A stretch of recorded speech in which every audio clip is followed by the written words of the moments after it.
get the job done. Was geht ab? Necessarily know how much, Ziggy's potential was in the back of the mind way back when this game mode was being designed. Of course, Ziggy comes much later than Volleyball, and you can see just how powerful he is. But RHC ends up coming out with a ridiculous amount of damage, 64k, he's 6-2. Just gives us a sick match game to shut the door at our creators.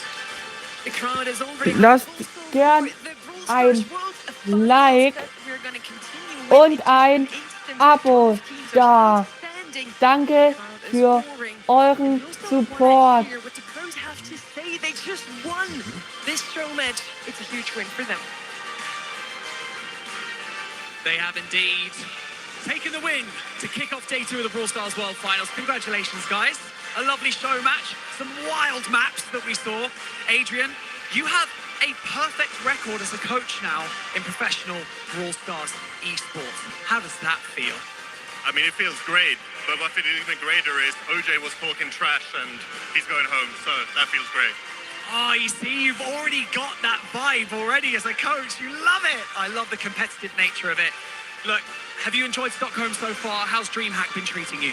No, it's been lovely, and a lovely crowd as well. Thank you guys for coming out. You guys were amazing. Enjoy the matches today. It's gonna be phenomenal. Of course, you guys have won, so you've won something. We have Eine Eins in den Chat, wenn Humble gewinnt. Let's get our prize for our winning team, the pros. It is, of course, a stunning plate of Swedish meatballs. Adrian, I'll let you hold on to that. Would you like to try one? I'm gonna try one with you. Go on then. Cheers, everyone, try one. Come on, let's go. Let's meatball it up. Congratulations, guys. The pros did take it. Cheers. Okay. We also have merchandise for you as well. This is skills right now. Hosting while I have a meatball in my mouth. That's the first time I've ever said that live on stage. Right. Okay, having a taste of what it's like. A taste, get it? A taste of what it's like to perform on a world final stage. How's that? Yeah, that is daunting, the lights, the pressure, the crowd. It's amazing. So I think the guys will do great today. The guys will do great. We've got some merchandise for you guys. So, gleich geht's los. And those of you who are here at DreamHack Stockholm, you can go and grab this stuff from the gift shop. Here you go, guys. Pass it down, Levy. Thank you so much. The pros took the win against the creators, and now it's time to kick off day 2 of the Brawl Stars World Finals. Let's head over to the desk to round it out.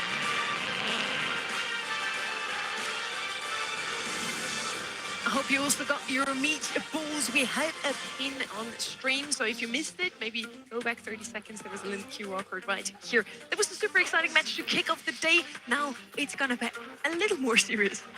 I at least hope so. I think we have some pretty important decider matches here, of course, in our World Finals groups. We're going to be figuring out what are our 8 teams that advance through this grueling phase of competition. So I suspect, yes, that we'll be taking things pretty seriously from here on out.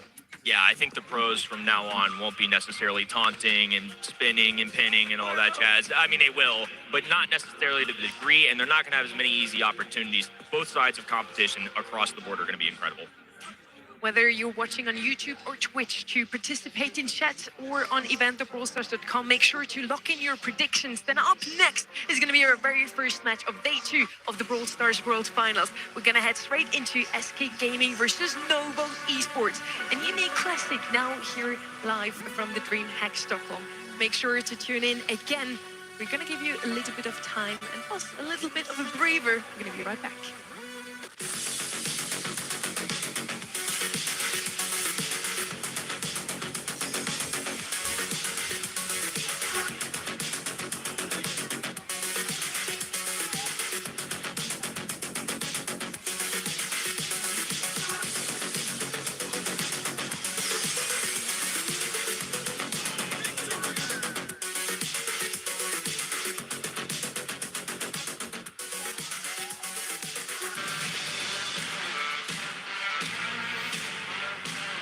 DreamHack Stockholm welcomes us back for day 2 of the Brawl Stars World Finals.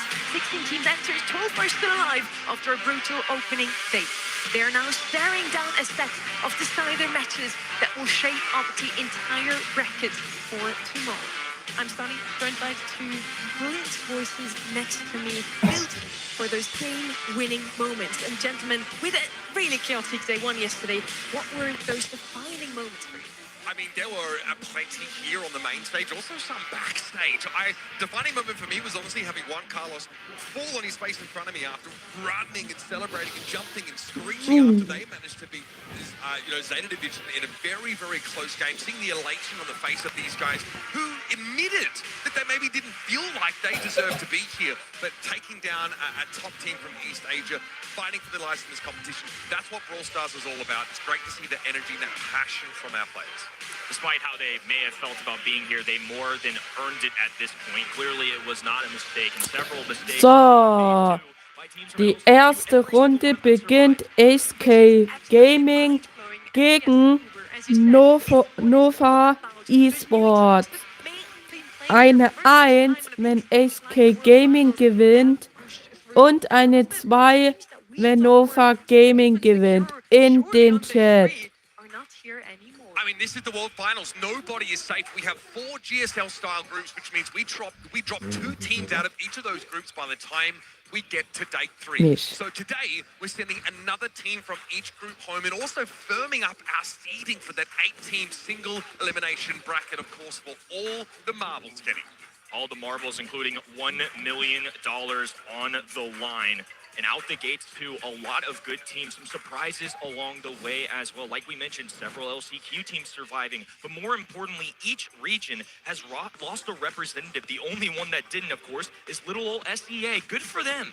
What is beautiful to see, yes, as you said, we have a team lost from every single region. I actually had the chance to talk to Pafar Supermassive yesterday, and Raged, they won against Zeta Division. Nobody really believed that could actually happen. He came up after me and was after the match to me and was like, we knew we would win this one because every region has to lose a team. And EMEA had already lost Team Heretics, so they were safe. I mean, EMEA still now has more teams in the competition than everyone else combined. There are 6, I think, EMEA teams still alive. But this happens at these World Finals tournaments. Our LCQ teams have all survived. It takes a lot to get through LCQ. It's quite the gauntlet. It forges you into the kind of team that can compete on this world stage. So for Craze Raccoon, Revenant, X-Mark, and of course our other LCQ teams, they've got to be proud of their progress so far, but their eyes are set at the summit.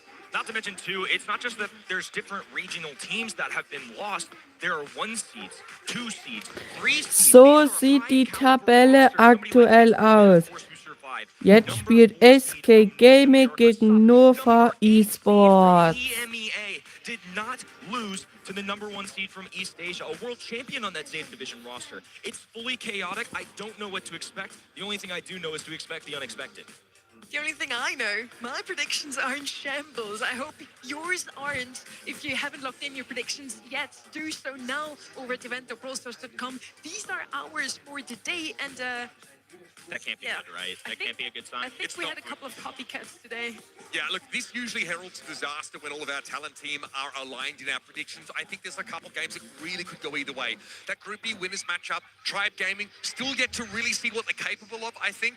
In the lead up to the tournament, I think the scrim results were a little bit inconclusive. And of course, Loud versus Reply Totem is a really hard game to call. It doesn't look like it was for us, but I know we were all umming and ahhing a little bit about who we would go with. Part of me still feels like South America's top seed still has a proper run in this tournament. I mean, I'm questioning everything at this point. I don't feel confident whatsoever. All you can do is go with your gut. I encourage y'all at home, flip a coin maybe. I don't know what's going to happen. It's a crapshoot. It's a crapshoot out here. It would do better, honestly. As you mentioned, Kenny, Seed 8 can win against Seed 1. Now, let's see if that's true. SK Gaming is your number 1 seed of EMEA, and many say they're going to take it all. They're going to bring home the trophy. It would be about time, because this squad only ever has reached the top 4 at the World Finals despite competing every single year. Amidst the chaos of this whole World Finals, SK Gaming have been that constant. They get to play first up yesterday, they get to play first up today, so if they have clean wins, they get to spend the rest of the day preparing. But for Nova Esports, it's a little bit more scrappy for them. But they were able to take a win against SSG. And SSG, who, in fairness, walked into the tournament not feeling like they had done the prep. They had not So, in 1 Minute und 40 Minuten geht's los.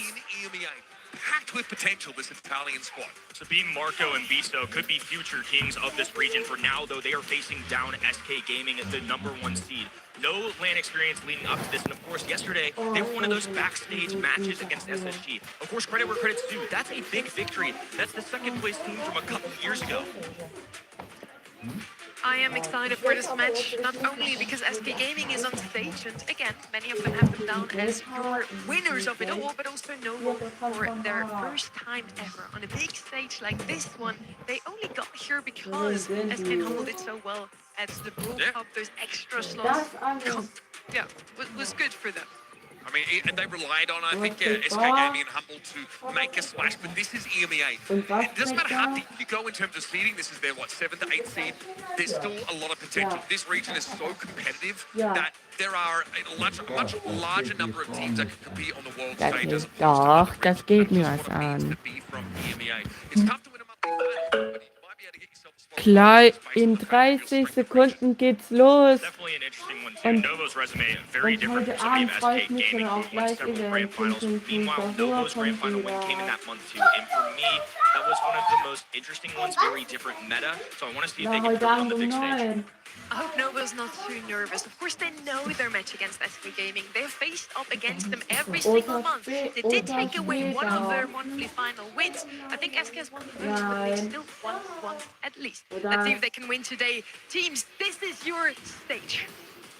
Lidl oder Kaufland? Remax, Stockholm. It is time for your first match to kick off day 2 of the Brawl Stars. So, jetzt geht's los. SK Gaming gegen Nova Gaming. Signs of slowing down. Please welcome to the stage SK Gaming and Novo Esports.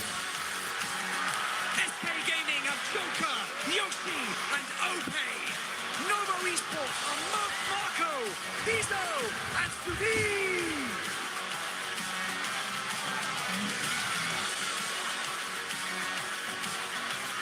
Novo has many fans here. Honestly, from here, I only hear the Novo shots right now. I mean, Italian fans, that's something pretty unique to Brawl Stars. It feels like we have a number of Italian rosters, and they really turn up to support their teams. They're going to have to get loud today because the SK Gaming contingent always makes a racket. They're out there rattling sabers, getting loud for their team. A team who feels like are due for a world championship. The expectations are really high on this SK Gaming roster. They're the #1 seed from EMEA, and that #1 seed spot has won the World Finals 2 straight times. Of course, the time state division now foot. Last year, Humble. And some of those have already struggled a little bit today, teams like Humble. So can SK Gaming stand the test of time? Could this finally be the year they conquer their demons and overcome it all? Some people have been saying that they get a participation award, Novo, but they're here with every right. Yes, we have an additional slot in EMEA thanks to Humble winning the Brawl Cup, but they are here, and they are actually, next to SK Gaming, the only team in EMEA who is qualified for every Let's single go! Erste Runde! consistent. I don't know what it is. I mean, that means a lot considering that Humble themselves failed to make one of those monthly finals, right? That's kind of what makes this statistic important. But that's because there are more than 8 very quality teams in the EMEA region. One thing I want to look out for Novo is that Gem Grab has been one of their weaker map types, so we'll see how they sort of perform in that one. But we're heading over to Bounty first. It's Layer Cake, and of course, we're at home. A lot of you getting behind SK Gaming in order to scoop up those pro points. I don't blame you, but there's upset potential here. I feel like there's less upset potential, though, than that SK versus Revenant X Spark game. This should be a clean walkthrough for SK Gaming. They've had all of yesterday to prep, to watch the games, to settle in, to get accustomed to these LAN conditions. Looking out for Ali off the rip here. We've had a little experience with this map this weekend, and of course, considering the band stage, Mina has escaped, Ali has escaped. I'm looking out for the alligator here soon. Definitely would also be good to pick up that blue star right from the get-go. Kaza, usually that pick is going to be banned out. But no, it's going to be an old classic here. And any single bounty map, Gene is going to come in clutch. And Kenny, you got your pick as well. Great shot from you there. Yeah, Gene, of course, going to be a consistent one as well. The poke damage is so good. That's the immediate response I was looking for, though. Bell, one of the top-tier ways to deal with Gene compositions, and just in general at the World Finals. I like that it doubles down as well. Ollie is one of the brawlers that has escaped here, so if a Gene-Ollie combination came out, now they have a damage amplifier of Bell to mark up Ollie. Incredible success rate in practices, and on top of that, Gene typically likes to stay close to those teammates due to the magic puffs, the slow passive healing you get, and now that is immediately shut down when you have a bounce shot from Bell. SK Gaming in the past have tried to take away this squeak from Nova Esports. It's been one of their common picks here. Nova also tried to pick up the Buster on occasion. I feel like that's going to be a pretty big challenge now up against this SK comp. As soon as you start to see a Lily in the mix, Nova were less concerned about just raw projectile pressure, but they've got to have it in the back of their mind that throwers can still find success here. I'm looking at Gus. Still an option here, of course, for Nova. Someone to empower that alley if they want to go aggressive. Keep in mind here also, those two teams have never lost just yet. We are in the winners matches, so if one of those two teams goes down now, they still have a second chance later today. So we haven't seen Nova at all yet. They've been playing backstage at SK Gaming only once, and in that we said how they've been giving OP's favorite pick every single round. He either got the Mortis or the Lily every round. The Lily's open yet again. Is this going to mean a default win for SK now? No, I do think that this is something that SK Gaming have not been able to really leverage in the past, right? In the past, it was, they did have like some aggressive tendencies, but in general, we're a more safe and stable team. OP brings a little bit more of that fire and does often get prioritized through the draft to be able to play a playmaker brawler like the Lily.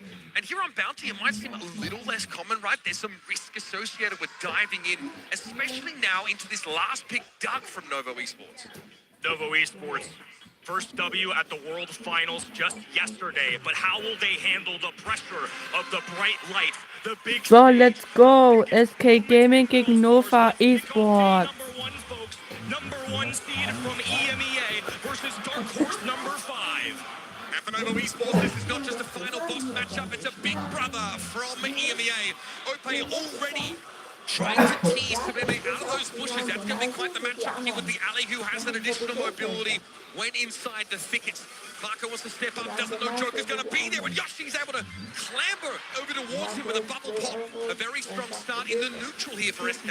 I'm nervous about this alley pick now. The danger of picking it early is there are ways to deal with it. In a squishy brawler, somebody like Gene, alley can manhandle Da kriegt ihr it, but the health 20 points Euro. of a Lily, of a Hank, especially a Hank that can heal himself Vom with his Papa. super, it is really difficult to three-shot that brawler. Now Joker adding to the tally. Invisibility here for OP. SK Ope, SK Yoshi, SK Joker gegen Nova Marco, Nova Subeme und Nova Biso. Really comfortably, really easily in the middle part of the map. As Biso has not had a chance to really get involved in the game. SK Gaming are not going to give him the satisfaction of walking into his effective range. SK were really aggressive off the get-go, but now they can slow down the pace. Nova were the ones that have to act. A nice little shot there from Hank. He can just sit behind these indestructibles, wait patiently, charge his bubble, get a big bang, and he gets one as well. Joker on the prowl and adds to the count. I mean, Biso's not been able to generate a super, let alone have an opportunity to use it to keep a teammate alive. This composition is awkward now for Nova, as they are on the back foot. They have to play the aggressor, and they've only got the alley to do that. They've got to watch out. These bubbles are going to hit hard. Sabeme does get healed up in the pinch. Now going to dive on a Yoshi, but the fish torpedoes are just too much. Brought back into the fight, of course, with that Duck Super. But again, dispatch. Sabeme struggling to get any traction here. Biso obviously had that invulnerability. But that is a 2-star lead for SK Gaming when all is said and done. Closer call towards the end of game number 1, but I still believe in what SK Gaming are bringing to the table. Novo Esports, several good brawlers. My analysis of them kind of leading up into this, it really felt like Novo were a team that the statistics shows it's either a 2-0 in this set or an 0-2. It's all or nothing. Either they nail it or they don't. That big boom bust potential is kind of what you expect out of a Cinderella story, which is exactly what Novo are in this situation. Watch Joker here, getting very easy for him to land these shots. Yes, not a lot of damage, but it's all about generating that first super to give yourself that true kill potential. Ope has here and ducks down into the shadow realm as he retreats to heal up yet again. That flourish super is available, and he's already flashing a Joker, continuing to poke in and reveal Novo Esports with that vision gear.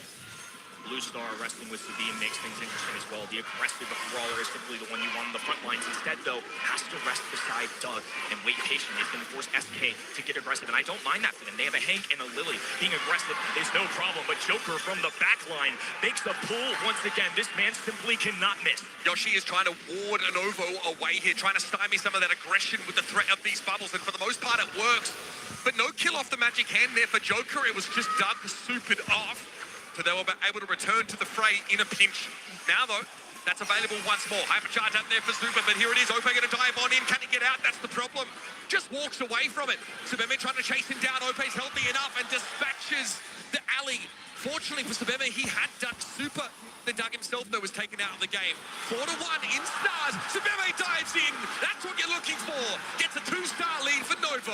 Invisibility is one of the most powerful weapons in Brawl Stars. And on top of that, Ali can see the little footsteps and know where enemies are lying in that grass. Excellent opportunity taken by Novo. Ope here again has to step forward, still looking for an opportunity to even up the ledger, but now Novo get to play defensive, and their comp really works well in this context. Subeme has super active. Marco also a guaranteed mark here off his hypercharge super. Joker's magic hand, it's just a flat miss. He tries for the hyper, but no connection. Here's the res for Subeme back in the fight, and Ope is going to be brought down. Yoshi fish torpedoes, but no opportunity to make use of him. Joker not in a good spot there against the alley, and Novo even up the game. Pop-off play from Ali pays off. Their early pick, one of the most played on this map leading into this event, gets them a W here. Novo Esports not going anywhere. They seem calm, cool, and collected. They've got a crowd rallying behind them.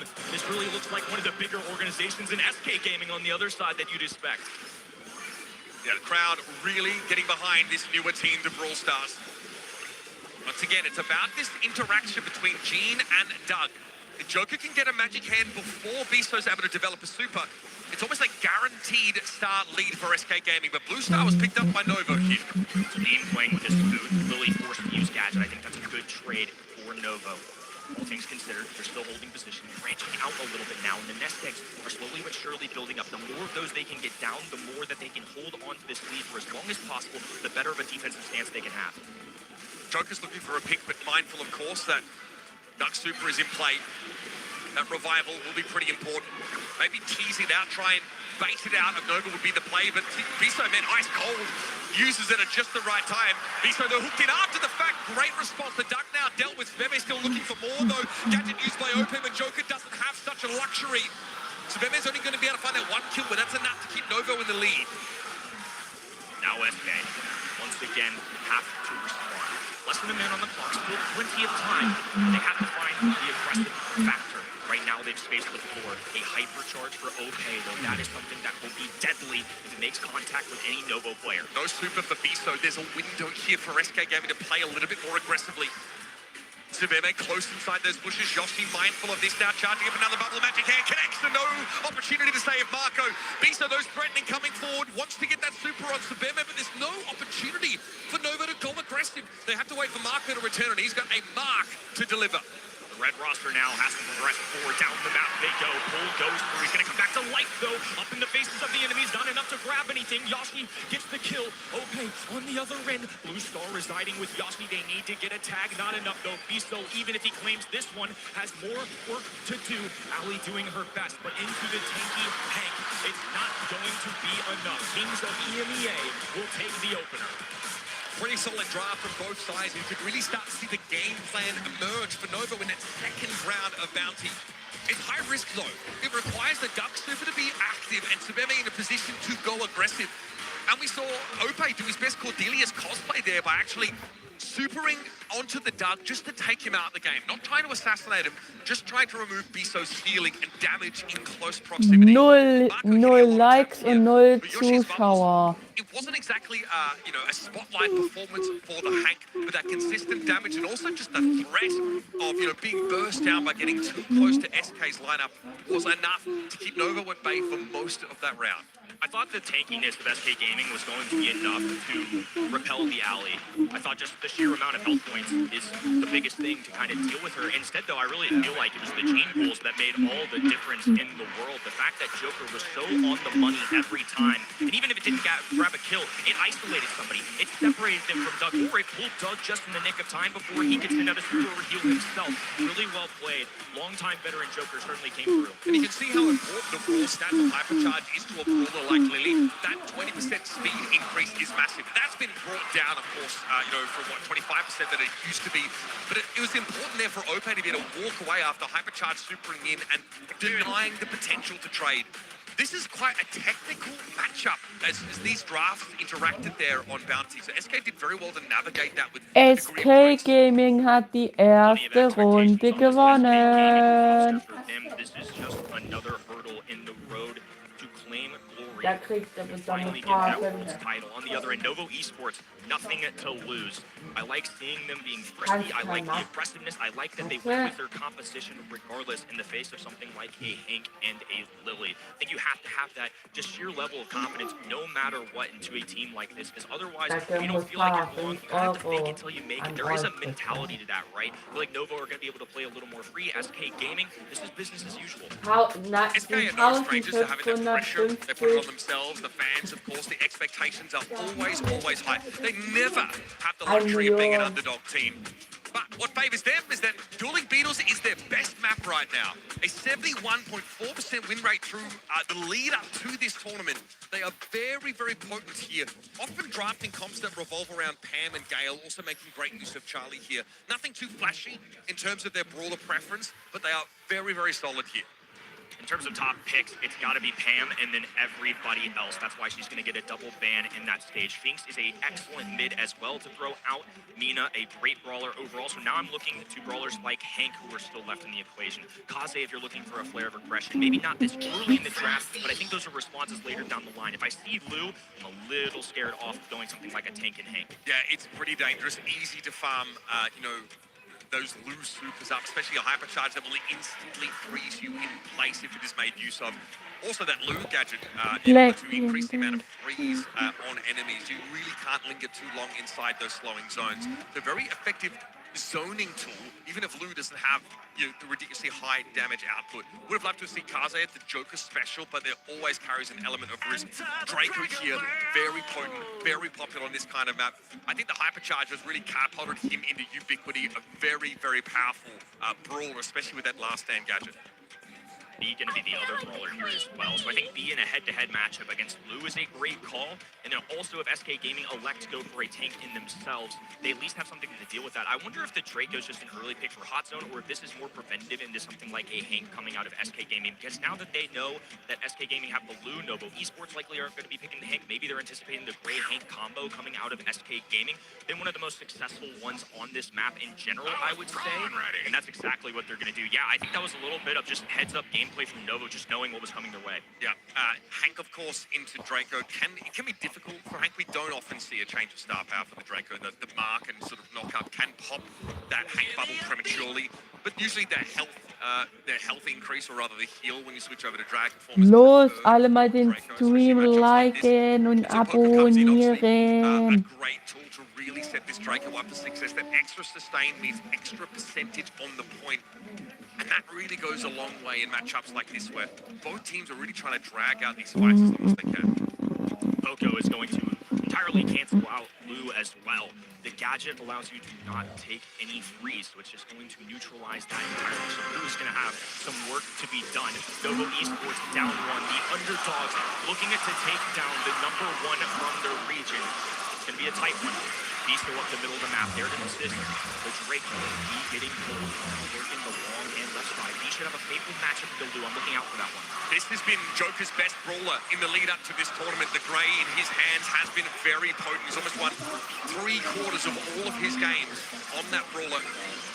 Yoshi and Ope, those send back 4, no quick TP forward, and they get into the fight. Speme blown up before he has a chance to master, and Marco will be kissed by the edge of Yoshi's bubble.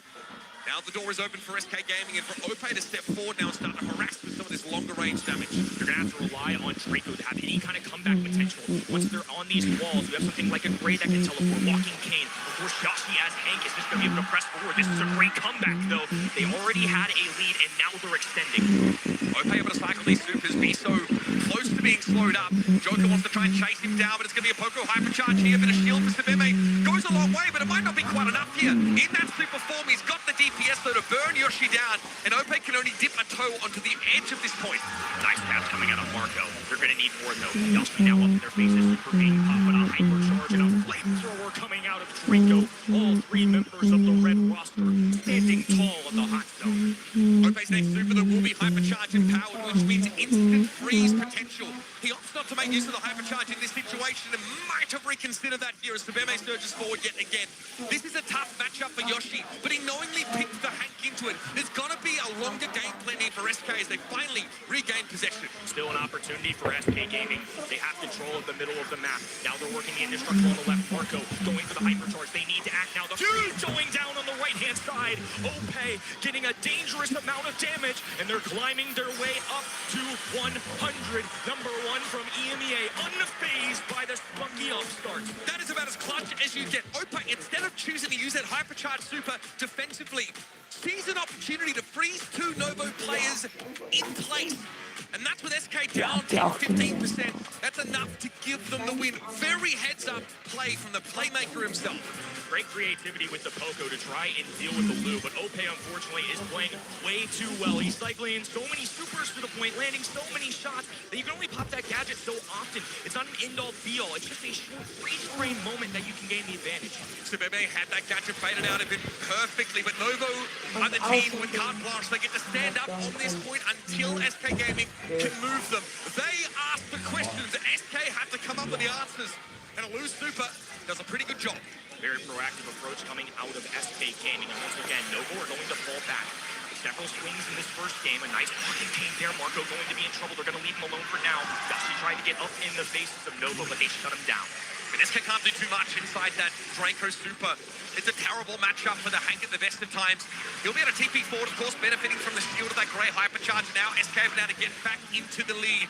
This is a dangerous spot for Nova to be. Downfield, where Ope can get these shots in, and Yoshi is also flashing the potential of a hypercharge fist torpedo.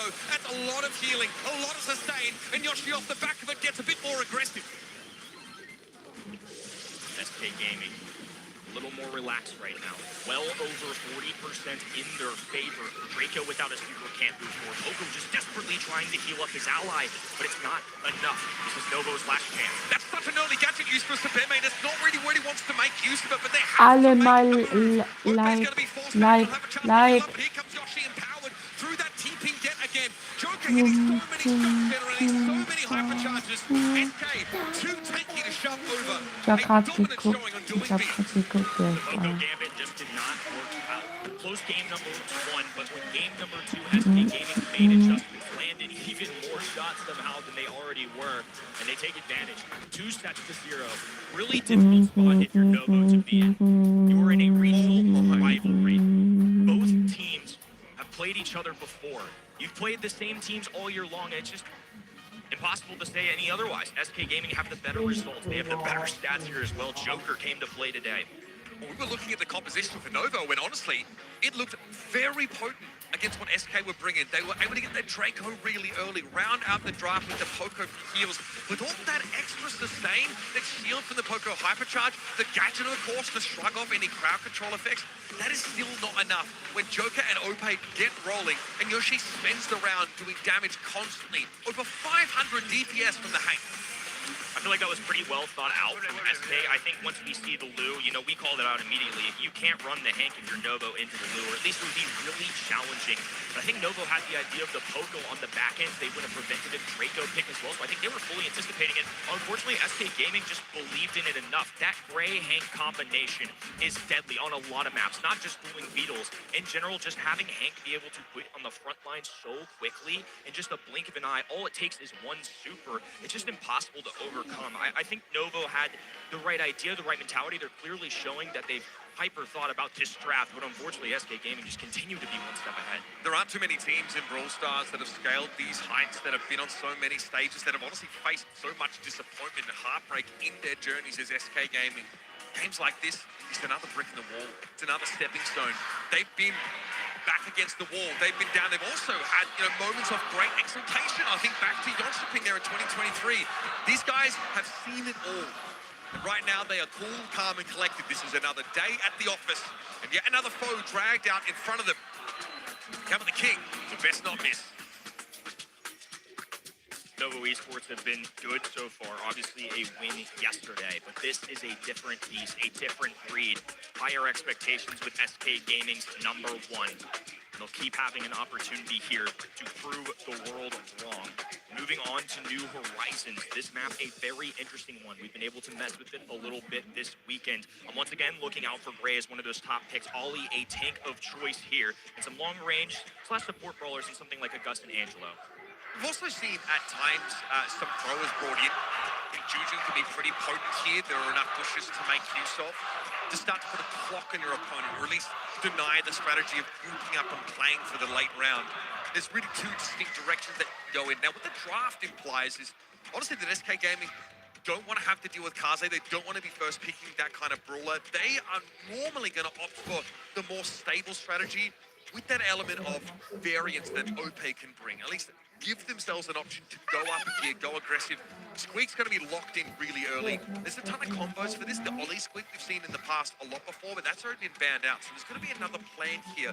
But most likely, that residue gadget picked up for Joker, being able to set up a slowing field and really amp up the kill potential in that window. Squeak doesn't commit you to anything, and on top of that, he's a great control brawler. This map can get real awkward, especially towards those in-game scenarios. So if they're running a thrower, you can press them off their wall.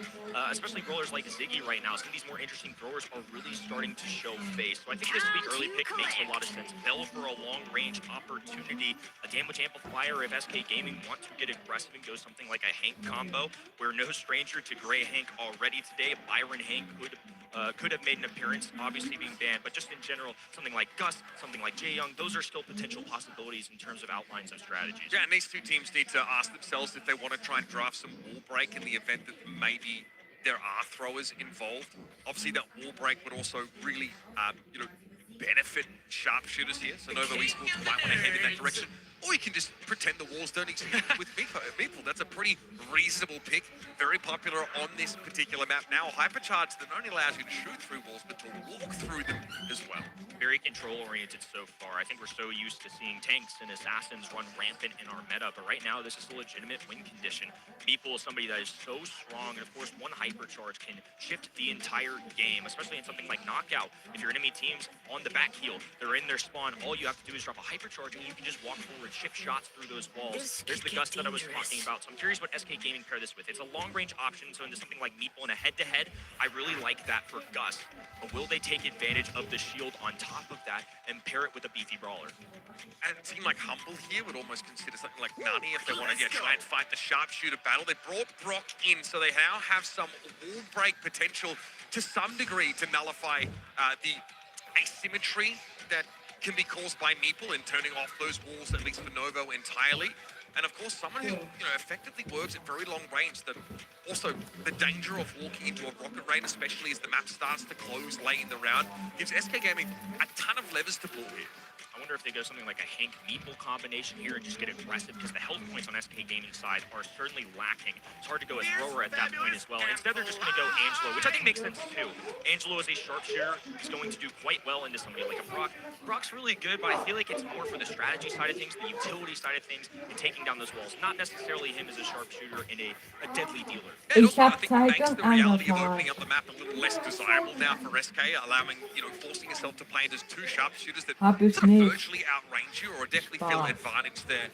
So there's some utility involved in bringing Angelo in his ability to traverse those waters of water, or lava as they are on this particular rendition of the map. Could be of use, but here we go, folks. Novo Esports fighting here to get out of this group as top seed. That would be a pretty astonishing result, but SK Gaming have their eyes on that particular prize for now, and they are one set away. SK Gaming have been smooth sailing so far. a huge lead. They could end Novo Esports' undefeated run so far in this tournament. Angelo on the left-handed, dueling against Rock. A cutoff on the right-hand side, a battle of Biso and Yoshi. A couple head-to-head matches I'm certainly looking out for. Yoshi hit a really nice shot there on towards Marco, so collapsed there in mid to give Joker a bit more map control, but it wasn't something that the captain was able to capitalize on. Yes, the wind-up gadget picked up, so every so often a super long-range shot can be set by Yoshi to put pressure on Marco and try and keep him out of the map, because now the gas is starting to become a factor. The cutoff allows Biso. And a little tag team there coming out of Ope and Joker. Nestek there, but it's not going to do him much good. He's trying to play from the long range. Now they've isolated Yoshi in trouble, but it doesn't matter. SK Gaming persevered. Numbers advantage, HP advantage. SK Gaming simply can do no wrong. And something a lot of players sort of struggle with, you know, especially on this mode, is having awareness of lanes that aren't your own. So many people get tunnel visioned in the 1 versus 1, but you'll see Ope, you'll see Yoshi constantly intervene to put extra pressure on Marco, who does have the range advantage against Joking here, but has struggled late in the round. As soon as SK find advantages in those side lanes, they manifest them somewhere else. They turn their attention into 2v1s like Biso is suffering from right now. Crucial dodge there. Biso was a goner if he did not sidestep. Low HP on the left-hand end as well. It just seems like Novo are under heavy fire. All they can do is hurl up a cube castle just to take a breather. And this is just that fundamental skill that SK have honed over years and years of playing at this level. Tough for Marco there, had to respect the Kooky Popper as well, of course. And that wind-up shot from Yoshi off cooldown continues to come into the mid lane, threatening the Bell further. Gonna throw up a desperation gadget. Try and occupy some space in the mid. Thankfully, Angelo can traverse over water, but it's rocket rain down from the sky. Novo clustered to the top right-hand side. Down goes one. A second falls. Biso left all alone, and now the green fog will consume him. SK Gaming are on match point. Don't hate that idea from Novo, trying to use that Mansions and Meeple gadget in the mid to actually step up and take some map control away, but that boxed them together, and the rocket rain came in from Ope instantly to punish that and to further force them out of the map. From that point, it felt deterministic. Novo had lost all positional advantage just as they tried to gain some themselves. They mixed up lanes as well, so now Angelo going to be taking to the mid. Meeple still dueling against the Squeak. Hasn't gone well for them so far. Ooh, Ope dangerously low on the bottom left-hand side as Marco sits there. Wait, for the first time in a while, it feels like Novo Esports have gained a little positional advantage. This feels like such a better lane assignment now for Novo Esports. Spimmy is able to be a real threat, not only to Ope, but also to Joker. Again, 2 shots and you are done against his Angelo. You've got to be so careful. Joker just has to give up the map when he's at 1-shot range. Subema, of course, has the ability to heal up now, which is going to be important in this war of attrition that he's waging against Joker. Yoshi just has to sit there and wait, was in prison, but now can break free. Biso backed off. Angelo in the middle. Still going against Joker, one of the MEA's best, and Bell finally closing on this left-hand side. Look at the dodges coming out. Oh, he just 1v1'd Ope. Goes for a second as well. Novo Esports have life. And Yoshi, quite the opposite. He will perish just outside of the gas. And see Joker, he has to close the gap on this Angelo. He has to dodge so many of these shots, and he's trying to help Ope out as well. There's 2 losing lanes now for SK Gaming, and eventually they just get stuffed. Pesky Mosquito can no longer rely on that middle wall. They've cut it off. Rock will end that. Now more walls being added to the game. Ope once again being tagged up. Marco doing an excellent job of holding his own. Ope now being marked is very dangerous. Just one of those Angelo shots could do him in if he falls below a certain threshold. So it's even less margin of error now for the hot shot in that left lane. Yoshi might have to get more aggressive here and collapse into mid. He needs to win out against that Meeple, but the Manchester Meeple will keep him at bay for the time being. It's a wind-up gadget that just doesn't connect on Subeme, so he's still free to cause problems now. We have a quick lane switch. Joker trying to get a matchup against the Bell, but Ope's marked up against an Angelo. Doesn't feel like a comfortable spot to be. Biso can drop the cube castle on the right hand, and Marco Biso does get the hypercharge on Ope, barely holding on. It's the sharpshooter Angelo who has to survive. Biso there for the follow-up. Now a 2v1, 1v1. It's Joker versus Angelo. Shield available for Joker too. He certainly has the advantage. The HP, the mechanics. He's in here, a guaranteed victory, and SK Gaming are 1 round away. And that little lane swap towards the edge of the round really tips things in SK Gaming's favor. Once again, Ope now is going to start this round in mid and allow Joker to take this matchup against Marco. Much of the left side of the map is opened up though, so Ope can actually assist to quite a large much degree. You could say the same of Marco, though, as Yoshi uses that break caused by the Mantis of Meeple to duck into mid and try and keep Subeme honest. A lot of utility has been exhausted. Only a super available for Squeak on the bottom right-hand side. It's just battles flying, bullets shed, but not a lot of contact right now. Each side being much more passive. He's still once again rotating in this gadget. He's just going to hold firm on that right side, though. Okay, Nestek thrown down here by Marco. He's able to move the line of scrimmage a bit further forward as Joker had to step back and regenerate some of that lost health. Now the mark comes in. Pretty much guaranteed hit at that kind of range, but it looks like Joker was not tagged by that. No mark there. And a nice hit by Joker on Subeme. You've got to start respecting those kooky poppers at this part of the game. Biso's been locked down. He threw that wall down himself. Joker comes forward with the shield. Now Biso's trying to get active at the bottom of the map, but it might be too late. Joker picked off. Hypercharge super here for Yoshi. He destroys Subeme. That is disgusting. What a way to take the series. SK Gaming stamp their authority on this match and pave their way. SK Gaming hat gewonnen. Novo show one day great promise of being top dogs in the EMEA region. But once again, the kings of EMEA will force the world's best to kneel before them. For now, simply princes. They will have to kneel before SK Gaming, kings of the region. SK have worked too hard, too long, faced too much adversity of falling so early on. And now they have basically gotten into our final day of play with minimal Brawl Stars. They've had the first game of the day, both Friday and Saturday. They get to sit back and get to prepare for the crown Hier, that has been das promised to them. ist es. So they only reach out and grasp it. So far now the singles that's dropped. Nenn mir SK mal Gaming 5 moves on to day Körperteile. 3 already. Kind of unfortunate that we only get to see them play twice, yesterday and today, and then tomorrow once more. SK Gaming moves on, and Novo is not just out yet. They're going to face off against Revenant X Spark and still have a chance later today to advance to day 3. I'm excited to see, I think, that matchup against Revenant X Spark. I think both teams have real dark horse status. And what we saw is Novo just played a game against SK where they opt into very technical... Die nächste Runde ist Crazy Wacken, oder wie die heißen, gegen Tribe Gaming. I think so too. I think this group is far from undecided. In a weekend of unsure things, the only thing that has been is SK Gaming. Not a single set dropped. What an unbelievable start to their weekend. And such a performance I still remember from last year. We had another team that was looking super, super strong and never really dropped a set. We're going to see a lot of them later. I'm sure Humble is going to play today later as well. First up, though, another classic and a match that I'm really looking forward to. It's East Asia's former best versus the new best of NA. It's Crazy Raccoon versus Tribe Gaming. Stay tuned.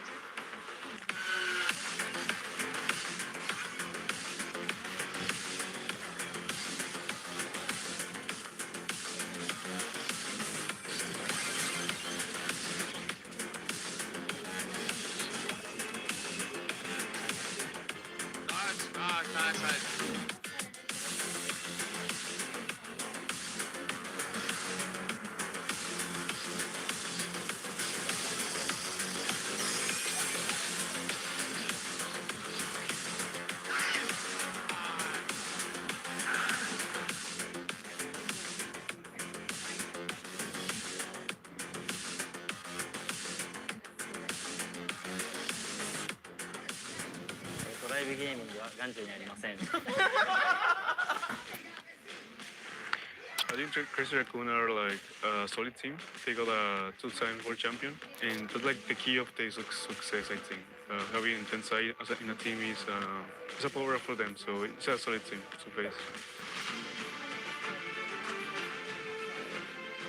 Welcome back to beautiful Stockholm, DreamHack. I hope you're ready for day 2 of the Brawl Stars World Finals. Another team steps onto the stage that we haven't seen yet. Tribe Gaming finally on the big stage versus Crazy Raccoon.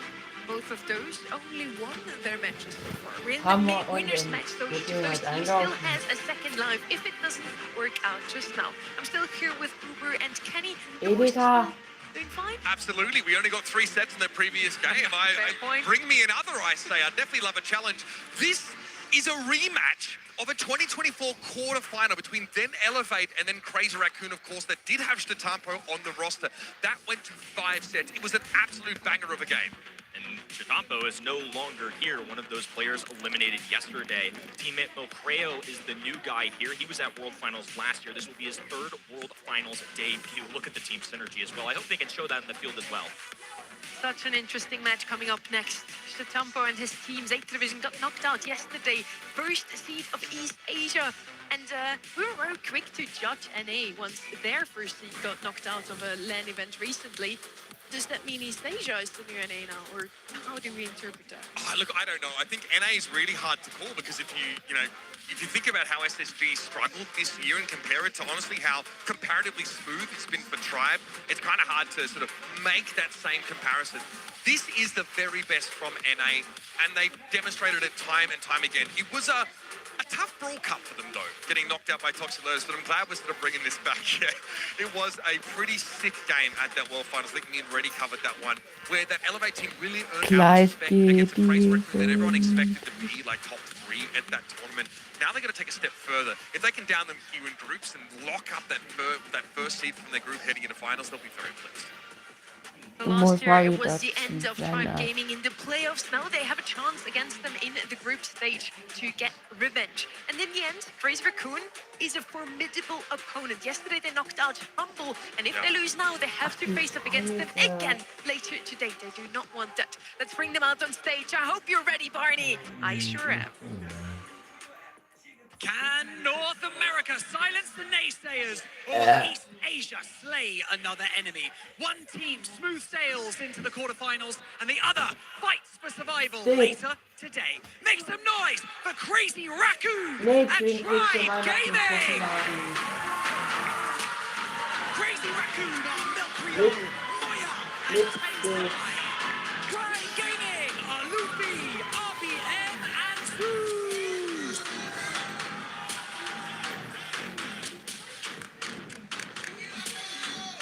Super excited for this one. Tribe versus Crazy Raccoon. It could be one of the best matches you see all weekend, honestly. I'm really looking forward to that one. And we already saw that Crazy Raccoon is no stranger to reverse sweeps, to 3-2s. So you two get worked a little harder. Wenn keiner mit mir reden will, kann ich auch offline gehen. Aber nee, geh ich nicht. Like und Abo. 4.000 Abo. Really step up for these guys, and they showed resilience, Kenny, to be able to reverse sweep world champions. And that is layers and layers of adversity they've already overcome in this early stage of the competition. They refused. Och, muss ich auch mal There's just wieder something spielen. about the tenacity of the Raccoon 3 men of the Raccoon. I mean, they're just constantly going at it. They're never counted out. The fact that he can be in these crazy situations with the smile like that on his face, I mean, I think that makes a difference when you're sitting there in a call, you're down 2-0, and somebody can just make you smile, make you laugh a little bit. It makes a difference. I mean, yeah, Milcreo's smile is definitely contagious. You just gotta love this guy, his little dances, and he seems super thrilled to be on the stage again as the winner, of course. Because, yeah, yesterday, many people voted Humble to win their match. Guilty. And Crazy Raccoon took it in the end. They showed a lot of resilience, and now they're here again to show it once more against the first seed of NA. Now, it's hard to compare regions with one another. Like, I would say, if they can beat EMEA Seed 2, they should also be able to beat NA Seed 1. Well, but we voted Crazy Raccoon to win this one. Yes, I think that NA as a region are just a little bit weaker on parity than what we see in EMEA and East Asia. That's kind of been a narrative that's been peddled for quite some time, and it's helped, honestly, for the last sort of year or so. This, though, is the new guard in NA. It's the young blood stepping up, and Tribe fans at home really getting behind them. Of course, they've got pretty insane social presence, and I'd love to see them really take it to this Crazy Raccoon squad. And they bring Milcreo to this team, and Tensai says, like, we just love the atmosphere, what he can sort of bring. He doesn't have to be the mechanical genius that Statampo was. We have those mechanical players on our side. What we need is someone who can get us back up on our feet when we get knocked down, and we've already seen that from Crazy Raccoon. Tribe Gaming, you know they're going to be winding up a haymaker of their own, so that resilience will be tested in this series as well. opportunity to right the wrongs of Brawl Cup in the second half of this season. Tribe Gaming missed 0 grand finals in North America, claimed 4 of them. An unprecedented resume walking into this. And I was originally going to pick them before this event to win this match. However, Crazy Raccoon beating Humble is something that can't be ignored. So I don't blame the folks at home, but unlike you all, I had to make a little halftime adjustment. But you know what? I've been wrong so many times this weekend. I don't know if I'm going to be right today either. I don't trust my predictions after what happened yesterday, honestly. Angela's going to be picked up first here by Tribe Gaming. Very good bowler on a map like this one. Has some water, and he can use it to dodge and use some more space to do so. Now on the left-hand side, I kind of feel like a thrower would be in order. We still have Take Open, Juju. Even Grom has had some shows in the past. I would like to see a thrower here from the left-hand side, or just range, speed, something to go up against this Angelo. So we've seen the Grom worked in here. It's tough when the map starts to get opened up. Yeah, so in the past, Crazy Raccoon obviously really preferred to play Max whenever possible. That's what Tensai is kind of known for. They've really started to lean a lot more in the Jaeyoung direction. It's not like a Milkrio pick. That's what we see him on. Obviously, it feels like power creep in that utility slot, having, a support that can offer both healing and also the crucial speed boost, plus burst damage that comes out of nowhere with Weekend Warrior. Really potent kit right now on Jaeyoung. And being joined here by the Gusmins, Crazy Raccoon, off to the races with a very solid draft. Kind of surprised Ollie has escaped this long as well. Jaeyoung plus Ollie, a very lethal combination. Honestly, Gus plus Ollie would be pretty good.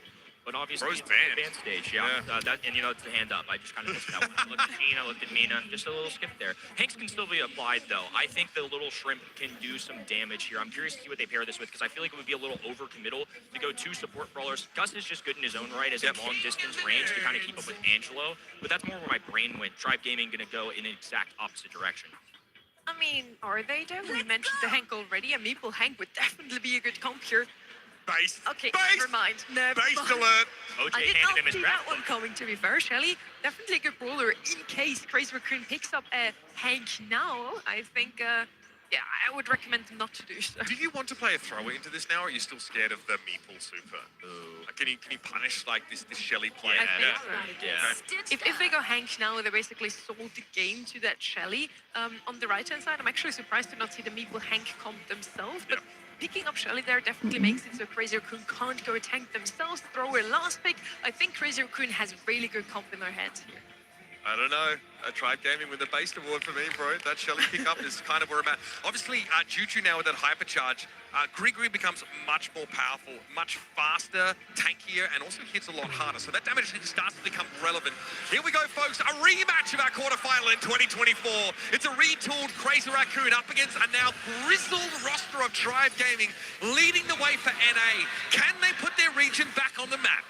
Not just any match either, a double match point went all the way to the wire. I'm hoping we get some of that jam-packed action here today. RBM, right-hand side, long range versus Milkrio. You like that matchup for them. Can't fault them for going this Juju pick. I think having Gregory on the map to slow down somebody like Shelly is also a huge asset.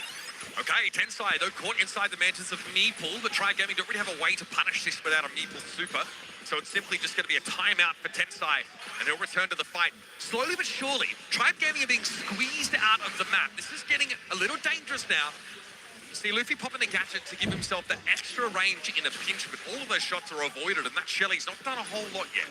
Sniper Shelly gets activated every time they pop that gadget. Now a mansion of Meeple, left-hand side, cuts off Moya. The fog gonna start corralling both sides. Tensai low, pops the shield just to try and stay up a little bit. Oh, no. Luffy trying to flank, has the super. Watch out! Milkrio down for the count. Just a lone Moya here, and off to the fog he goes. Tribe Gaming take round number 1. Clear to see the Tribe Gaming are happy to play the long game, Kenny. Try and stay out of range of this sort of more sharpshooter focused damage, this sort of mid to long range that Moya can offer, as well as Milkrio. And then when the gas closes, use the wall break potential to take Crazy Raccoon by surprise. Something that can't be unaccounted for. That wall break makes a huge difference. It's going to make Tensai's life much more difficult, especially with less grass. That's less range he has to work with. Moya, though, doing a good job of putting pressure on this top right-hand side. A piercing shot coming out of Angelo. Not enough for any contact. Now Milkrio will sit there in the middle, distribute a little extra speed, and try and assist his teammates. Moya here has to respect what Luffy can do with that gadget in play. RBM loading up another shot here, but again, it's Tribe Gaming that are being forced to the edges of the map. People super available though for Zeus. They're going to play around this wall and maybe try and exploit the fact as Zeus tries to step in, take some more map control, and gives Tribe a little bit of room to breathe here. Zeus with the super available. These walls are going to be crucial. They're going to have to play around them. Left-hand side, Shelly gets the advantage. Tenside's teammate has gone down. 2v2 scenario, though. Tribe being forced away. They are stand tall and grab themselves around. Nicely done this time. Crazy Raccoon able to subvert the almost deterministic endgame scenario the Tribe were trying to set up. Luffy, though, is sitting on a hypercharge and is trying to close the distance. Moya has to have some degree of awareness that he's hiding in the bushes, but what can he do now as Luffy turns up? Moya has to use a super for the extra durability now. Milkrayer with the hypercharge, they're chasing after Zeus. He's low, a strong wind to blow him over, and Moya finds him with the balloon. Now the 3v2 Tribe, certainly on the back foot. Need to find a way out of this box. CR with a massive advantage now at a professional level. Numbers are everything, but math is not always that simple in Brawl Stars. Luffy falling weak. Sharp range Shelly coming out now, trying to make any connections, but can't find any. I'm a charge here for RBM. Can get on the move, of course. It looks like Tribe just trying to wait for an opportunity to surge ahead. You can't just let this round go. This is the decider, of course, in our first game of the set. Moya takes a hit there. This is going to require Milkrayer to switch stances now. Throws that healing down. Here comes RBM. Hypercharge active. He's going to go for it, but Moya's way too tanky. RBM hoping to do some damage to the contact of that poison field, but not remotely enough. Crazy Raccoon convert that early pick into a dominant round win. Nicely done by CR to pick up the early one. Curious to see how this one goes. I think a lot of folks at home are putting their belief in North America's #1. This feels like a get-right moment for them. A revenge tour match from last year. A disappointing end to their season. The last time they showed up on the stage, it wasn't their best work. Brawl Cup is certainly one that they would want back. Maybe walking in a little too confident. Now, I think a little more humble. An opportunity to prove themselves against one of the greats. Disappointed probably not to have the chance to get revenge against Toxic Lotus, the team that ended up knocking them down, but they'll settle for Crazy Raccoon, I'm sure. Tensai here, of course, the mastermind, able to make use of Juju's ability to traverse waterways to avoid some of those shots. And again, Crazy Raccoon apply pressure without overextending here in these early stages of the round. They can find a chance to isolate Zeus, chase him down like they did prior. They'll be very pleased. But Tribe this time playing a little bit more cagey, trying not to expose the meeple to too much poke damage. East-west affair right now. It's going to be CR occupying the space in the middle. Zeus, a gunner. RBM forced away and has to join Luffy once again. 880 HP is all he can claim to his name. Of course, Juju can lob shots over these walls. A piercing shot, not enough for any contact, though. Shelly falls too, and Tribe Gaming swept away. I mean, this is just Crazy Raccoon putting on a masterclass in terms of the fundamentals. Nothing particularly special in that game, except you notice, of course, the cookie popper to secure the elimination from Moya. But this is very, very good dodging and also making sure that they win this war of attrition in the poke battle. As soon as one of these Tribe brawlers gets low, Kenny, they go for the throat. It's interesting because Milkrayer has this like medium range, and of course Shelly is shotgun brawler, but the second Shelly pops that gadget, it's equal, if not greater to, I think, so it's enough to match. Milkrayer, though, just going to constantly cycle in this speed. Now a little more offensive. Tensai plenty healthy, will try and deal with Zeus, and we're just trying to flank himself to this right-hand side, gain an upper hand as they want to trap Tribe in this top left-hand corner. Jaehyung's so good here, just offering so much utility, able just to switch to healing and passively get Moya back to full strength a little bit quicker. Also, like, the damage is non-negligible. He also penetrates with these shots, Jaehyung, so if Tribe ever line up for him, there's a lot of free damage to be had. Now the Mantis are able to try and break the map up, but Luffy's looking a little bit low, and Tensai wants to go for it now. Gregory's going to be deployed with the shield. That is 4 players. Tribe's Gaming's hands are very, very full now, but they're able to juggle these threats from Crazy Raccoon. Moya, one shot, and Zeus converts. Clutch win there for Tribe to stay in it. Honestly, I thought Crazy Raccoon might even have the upper hand. They had positioning. And honestly, Gregory had more health points than anybody on the field at that moment. So the fact that they weren't able to dodge that one out, impressive to say the least. This head-to-head matchup has been incredible. Tribe Gaming certainly grabbing rounds of their own. Now they're putting the pressure on CR, who are being backed away. Hypercharge at the ready now for Moya. Tensai as well. I mean, that hypercharge Gregory is massive, especially if Crazy Raccoon are applying pressure at the same time. It's in much the same vein as Nita's, Hyper Bruce. Just creates far too much to deal with for Tribe, especially with like a low DPS brawler like Angelo. Of shots here, connecting into RBM, forcing him out of the field. A very open map, but Crazy Raccoon don't seem to mind the passive speed boost for Milcreo. So instrumental in dodging these shots. Moya is pressing the issue on this top side, but will be cut off by the Zeus gadget. He's using the hypercharge just to try and get some extra speed. A little bit of shots through the wall possible, but CR up in the faces of somebody like a Shelly. Bold decision. The super not making a lot of contact. Now a 3v2. Milcreo on the back lines knows he needs to hold on, and CR will take set number 1. That's just dominant from Moya. An incredible set from him on the gun. Every Kooky Popper is resulting in an elimination. Mechanically, very, very gifted. The kind of player who doesn't get the spotlight shone on him. Not when you're on a team with Tensai. It's not like Milcreo, who always beckons the camera in his direction. But right there from Moya, he let his gameplay do the talking. That was nuts. Really interesting draft as well. I mean, we called it out instantly, but when we saw that Shelly, they clearly thought that a tank was coming, right? But I really like this heads-up play from CR to make the decision to sway away from it. I was a little nervous. They went Jae Young and Gus. They have committed to a full-on support. And again, as a long-range sharpshooter, I think is a matchup into something like Angela and Meeple, Gus can certainly work out in his own right. But the fact that they just pivoted to something completely different really worked out. I think that's something that they've received a ton of criticism for over the past couple of years. Do they have what it takes in the drafting stage? Right there, they clearly did. Moya getting 8 out of 12 eliminations for this Crazy Raccoon squad. Really, like a strong composition that really, I feel like, enabled Moya to be that centerpiece here. Tensai as well, when he's able to generate super, he's able to have a big impact. But a lot of the time, he's been kept off super by a lot of those, juju shots coming in, being dodged. It gets harder and harder for Tensai because the map gets broken up more and more, so his effective range becomes limited with the lack of bushes there. But he's still able to put a clock on Tribe and make it hard for them to play into the map. I think the thrower last pick was very heads up against the Shelly. They say, okay, we can't play tanks. That's fine. You played yourself into a corner here, I think, by having this relatively low-range brawler to round your compound. I think that's the draft that Tribe Gaming would want back. Shelly is a 5th pick. There's just so much time to respond to that. Shelly, a very niche brawler. It can work, but you have to be running something tanky because Shelly as a shotgun brawler is going to be a great shutdown option for those higher health point options. But when you pick it 5th, you give plenty of time to respond. It's not like Shelly's some S-tier brawler in the game right now. Oh, baby, a double legendary moment. Oh, they're going for 3, I think. Wait just a moment. Oh, they're counting down. Here we go, folks. Credits, hypercharge. Not bad. Okay. Not a bad go. 500 credits, bro. Well, you can put it towards GG, all right? Don't worry about it. Here we go. Jumping into Kaboom Canyon for our next set. It is heist time, folks.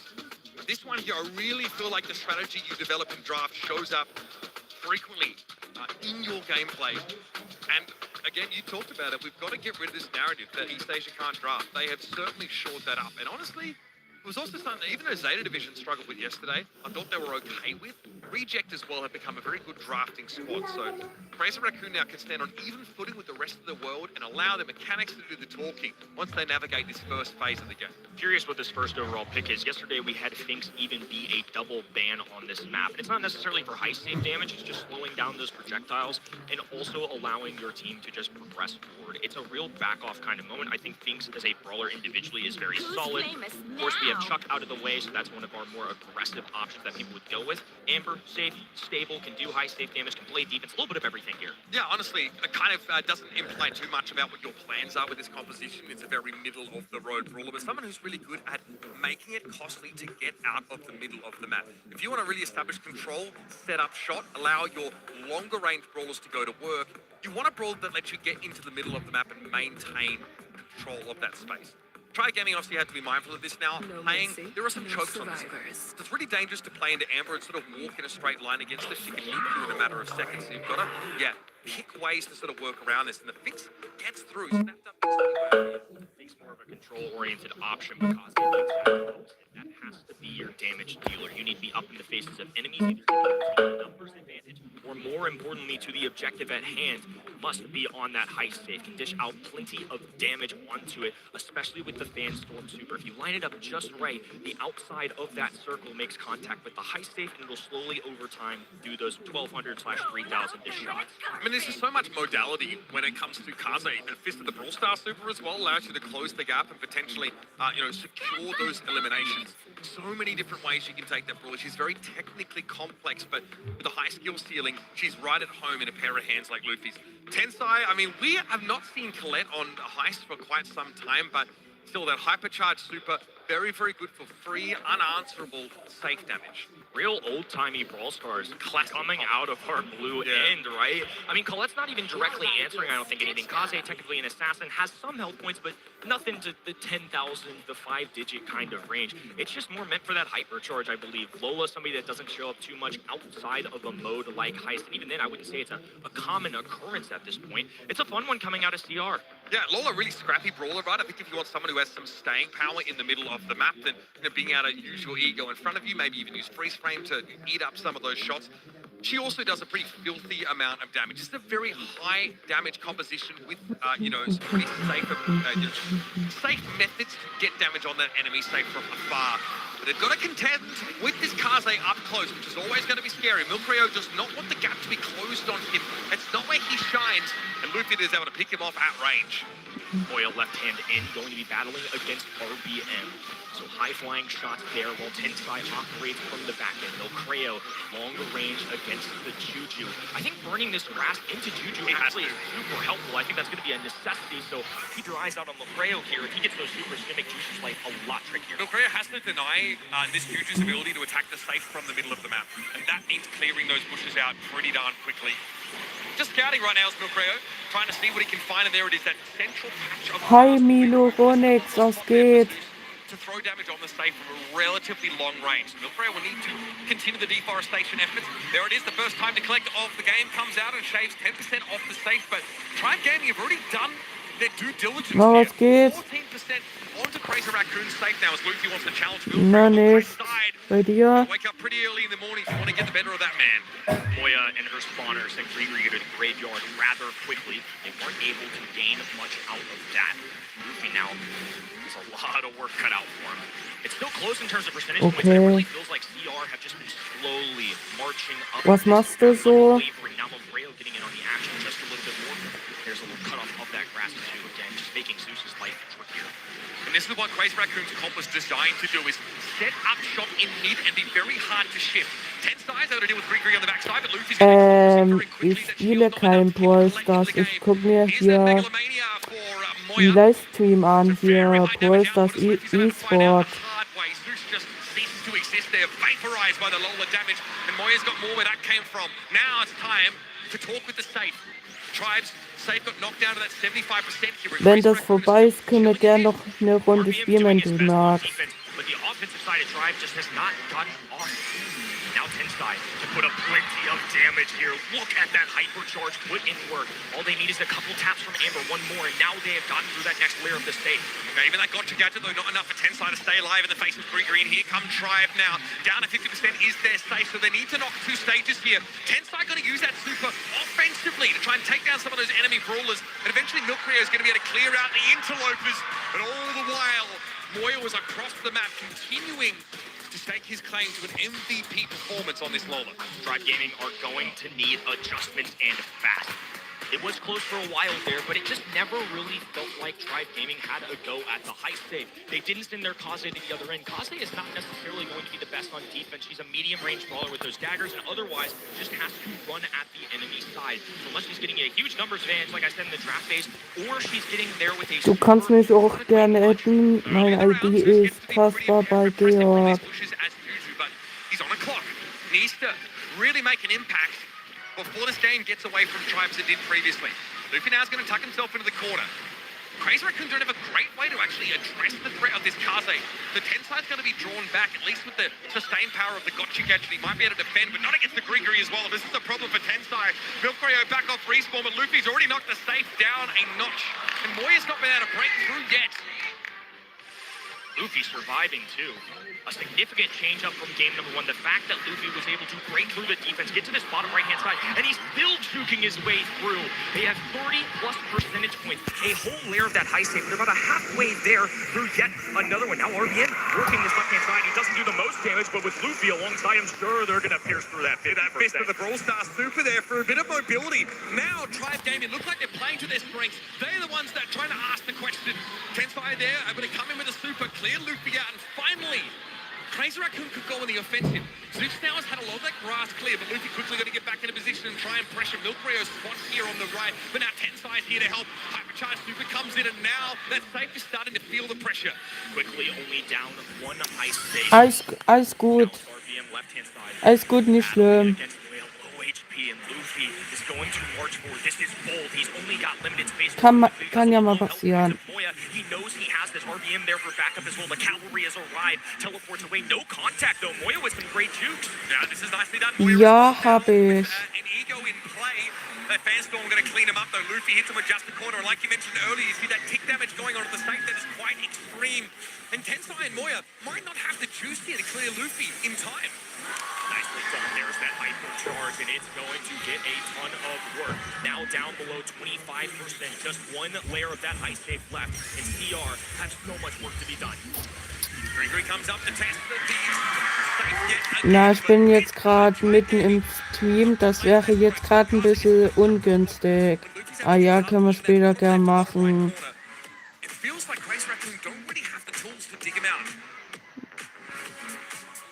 Complete change of pace there from Tribe Gaming.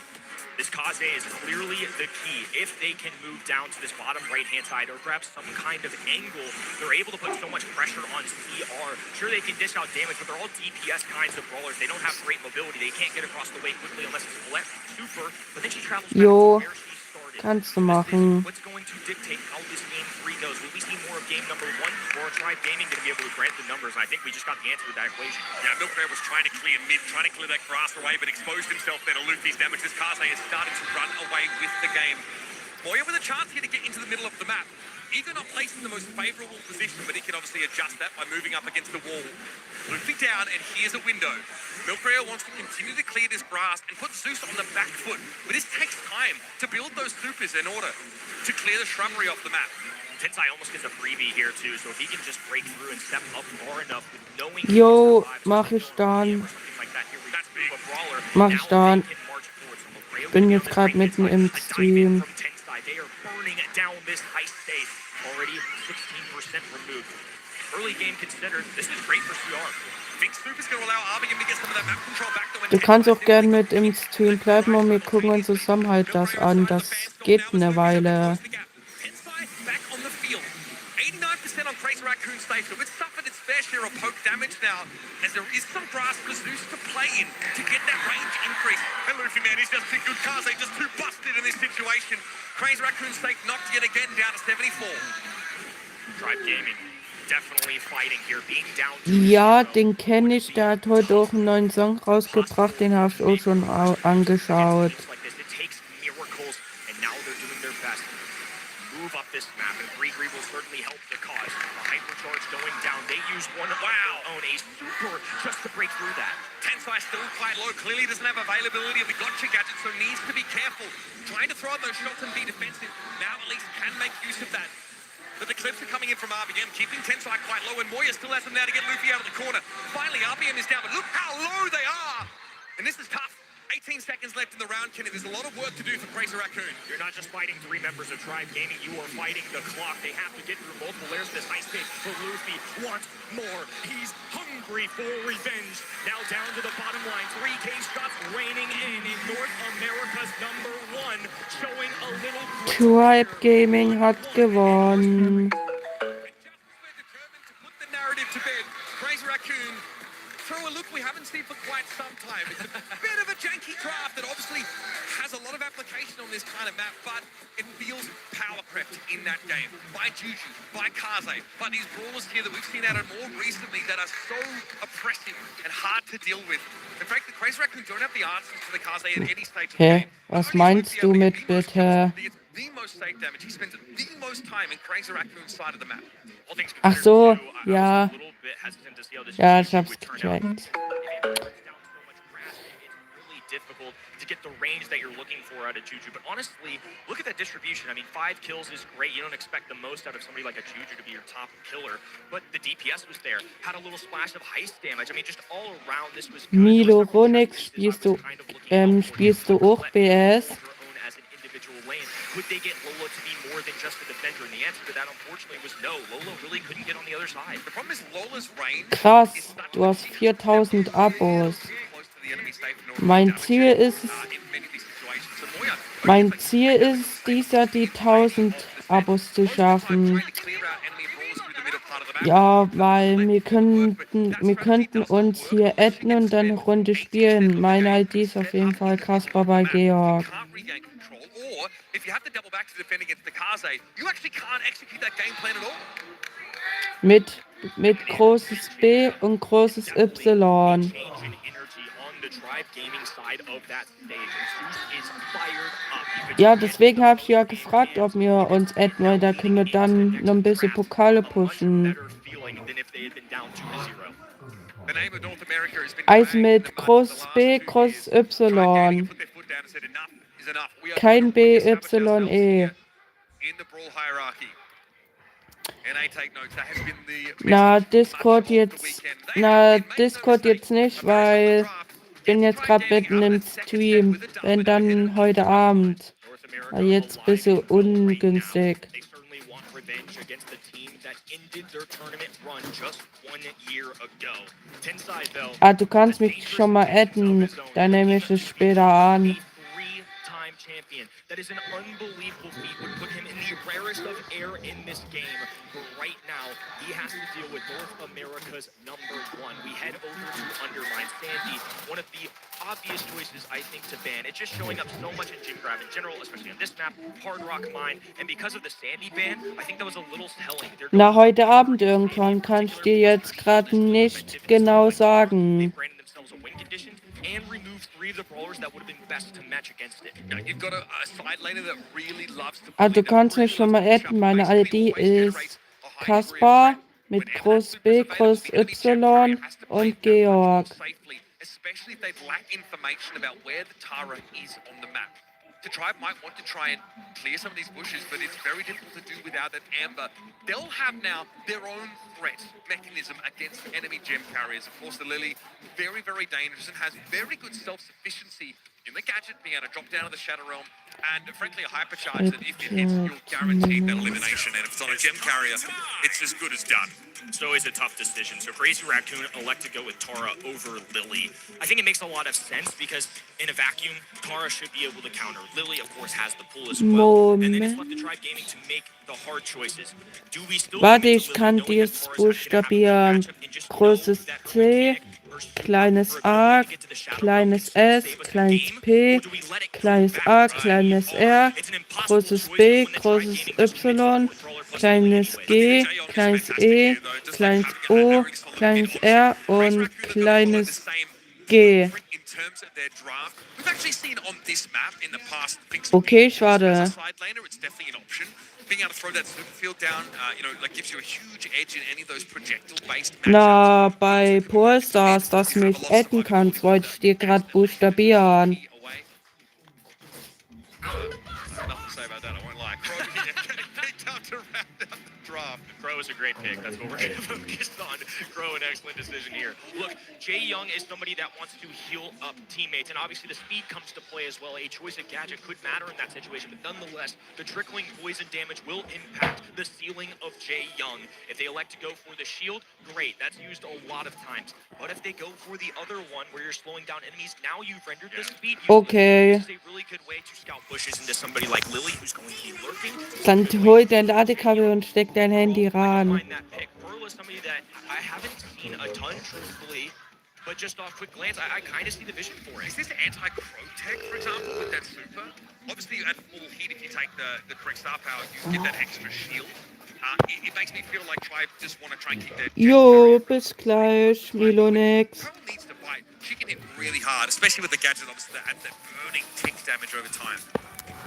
Pros, please sound off in the comments. We need to know what's up with this Pearl. I think it is going to be a way to answer the Crow. Could be a wall break opportunity as well, and maybe just an opportunity to play the mid and pepper down the middle. Tensai already removed from the map. Luffy putting in work early. Zeus, though, Duel does survive. The Lord of the Skies holds on for dear life. Bro, Jaehyung is so good. That brawler, so powerful.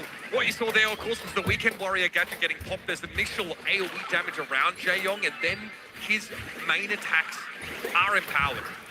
Very, very strong kick in. Luffy dives in, but actually doubles back away from Moya now. Würde mich freuen, wenn ihr ein Like auf den Stream da lasst. Danke. Und auch gern ein Abo. Mein Ziel ist es, dieses Jahr die 1000 Abos zu schaffen. Down goes Crow. RBM with all 5 gems in his hand, and then Luffy with 1 in the pocket as well. This is a little more dangerous. You want Luffy to reign free, have him off the leash so he can get in the faces of enemies, but it's better to be in his pocket than the enemy side. Tensai here, under threat, and he knows it. Luffy here just flashing that super constantly. He's line of sight to Tensai, having to catch on to him though, and Tensai having to win it out. Luffy taken down in the Shadow Realm, and the little genius comes away with 6 gems, making 7 to his name, and I'm sure a broad smile. Pivotal moment there in the match. Both of those kills were debatable. Taurus super grants them 1-0, going for hypercharge here rather early to ensure the survivability. Zeus going to fall as well. Now a 9th gem for Tensai and his teammates. This has gone from bad to worse for Tribe Gaming. Incredibly mechanically proficient play here for Crazy Raccoon, man. No real here. It's just going to take the brute force approach. Hypercharge pop, and he will land right on top of RBM, and nothing the Pearl can do to avert her fate. Luffy wants to step up very low, but still just takes a super pot shot into the bush. But Tensai is already home and hosed, folks. Definitive performance here for Crazy Raccoon in our first round of gem grab. No doubt that drafts are a major So, in this bist game, noch but it's da? hard to argue against some of East Asia's strongest warriors. They can move. I think in a draft like this too, we were really curious to see, because this is a little more untraditional. I think all the brawlers on the side of CR don't surprise me. The Tribe's response is what shocked me a little bit. The Pearl worked out in the early game, but CR, man, Tensai with a big pickup there middle of the game. Moya with a super complete kill at any moment. A lot of work to be done for the red roster. Luffy just tangled up, and that help from beyond. Gadget pop there from Moya. Tensai wants to threaten RBM, who's very, very low, but will be allowed to survive. Zeus just playing very long range, very respectful distance maintained away from Tensai as the map is split east to west. Patience in the middle now. They've rotated Tensai to the left-hand side. He will return now. Ich würde mich über ein Like und über ein Abo freuen. In a head-to-head versus Zeus here, who will fall back for now. Much less aggression. Everybody trying to establish themselves, gain those supers, the Taurus Reaper and the Lily Super in particular, too. We have to keep our eyes locked on. Yeah, Moya's just not hitting these shots right now, so it isn't able to generate that super, but it's really only one good super that you need to take the game away as Tara. One could say the same of Lily, though, and Luffy is looking for an opportunity. Tensai doesn't want to linger too long in mid. It is a gadget operation now from the Lily. Tensai doubles back, though, to help Moya, and that's the Tara super used to defend. Now the healing shade will allow Tensai to get back into the fray quicker. RBM can double up pretty well into Tora from that distance, too. The reload speed, not the fastest, but of course, with the charge up, Pearl can certainly dish some damage. Luffy, though, caught a rock in a hard place. Can't really move forward, doesn't have a super, just has to rely on the little area around him to try and charge from the distance. Okay, makes use of the super there on Zeus, and the Shades are going to soak up some of these shots from Luffy. He's in trouble. He has the super Moya. That's an ability that he would have wanted to save for Tensai, who all this while has been slowly, quietly picking up these gems. Oh, and Luffy has some bad intentions. He's going to pop up in the face of CR. Milfredo grabs a gem, jumps away, but RBM on the prowl. Now releasing the heat. Complete miss there. A hypercharge for Finks. He's going to be playing bodyguard for Milfredo, despite being the larger gem carrier. He's trying to burn down this clock. Did he pop Luffy's it too early, though? Luffy going to go. Moya with the triple hyper, though, and CR take the lead. Crazy Raccoon knew how that round was going to end. They could see the Lily flashing the hypercharge. They knew they had to close ranks and get ready for one last gasp from the North American squad. And ready they were. They plant their feet, the timer expires, and Tensai emerges with the bag. Beautifully conducted draft yet again. I think the Finks there. Hi, was geht? Step onto Tribe's side of the gem well and get well ahead in that count. Even if you hadn't seen this set, I think the stat line kind of shows how this one went. Anytime you see a Jae Young, your support brawler, be your leading kill candidate and also DPS, it's a sign of struggle. Luffy has 3 kills. Of course, he's trying to be up in the face. It's a hard task to play into something like Tora. But again, Tribe Gaming made Schön, that dass du wieder difficult choice. da I think if bist. you let it go to CR, you're basically punishing yourself as well. It's an almost impossible battle going into a Tara and Lily. That combination is nasty just because now there's no longer any really good way to deal with Lily. I think this was an excellent drafting out of CR in the sense that they knew what they wanted. They knew they wanted that Tara first overall pick. The fact that Lily wasn't banned was great, and they removed all 3 of those Tara counters that we mentioned. So it was just a free game. I think that starting line was just perfect. It's kind of crazy how Razor Raccoon are setting Moya up for success, set after set. He could just be a blunt object, run across the map, also cause some real headaches, I think, with the help from Beyond Gadget. Tough for Lily to get through that. Quite a pain in the neck to encounter. And our Razor Raccoon are 1 set away from advancing into day 3, into our single elimination top 8 bracket to renew their claim to this very trophy, to once again rise to world champions. Tribe Gaming had been in this spot before. Just 1 Hast year dein ago in the Ladegerät nicht 2024 World gefunden? Da Finals, musst du Elevate suchen. at the time, this Tribe Gaming roster Sonst fought können wir dann nicht CR mehr in a zocken. double match point that went all the way Also to spätestens, set wenn 5. das hier I'm Crazy vorbei Raccoon. ist, endet Be den confident, Stream und dann not geht's cocky. Brawl You Stars have barely zocken. gotten away to this point. You have been on so many reverse sweep beats. This is the first time in a while we've seen them just have a, I'll call it a regular match. Obviously the intensity there, but just at least not down 0-2. Tribe Gaming win 4 Hast du out of es 6 doch monthly finals gefunden? in North America. Undisputed champions of that region. But now, as they've felt often at LAN this year, backs are against the wall. Dueling Beatles is where it's all going to go down here in our 4th set. And America's best hope need to hold on for dear life. Let's see what this draft is supposed to look like. Of course, Dueling Ja, Beatles, the kann kind ich of map where machen. Pam is going to be hotly contested. She's really shot up into popularity. Hank is very commonly used as Na, CSK. Discord aber später, jetzt nicht, weil Always give you a ich nice im, option, especially im paired up with that Stream Hank, gerade using the bin. TP to get the Hank back into the fight quickly. Pam escapes. So that name is more than guaranteed to be call, especially if there's... Yeah, Hank Gray was another combo I'm looking out for. So we've seen this map a good bit this week, and that combination absolutely lethal. Pam's pick rate through the roof compared to every other brawler on this map. And there is the Little Shrimp big tank. I think it just makes sense. It's a really good brawler. Now the interesting thing to do is Tribe Gaming just going to immediately respond with something like a Pam here? They have to find a way to address this Hank. Otherwise, they're going to have to go in a completely different direction. One thing I am a little worried about, if you give away the Gray as well, I think CR might scoop it. Should think about Lou potentially, Amber also as an option, and throwers. A Juju, Barley actually has a really good win rate on this particular map. It's north of 60%. I've seen a number of Barley sets in the lead up to this tournament as these teams have scripted and practiced amongst one another. Otis here, powerful side laner. Pretty impressive at shutting down tanks, especially that hypercharge now not only allows you to silence your opponent, but to stun them in place. Otis is going to be a great answer into Hank for what you just said, that stun. If Hank can't move, or at least can't shoot, he can't super. If he can't super, he can't heal.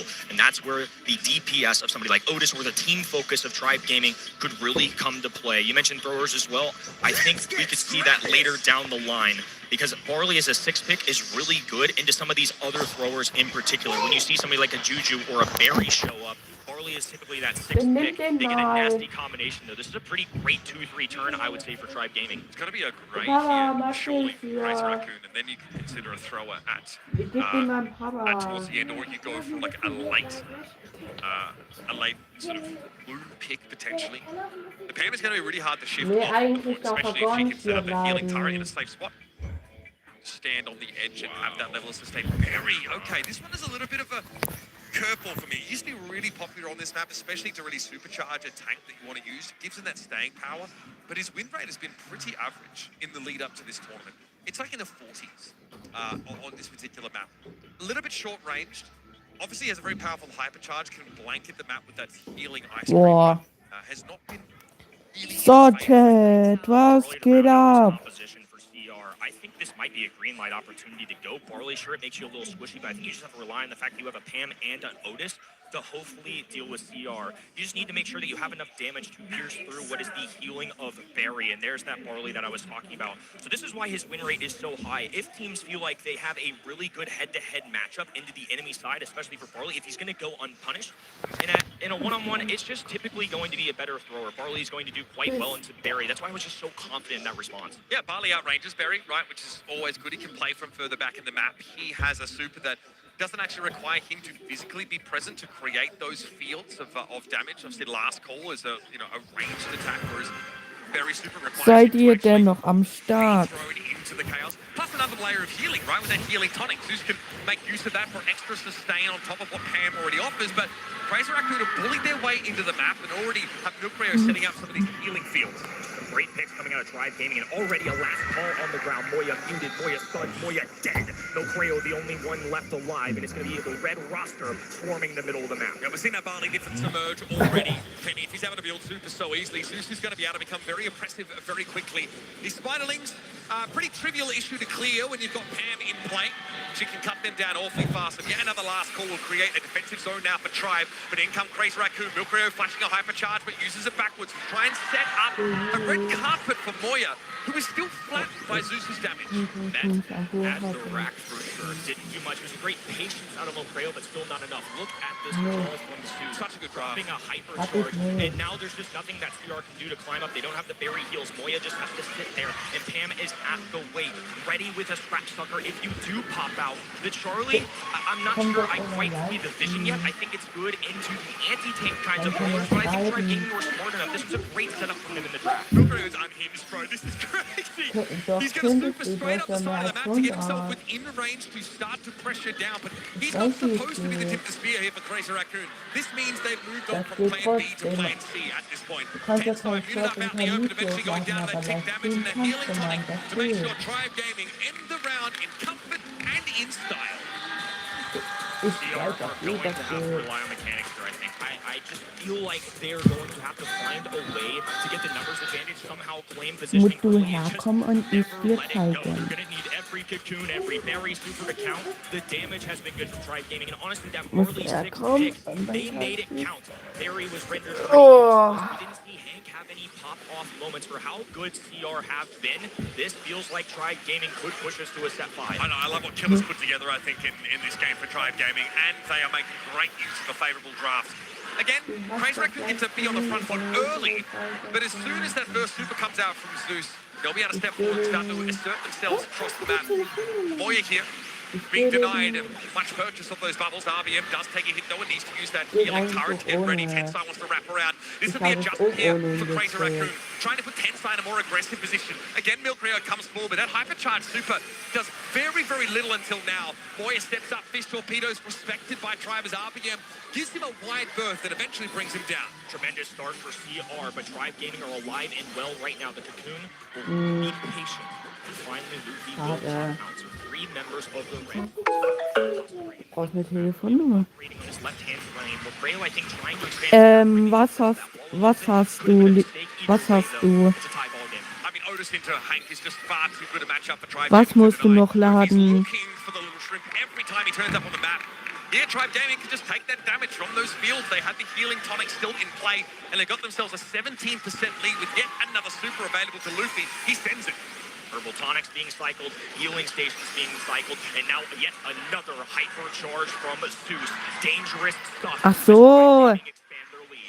Tensai very low, in no position to fight for himself. So, ich Tribe Gaming dachte, have done it. ich dachte, es wäre was anderes. It's far too much for Crazy Raccoon to handle. As talented as they are, they got utterly cocked. Noch eine Frage, wie viel Pokal hast du im BS? Tribe Gaming. Can't say enough good things about that draft. They ended up getting the Pam, which is by far the most played brawler on that map. And on top of that, they looked CR's composition straight in the eyes and read them like a book. Knowing their every move makes a big deal. I feel like it was too predictable. 1000 nur. Hank is a great brawler. I love Barry 1000 nur. but 0 kills across Ich hab the board. They 67.000. do not have a lot of kill pressure, but that is, something that any team going into this double kill setup is going to 10.000. Na, ich hab 67.000. Otis just locking him out of the game entirely. Really heads up picks, and like I've got to say, this is how you pave the way for success coming into a game. You see, yeah, like then Luffy's like, man, I mean, this is just a free win, absolute free win against one of the best teams in the world. It's still free. Sierra did a great job in game number 2 of trying to change things up, finding a couple early frags, but I just feel like the combination of Herbal Tonic... 67k habe ich. Ich habe nicht 67 Pokale, ich habe 67.000. If they can move themselves into that front line, push CR back, it's really hard for them to come up, and it's such a good composition with a healing station that you can press against the wall. Barley, as a thrower, does really well against Barry. You almost have to rely on just perfect mechanics from CR if you want to come away with that one. Can't say enough good things about Tribe Gaming there, but the job is not done. Fang jetzt auch nicht mit diesen 6-7 an. Nee, kannst du vergessen. Brauchst nicht mit diesen 6-7 anfangen. Our last game type is going to be Bounty. That's where this goes down. Crazy Raccoon have had to play maximum Brawl Stars so far here at Worlds, but whichever team drops out of this game will have a second chance. They will drop to what we'll deem the lower bracket, but it means they'll have to play again today to fight for the right to stay alive here in the World Finals. Layer Cake is going to be our final battlefield here between Crazy Raccoon and Tribe, fighting for some respect on the name of North America, and so far they've looked very, very good, true to that number 1 seeding. Ja, ich hab 67k. Now they just need one more immaculate draft to land the plane. Und ich hab aktuell noch, warte, wie viel bin ich? 5 oder 4 Plätze habe ich noch in meinem Club frei. Not just as the number 1 seed from North America, as the hometown heroes. It was literally their organization's home turf. On the other end, Crazy Raccoon, defending past grand finalists, couldn't even muster a top 2 seed. They had to go through the gauntlet that was LCQ, and now it will all come down to Layer Cake. I want to see a Luffy Kaze. Honestly, she's got a really good win rate on this map. It is Auf jeden Fall nach dem Stream werde ich BS zocken. potential squeak draft opportunity. Yep. Straight away, that gets picked up for Tribe Gaming. I think that wind-up gadget is very, very good to threaten your opponents playing deep. You become a sharpshooter for that one shot every so often. And I think it's really dangerous if you allow Squeak to build that super, because even behind those walls, you will not be safe. Kaze and Ali are certainly considerations here from the aggressive end of things. So Squeak is a very safe early pick, but a lot of the times to deal with him, you're going to want to be up in his face, and those are 2 kinds of brawlers that can do that. I still like Squeak, can't fault them whatsoever. There's no telling what CR are going to do here. There's a ton of different combinations, but Kaze, of course, is going to be one of those leading ones. Yeah, Kaze and Squeak. So this now puts the onus on Crazy Raccoon to get aggressive and be proactive. Ach so. Tribe Gaming might now decide, well, okay, do we have a way to challenge? Dann sag's doch gleich. Is there a way that we can actually start off the map as defenders and punish these chokes? That's definitely going to be playing on their mind to some degree. Kaze has a 64% win rate here on Layer Cake in recent times, so definitely a go-to pick. Start to think about throwers a little bit later on here. You're concerned, obviously, about Kaze threatening their position, but Juju's still powerful on this map, just because it's so carpeted as well. Ach, alles gut. Gus a good pairing for this too. I just like Gus in general right now, especially on modes like Bounty and Knockout. It's one of those things where he has a shield that can grant you extra health points. He has the long distance, so they need to respond with either a thrower to hide behind those walls or just... Also spielst du jetzt gerade aktuell kein BS Yeah, I think mehr. Ali might be in the equation. Ali versus Kaze is such an interesting interaction, but I just think the ability to go over water is really helpful. Charlie for the cocoons. So in terms of range, it's a little tricky into something like a Gus, but it will shut down Kaze instantly. Milker and man needs to be very careful about when to step forward. Spineling's less of an issue. Those can be cleared relatively comfortably by Crazy Raccoon. They can always draft something that has some penetrative power on those shots. Do we end up going for the Alligator Assassin? Saw it in that earlier game from Novo. It was pretty dangerous for SK to deal with. Jetzt spielst du es wieder. Ah, gut. Obviously, Kenty's hypercharge being adjusted somewhat now, not being quite as potent as it once was. It used to be able to appear in the middle of it, but still devastating in its potential. This is such a Tribe Gaming coded pick here for Zeus. Meine ID. Was? Ja. Meine Supercell-ID ist großes C, kleines a, kleines s, kleines p, großes A, kleines R, großes B, kleines Y, kleines G, kleines E, kleines O, kleines R, kleines G. confines of the comp they've set up. There's a lot there to empower the Kaze though. Between the gust shielding and of course that Ruff's hypercharge that'll give Kaze hers pretty much straight away. You've got a fairly straightforward strategy about trying to beat Tribe over the ears. That being said, you've got the mobility to likely take that blue star away off the rip, so it's going to be up to Tribe Gaming to forge a path forward. At least they get the free damage on Tensai as a cost of that blue star. Easy blue star pickup for CR, but Tribe Gaming complete positioning. Moya instantly opens that map, and the good news is Volfreo is even more powerful. Every time one of those dog traits go down, you get a little extra health boost that's permanent until you die, and more damage. It's quick damage definitely being Irgendwo in der Ecke ist so ein Feld mit Freunde. Dort gehst du drauf. Dann gehst du auf Freunde hinzufügen. Freunde Supercell-ID hinzufügen. Und dann halt das eingeben, was ich dir vor uns gesagt habe, mit diesem Kasper bei Georg. Und dann auf hinzufügen, dann auf das Grüne und dann bam, hast du mich. Swung the other way. That is huge now. Tribe Gaming though still behind by that one star. Need to find another kill. Was soll ich sagen?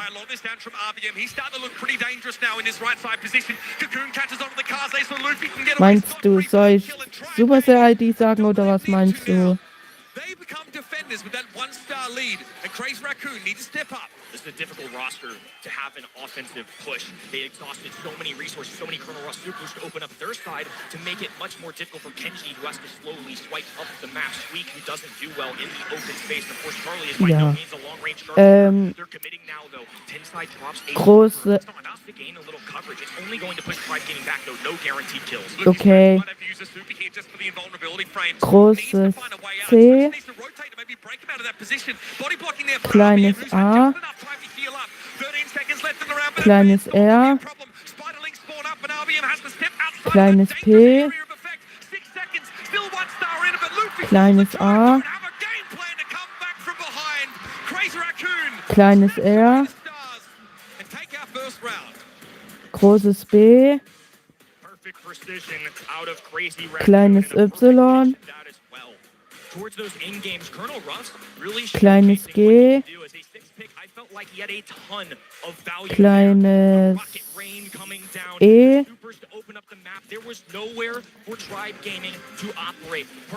Kleines O.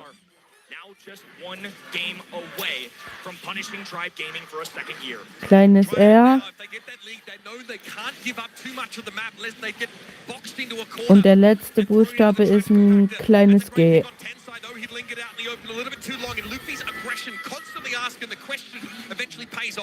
Tribe Gaming not backing off yet, despite the lead. They want to hold their own. Zeus now slowly being walked back as RPM still flanks on this right-hand side wall. Moya looking for any bounce shot, any connection. He needs a super to get this team up and running.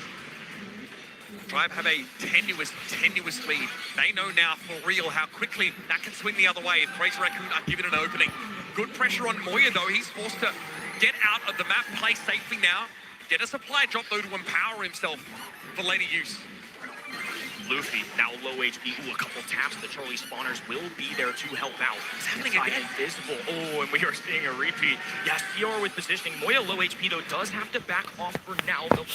Schreib mal kurz in den Chat, wie du das geschrieben hast. You mentioned it earlier. It takes a while for Luffy to cover the map, but he has to use his ammunition in order to do so. Moya here steps up, looking for bouncing shots now. Oh, I like that from Zeus. Okay, Cocoon connects onto the Kaze. Luffy there, ready for the follow-up. Now going to try and remove Tensai from the game, but he got a shield instantly. Nice cover from Milkrio. Saves Tensai's life, but Tribe still have an aggressive footing. They're still going for the...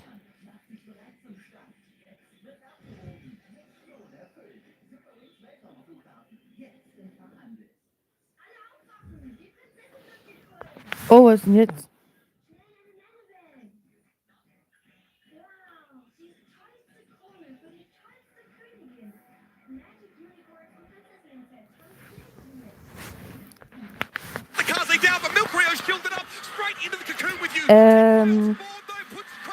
Das Z ist falsch. Da kommt ein großes C hin. Das kleine R ist auch falsch. Da kommt auch ein S hin. Und neben dem großen B, das ist auch falsch, da kommt ein Y hin. Und sonst stimmt alles. Guess what, folks? We're doing it all over again. New year, same story. Who will be our winner? Comes down to this last round of the match. Luffy already knows what the game plan is. He needs to be playing forward early and often, as long as he has the health pool to support that strategy. Great pressure again on the lawyer from RBM, but Tensai is deep behind enemy lines. Slashini doesn't connect. Great mechanics from Tensai to dodge. That exchange leaves Crazy Raccoon ahead now by 4. Perfect precision out of Mocreo. A trade that Crazy Raccoon were willing to make. And then they added one more. The Gus gameplay out of this man has been unbelievable today. Moment. Luffy knows now playing from behind can be challenging. It's just 1 star in it, but he is overwhelmed. The Cookie Popper, it's a burst damage he's just not ready to deal with. Warte, ich schreib's jetzt dort rein und dann siehst du. Moment, ich schreib's jetzt dort rein. Hier, das ist mein Supercell-ID. Doing his best to stay alive. RBM doesn't quite go for the kill, knowing Tensai is there for reinforcements. Has the presence of mind to dodge away from that Luffy super, despite being so low, is incredible. Das ist mein Supercell-ID, wo du mich adden kannst. Tensai outlast! Unreal Milkrio! Another huge pickoff! Tensai stays alive for long enough to keep Crazy Raccoon ahead by 3 stars. That's all that's in it. That means Milkrio needs to be the target here for Tribe, but they'll take what they can get at this point. Tensai with 2 stars. No, they can afford his life. Milcreo with 5 So, on his jetzt gehe ich wieder That's zurück. who they need to focus down. Supers being released. Tensai up in the face of RBM teammate there to assist. So, ich hab's dir gezeigt. Also, Tribe Gaming has waited for revenge for an entire year, but CR standing tall. Tensai drops the super. so. RBM low HP. Milcreo a man on the mission, and once again he delivers. Let this be a warning to the world. Land is where demons come to play. Dread it, run from it. Crazy Raccoon are inevitable. Once again, North America's top squad have been weighed, measured, and found wanting. The solace they will take is that they have another shot at getting out of this group. They were hoping to do it in style. They were hoping to do it against the best in the world. That catharsis will have to wait. 8 on the board. I mean, wow. Multiple times today, this man has come through. Unreal performance, especially when they needed it most. The Raccoons came to fight with sharp claws, sharp teeth. You better lock your bins, folks. And they take this once more in a 3-2 Neben dem großen B kommt ein Y und dann ein kleines G noch und dann hast du alles. Und dann müsste es stimmen. First it was humble, it was a reverse sweep. Emotions were high, the tension was there, it is incredible TV. And then this matchup against Tribe Gaming absolutely delivered. We got to see finally at least what has been cooking in North America for so much of this year. Some really solid drafts, I think, from Killer and the crew. They put together some great strategies. There's some risk involved in bringing the Kenshi into the mix, especially up against Kaze on that bounty game, but they made it work on a couple of those crucial rounds. I'm impressed with what we've seen from them. This actually sets us up for a pretty insane decider game in this group. Humble and Tribe going at it. Only one can survive. That's a little teaser for the afternoon. It's going to be a banger, but the beauty of a World Final is that we have competitors from all across the globe. Up next is Brazil versus Italy.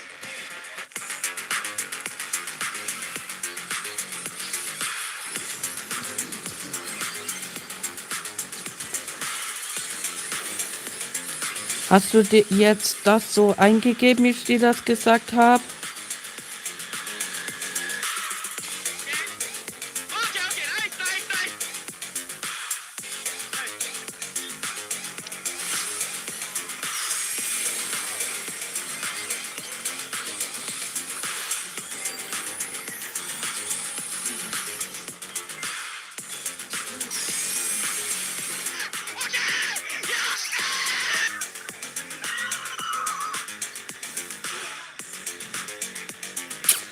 Ey, Bro, ich habe kein Zweitgerät. Ich kann es leider nicht reinschreiben.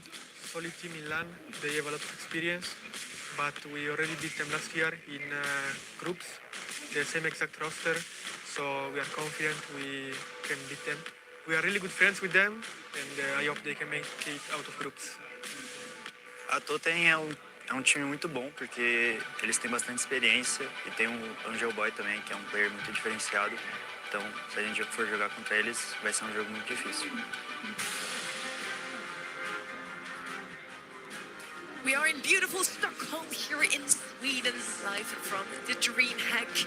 And we're ready for our third winner's match of the day for the Brawl Stars World Finals 2025.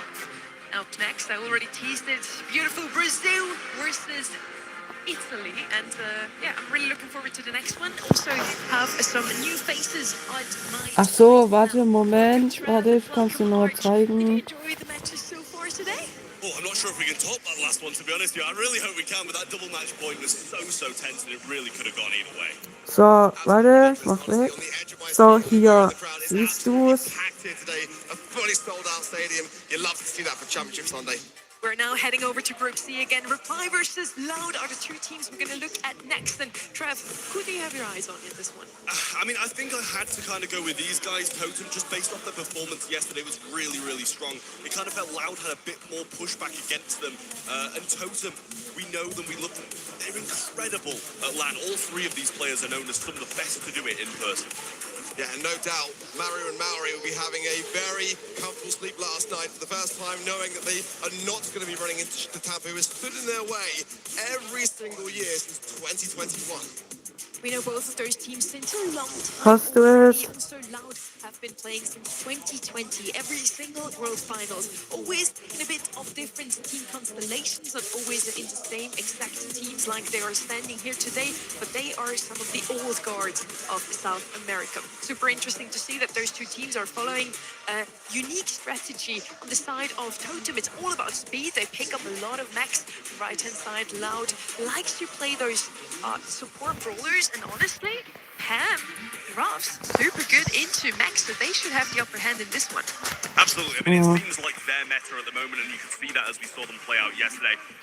Unfortunately, regardless of meta, we're all kind of going with the Reply Totem side of things, and I think the majority of people will as well. It really is just this roster so strong at the moment. Loud, I'm not counting them out by any means because they had a very good performance, but they're going to need to do well against Totem. I think we're ready. Let's get this match on the way. Let's get the teams onto our stage. These next two teams were on a heater yesterday, but have they reached boiling point? This next match will set the tone for their weekend, so without any further delay, let's bring them out. It's Reply, Totem, and Loud!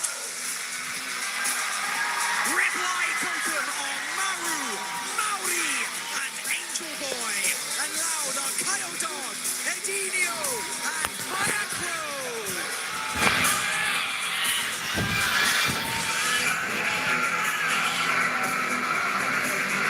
We already had the Angel versus Demon season in Brawl Stars. Now it's Angel versus Crow.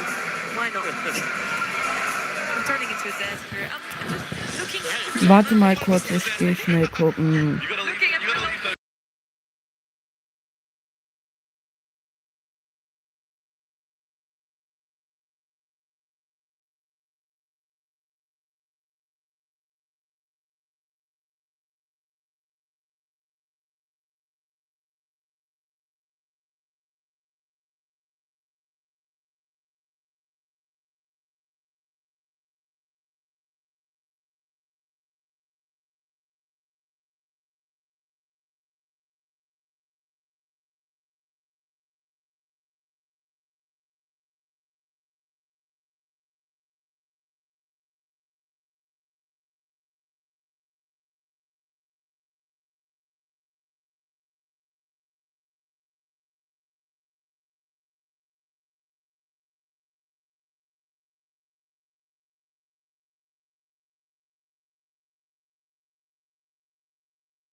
reject also turns out to be the winner in a 3-1 series. So let's see if it's going to be another. Muss ich dann gucken, wie es ausgeht. Ich hab's gerade nicht gefunden. Schreib mal deine Dings hier rein. Ich add dich an. Yeah, I feel like we maybe do have that kind of in-between game here. It's not going to be a 3-0, maybe not a 3-2. I think you're looking at maybe a totem 3-1 in my opinion. I do think Schreib mal deine Supercell-ID rein. just because of the kind of level of the gameplay and you know, incredible match that we've just been provided. So hoping that these guys can replicate that and give us some fiery Brawl Stars. Yeah, and I'm glad you said it, Trav, that Loud cannot be underestimated in this competition. I feel like they are something that can be definitely an upset in this regard, in this particular matchup. For Reply Totem, though, very consistent yesterday. It's got to be said. Legendary drop. Must be a max the count. Let's go with that. But for Reply Totem, certainly, those aggressive brawlers that Jo, danke, mach ich dann. show its face. So I'm hoping that Loud have come prepared in that regard for their draft. Layer Cake is going to be a map where you want to see some of those aggressive brawlers. Ali, Kaze, something to pick up the blue star. On the side of Loud, as we already mentioned, they go more for the support brawlers. And Trev, all those supporters have been coming back big time to the meta. We've seen a lot of roughs all year long, really. Yeah, absolutely. I love seeing this roughs and being able to just provide a hypercharge to one of your teammates is huge. You know, the hypercharge itself isn't that impactful. To give it to these aggressive brawlers like the Kaze we saw in the previous one, you know, the likes of Kenji, those kind of brawlers, more aggressive. It just amplifies your teammates and puts them in a position to be able to flip games that they otherwise wouldn't be able to do. So, as you mentioned, the Pams, the Ruffs, these control brawlers that seem to be working so well for Loud are so far in the meta at the moment that they've got a very good chance. And you've got to remember that both of these two teams have had their best performance to date. I mean, Angel Boy celebrated his first ever win at the World Finals yesterday. You've got to remember back in 2022 when he joined Navi, they lost the Tribe in the first round. 2023, lost the Tribe, lost the Reply Totem. Didn't make the World Finals in 2024. So that was his very first win on the world stage in that regard. And for Loud, they've just been able to make the best of South America happen this year since 2021. So everyone on the stage currently right now is on Cloud 9. We saw in the beautiful Sao Paulo how good it is to have the fan support behind you, how much it boosts your performance live on stage. Loud, unfortunately, didn't get the chance to play live in front of the Brazilian crowd, but they have brought some fans here with them. However, Totem has some of the loudest fans in all of this hall here at the DreamHack Stockholm. So I'm a bit scared for Loud here, not gonna lie. It is a bit of a shame that they didn't manage to get playing in that home support, because I know that would have taken these guys a long way, and, you know, bouncing off the crowd is something that they would have been able to do so well. Prediction-wise, the public's going to go 74% towards Loud. Obviously, they've got a huge following in the South American region. Surprised to see more people not going Totem just based off the fact of how well they played yesterday and how incredible they are on stage. That's not to say that Loud aren't good on stage, because I think they're a team who thrives in this position as well, but extremely surprising to see that prediction go that way. Ban-wise, we're looking at the Mina, the Ali, and the Meeple for the side of Loud, and Reply Totem going to select the Juju as their first. Great thrower to have, very versatile, and the Hank, the Kaze, and the Buster banned out from Totem. I think when you consider Loud having 2 grand final wins, you know, 5 grand final appearances versus that of Totem, which really just had kind of like 3 quarterfinals exits, it does say quite a large story. But hey, the EMEA region is widely regarded as being that of the most competitive in the world. Juju, it's great to see her back. It's definitely a South American pick. The Reply Totem have been able to snap here. Meeple ban, I think the Ali ban is a really good showing of signs for me of Loud really being able to read through this draft. Otis, though, definitely going to be a potential here, but Ollie as well, dangerous in that regard. Squeak going to be coming through. There's that Ollie. Yeah, I kind of feel like it's in a very good spot when the Hank is banned. I agree with you on that one. And we kind of wanted to see the Kaze and the Ali, both of them banned out immediately. Juju picked up first. Squeak was the natural pick against it, I feel. They don't really need a thrower now on that right-hand side. I do want to see some more aggression on that left-hand side now. We just talked about how Reply Totem appreciates speed. I don't think Max necessarily is going to come out here, but maybe something like the Kenji that we have just seen in the Tribe versus Crazy Raccoon matchup. Yeah, absolute speed demons, these guys. So you expect the aggression to come down, maybe even to balance out what they've got on the other side as well. But Gene is going to be coming through. The ability to turn a game on its head with one of those Gene pulls, and, you know, specifically with the hypercharge as well, throwing out 3 of those magic hands can be a big game changer. Lily is another one of those brawlers, can turn a game around with a super, with a hypercharge, just really, really quickly. On a game mode like Bounty, where every kill matters, and specifically in those later stages of the game, these are the brawlers that make the big plays. Yeah, I was looking out for that, Lily, and Reply Totem have got a really good comp, in my opinion, going on here. There's going to be a bell available here, potentially here. They could go for, so I was going to say a thrower, but something aggressive does excite me. Kenji going to be coming in to double down with that Ollie. And you know, the question for me is it going to be a bit overkill? Is it going to have a little bit lacking of control? That Squeak is going to be having to work a bit overtime in that regard. But I'm kind of slightly edging towards the replies at the top for me. But I think they're pretty balanced on both sides, honestly. I mean, I really like how this loud comp is so aggressive. We've just kind of Bitte ein Like und ein Abo dalassen. really, you know, they go with the support, they sit back, they play it slow, and Reply Totem are the ones who run it down. And now we're seeing a Kenji and an Ollie on the same team, so it's kind of flipped around a little bit here. Adinho going to throw a gadget straight down the mid, and there's the residue. Being able to slow through this mid and see where people are. Maru's super aggressive, will surely be traded out, and that's going to flip it even further Loud's way. Yeah, not the positive elixir trade he was looking for there, but straight into the realm. And just wants to try to get that Slither as quickly as possible, I imagine. Maru now, again, he goes down yet again. Dino showed good signs they were preserving that ammo to ensure that when the Lily came up, he was ready for it. And look at this, 11 stars now to 6 already. He's been going back and forth in the first opening seconds. I mean, it's night and day, really, from what we saw the last time we saw this map being played out just now by Tribe and Crazy Raccoon. So much more aggression, so many more stars being flipped either way. It does remain 11-6 at the moment in favour of Loud, so they're in a decent position to sit back. Maru, no. That was not good from him. Hypercharge could be thrown out and missed, and it takes him so long to get that as well. Kyodok going in will be able to get this get the Gene under control, and that should be a kill as well. They seem to be falling apart here for Applied Totem, and a super from Kenji almost brings him down as well. But it now 13-8. And a lot of scrappy Brawl Stars on show.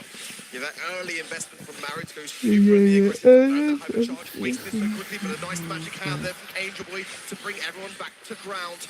10 stars for Reply and the blue. They just need 3 to be able to get themselves into a better spot for Kydok and Firecrow, or just Ben Adino. Kydok's going very on the aggressive, gets the hypnosis attachment to Mari, and they secure that kill as well. Da kannst du solche Kartenpacks kaufen. Und da kannst du Skins bekommen und was war es nochmal? Ja, Skins kannst du bekommen, Brawler kannst du bekommen und so weiter halt.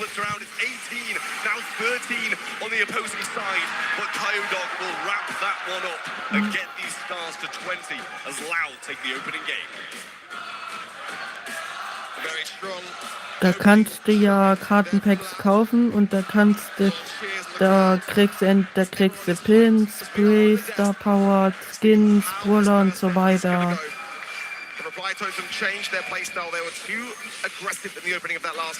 Oh, eins kostet 450, eins kostet 190, glaube. Dann kostet eins 100 und eins 80.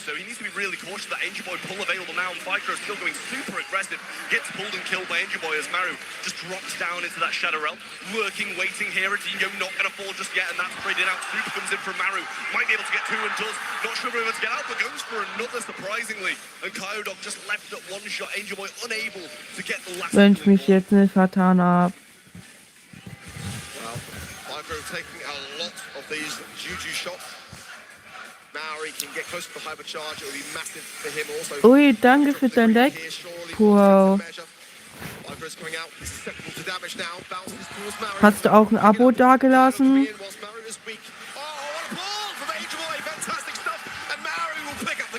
Yeah, really nice there from Angel Boy. Maru dropped down into the Shadow Realm, so was safe anyway. Why not add another kill to your repertoire if possible? Ehrenmann, danke, Bro.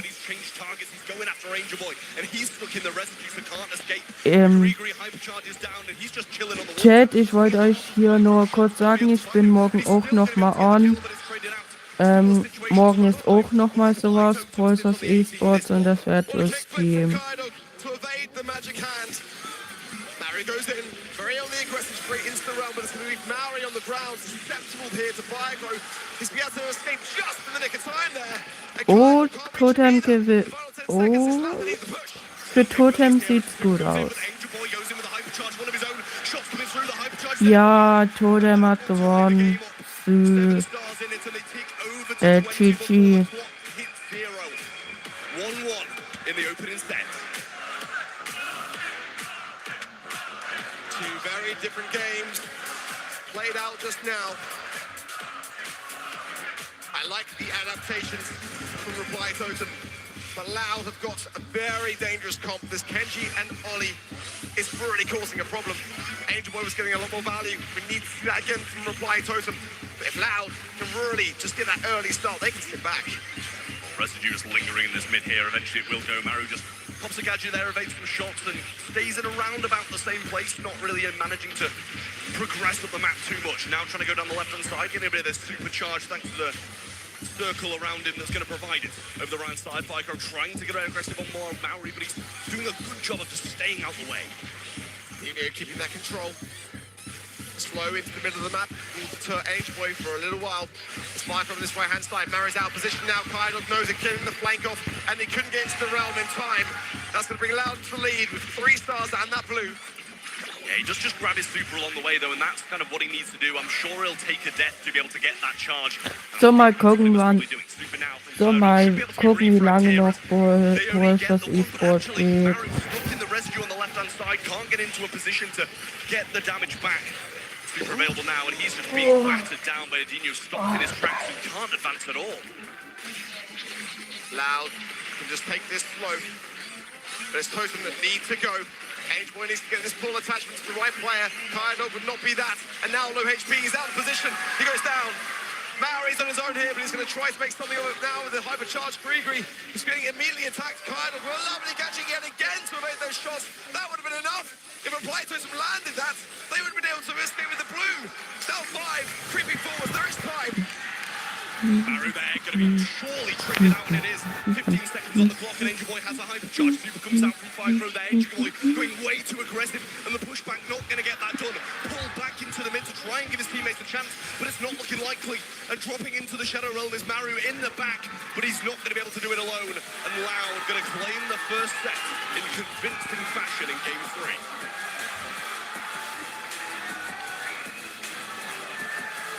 That's how you do it. Great stuff from Loud again. This was the match. The backstage, I was saying, I'm surprised that we're all united here for it. Because Loud are fully capable, and you can hear the crowd behind them also. Just some out-of-position plays there from Reply Totem for me, and just a couple of moments where they would... So, mal gucken. Loud capitalized. Stats will say a similar story. It was actually Maru who had the most kills. Most DPS goes to Maru, 295, but that was all about control for me.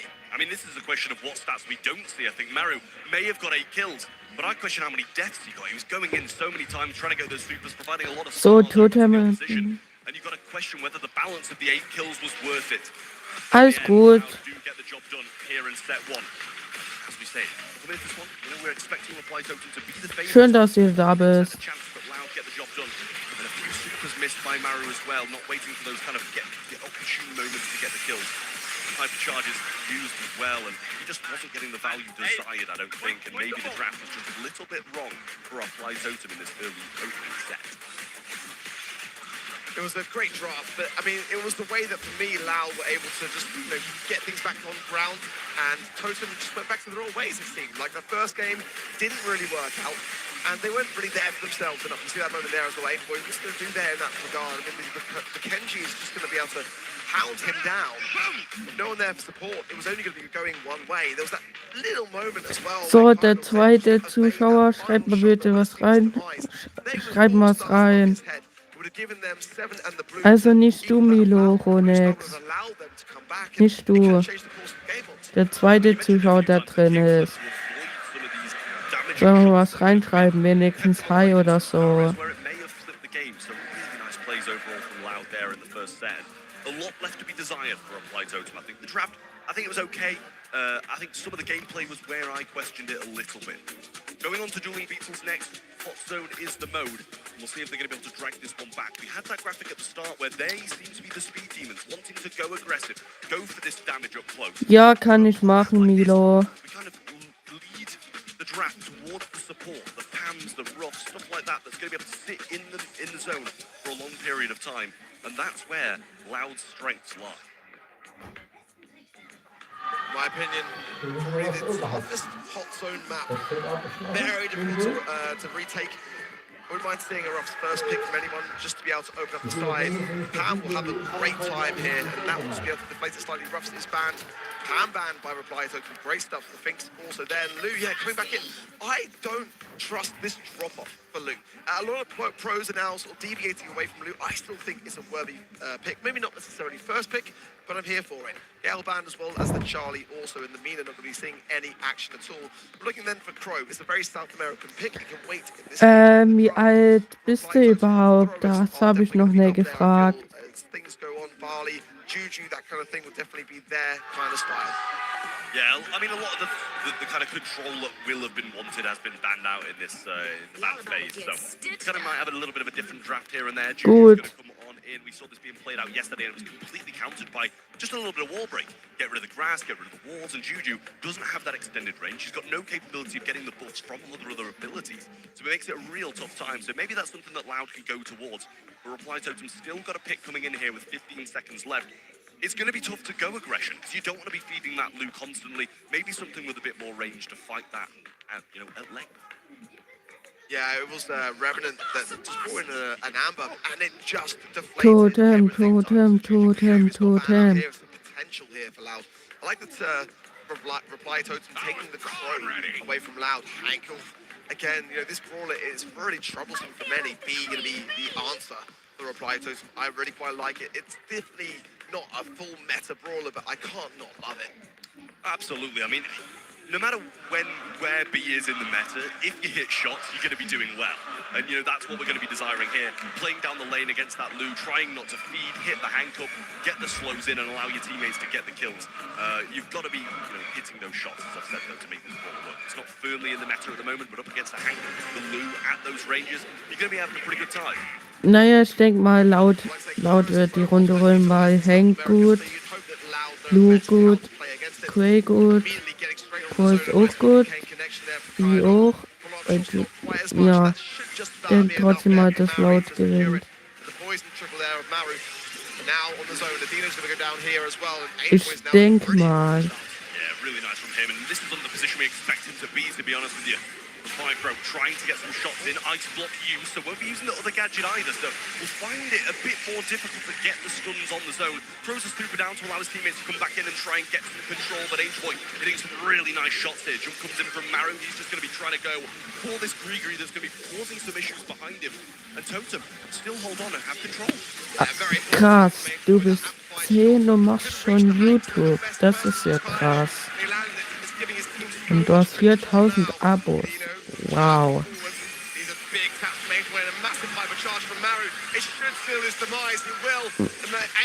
Aktuell sieht für Totem gut aus. Like we were saying, you need to hit shots when you play the B, and that's exactly what Angel Boy's doing for Totem here. Adinho going to come in with the hypercharge, not finding any shots just yet, so no sweep available. 15. Wow. 15. Oh, ja. Ja, 15. Charge over Firecrow will start out Maori, and he should be taken care of because that's just staying alive a lot longer than I gave him credit for. Can Reply Totem now get back on the zone? It should be possible now that it's on 3 versus 1. Firecrow for the last ditch attempt, but it's not going to be enough. The first game of this set goes the way of the boys in green. I mean, I guess technically both of them. It's the battle of the greens. But really nice stuff from Reply Totem there, and a lot of it you got to credit to Angel Boy as well. We saw him in a really aggressive position so early on in that game, and you kind of expect him to, be to eventually be able to get some stuff done, but he was super aggressive, and I love that from him. Maru with some great jumps, some wonderful control, and Maori getting kills and securing them has been a big thing for Reply Totem. Already getting a lot of shots soaked up by Maori and Angel Boy. He's low, but that Crow trickle down will be enough for Maori to get back in position and heal up along the way. And again, Angel Boy exposed there, able to get these connecting shots. Firecrow falls equally as quickly. And it's already Reply Totem back on the zone. Well, Grigri plays down and he's not even hitting that. Never mind anybody else. Maru's going to come in with a jump over the top and force out those missiles from Adinho to get the heal. Maru still remaining in this aggressive position against the wall, and that's where he wants to be. Hypercharged Grigri comes rolling on in. And even if it doesn't get kills, which it does, he's burning so much time by placing it there. Yes, it's much better. The drop absolutely on point here for Reply Totem. Loud are not really able to make their comp work as of yet, but can they turn that around? They've got 70% on the zone. There's not going to be enough, not by a long shot. Totem keeps staying. Flycro trying to make the aggressive move, kind of right absolutely obliterated by the super of Maru, along with the hypercharge and the ice block keeps him alive for a bit longer, but not long enough to stay in the mix. TP now established by Kydog, eventually an Angel Boy will quickly get rid of him as he comes in. Now over the top as well, but Maru should be able to stay on the top. I mean, it's 99, not just yet, but a hypercharged Grigri providing some slows, and they're only on 30%. The drop comes in from Maru coming forward, and that's going to be the final ticket zone in the hot zone. Lovely stuff from Reply Totem, and what a way to answer that early loss of set. That's exactly what Reply Totem needed, especially as that first set. They did not look themselves at all. That was the boys back in business, as far as I'm concerned. A great draft, everyone had each other's backs, and they were just juggling their opposition in terms of targets really, really nicely for me. Angel Boy going to town. Okay, bis später, Bro. Hat Spaß gemacht. It's not the most meta of brawlers, but this is kind of how I'm seeing this World Finals, and I saw this on Twitter also. It's not just about playing the meta, it's about playing your comfort picks. That's what's making Team Star to shine. 10 kills for Angel Boy, 413 DPS for Maori. And Kydog didn't even get a kill on the other side of things. It was a very, very dominant showing for Reply Totem in that stat. Absolutely. I mean, you look at these stats, and you see Angel Boy with 10, Maru with 8, Maru with 8 as well. Real solid stuff. Adinho, Kydog, and Flycro not able to have that same firepower. We're going to go down to the stage, have a little chat with Barney, and check in. This match is honestly popping off right now. As you can tell, we've got the Loud fans here, Reply Totem fans over there as well. I don't even know what is going on right now, but I'm excited. I hope you guys are at home as well. Let's see if I can get a quick question. Hey, let's see if we can get a quick question. Did you fly all the way from Brazil to come here? Yes, Brazil. Everybody here from Brazil to see Loud win the championship. I love that. You're up against Reply Totem right now. Do you feel like you guys have what it takes to beat Reply Totem? Sorry. Do you feel like you guys will beat Reply Totem? Oh, yeah, sure we'll do. For sure we'll beat. I love it. I love the passion. I love the energy. Guys, best of luck. Who's going to win this match? You heard him. Reminds me very much of the LCQ and the energy of which the Brazilian fans bring. They are there, loud and proud as ever, to back their boys. Absolutely, I was going to say the same thing. You know, it brings you back to LCQ when the crowd was just so electric and so behind those South American teams in that competition. It's lovely to see a few of them get out here and support their boys on the biggest stage of them all. We're heading on to New Horizons in Knockout next to see who's going to take the lead in this really tense matchup between Reply Totem and Loud. Should be getting into the draft shortly, but as it's saying on screen right now, you can pretty much bring anything on in this map, and in certain situations it'll work. Yeah, certainly both sides love to gravitate towards the Jae-Young and the Grey, so this needs to be banned. It's the first pick, though, not banned out by either side, so interesting. Jae-Young is available in that regard also. So Squeak, the Gene, and the Mina band, the Brock, the Charlie, and the Ruffs. Interesting stuff. Over to Loud then for their picks to come through. Ollie could be that, of which they have in mind. The Max would definitely be a nice option to provide that speed also. Juju's going to be their first pick. I mean, at the moment, it's going to be Max and Juju. Interesting. I mean, that final pick obviously is going to be very important to combine with the Max. But great to see Max having a good showing now in this battle mode. Yeah, absolutely. And as I was saying, you can play most things. Seek Grey, mid-range Brawler, going to be kind of setting up those teleports and going aggressive. You've got the same with the Max going aggressive, but Juju a thrower. You can play tanks on this map, you can play long range, short range, whatever you want.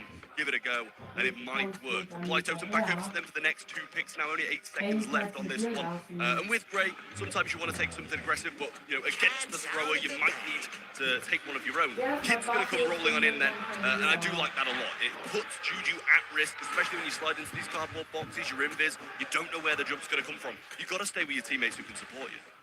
It's definitely a very, very dangerous brawler as far as I'm concerned.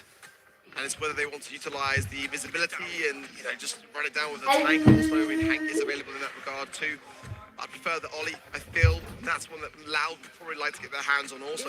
Maybe Ghostway, which I don't mind. I mean, providing the shield to the kit is definitely not a bad idea either. It's a great memes in the crowd. So, was geht ab? Yeah, absolutely. I wasn't expecting them to go with the Gus, to be honest with you, but you can't fault them for it. Going to be able to provide some shields to the kit if she wants to go in. Going to be able to just play that long-range game, keep Max at an arm's length, stop them from getting supers on the other side. So I don't mind it. You kind of got a bit of everything. Provide shields to the kit, whether that's the hypercharge TP from the Gus. Going to be hard to get on a game mode like Knockout. You're getting it kind of towards the end of the third round. Ollie going to come in, as you mentioned there, as a brawler. Wasn't really expecting it with that side. Maybe a bit of a better shout, but with the Max, they're going to be able to do so much with any aggressive brawler. Yeah, it's definitely very, very dangerous, especially as we know how tide changing Ollie's hypercharge is. The Max involved as well. I mean, it's going to be impossible to defend, I feel, in the majority of instances. The Gush shielding is going to be helpful in that regard, but it's definitely dangerous. But overall, I think I like both sides. I feel like it's quite an even matchup here, as we're seeing so far. One set apiece for the chance for one of these two teams to gain a lead. Well, Angel Boy kind of just sat in the bottom right, baiting the cardboard box early on. Adinho, even if he, he's got to carry on scouting because he doesn't know when he could appear. So throwing out some shots and eventually changing his stance and moving towards Maru. Now the cardboard box comes in. Unfortunately, Angel Boy can't get to that push, but he's going jumping on in, and the shield actually knocks him straight towards the line of sight of Maru and Mori. Lovely play from them, and it makes it a 2v2. I think they kind of wanted the kit to stay alive because it gives them a chance in this matchup. Late game, it's going to struggle against Ollie now. Yeah, lovely interaction. All flag throws. Be careful. Lovely dimensional doors by Maru. And Maru can just make sure that wall is the coverage. Kaido could potentially use as a max, but it's going to be tough. And he's already taken some shots. Maru will probably reserve that, but it's going to be in the back pocket if needed. But it's going to be very straightforward. They'll actually earn a hypercharge for it as well for the next round. I mean, they got that kill just in the nick of time, as I was saying. Ollie's going to be really difficult for them to deal with in the late game and pick it up just before we get to those later phases. Speed available now, and the Walking Cane going to be missed early on. Angel Boy taking the same stance of just baiting on the right-hand side. Has a super ready to roll as well. Now all three of them do for Totem, and this is going to put some fear in the eyes of Loud. Max speed just used, so going to be waiting a bit of a while to get another one. Lots of utility for Reply Totem here. Maori be looking to make sure that shielding connects at just the right time. And it might be now for Go as Angel Boy is scouted out though. Maybe thinks better of it. Let's see as he gravitates towards his left-hand side now. It's going to be a connection onto Maru. The balls of yarn litter the map. Kaido has the speed. It shouldn't be hard to evade in that respect. Absolutely. Juju waits the Gree in there as well, and the Cooper Popper on Spike Pro keeps him low. Now the shot's still coming out. Hypercharge available from Mauru as well. Maybe setting out for the late game could be a big thing for them. Shields there. Actually going to get provided as he goes in, but he's not going to be able to get big damage. Adinho's down to one shot. Pycro getting the Angel Boy under control and bringing him back. Maori, the last one remaining. And they've used so much of their kit there, and Loud still have everything, and they managed to win. It's going to make this round very tough for Reply Totem. Look at that, hypercharged Max storming down the middle. Hypercharged Juju as well with the Gree turret. It's going to be very tough. It's going to require extra heals as Angel Boy knows it, connecting against Maru. I'm really impressed though. Maru has been tapping very consistently. And if he can just get that kill to make it a 2 versus 3, it'll go a long way here. Yeah, back to basics. I mean, they managed to cycle the Gree and the Max speed whilst being in there. Aber schön, dass du da warst, Milo. Lasst ein Like und ein kostenloses Abo da. 10.000 Abos, danke für euren Support. Coming in, Maru can't get his shield off in time. He's going to fall. And now it's down to the other two members of Totem. Maru goes in really aggressive with the TP. And Angel Boy, the only one remaining, he's not going to be able to get this one done. He TP's in and will be defeated by the 3 members of Loud still alive. And they're in a much better position. Totem needed to get it done in the first 2. They had an incredible first round. Second one, they used so much of their utility and got nothing back. Yeah, a little bit of an overcommitment. They kind of had to, though. They felt confident in doing so. They came back to bite. Let's see as Loud are 1 game up in this set. They can turn it into a set where the Reply Totem can start to bring things back. Again, the strategy of Angel Boy seems to be paying off for the most part so far. Maru, a little bit low, got to heal up accordingly. Loud's looking comfortable though, looking very much in control. Nice swipes from Angel Boy, massive. A shield for Adino, but he still goes down regardless. And there are the hills. What a start for Reply Totem. Yeah, lovely Ficro going in. Wants to try and get that super. Angel Boy falls off the back, but a shield is used by Mori onto himself. Now a TP available for Maru as well. And Ficro in these kind of situations, 2v3 is just going to be feeding. They might actually just go back into the zone if it comes out, but they're choosing to fight and try and get some work done. Jump goes in, and Angel Boy looking to try and cycle that with a kickflip out of the way. Puts Totem at risk. There's the walk came through the wall, and he will go down. And Kaido, the last one remaining. I don't think he'll want to feed this super to Angel Boy, but he's going to get it over time. Exactly that. Should go in though, regardless, and just ensure that everything goes correctly. I think a hypercharge may have been earned there, Makaido, but a great bait to start off that round. It worked out better. Here it comes. It is going to be a hypercharge for Loud, who are wasting no time at all. They want to respond with violence, but Angel Boy is lurking that left. He gets some good taps, but it's going to be very much out of position. He needs help. He's got it now. Angel Boy low. Mari going there for the body blocks. And look at this, kind of down and low HP, but it's still a 3 versus 2. It should be straightforward here for Reply Totem, and it is! I mean, that was incredible from him. How didn't Angel Boy die? He jumped into the middle of 3 of them, was sat on top of one of them, and couldn't do anything about it. I have no clue how he survived there. I think it must have just been that combination of timing it perfectly when all of them had no ammo. Obviously, he took one out of the way with the stun as well, but that was much better from Reply Totem. And what they should have done in that first game, they get the utility, they use it, and they win the round before Loud can really get into it.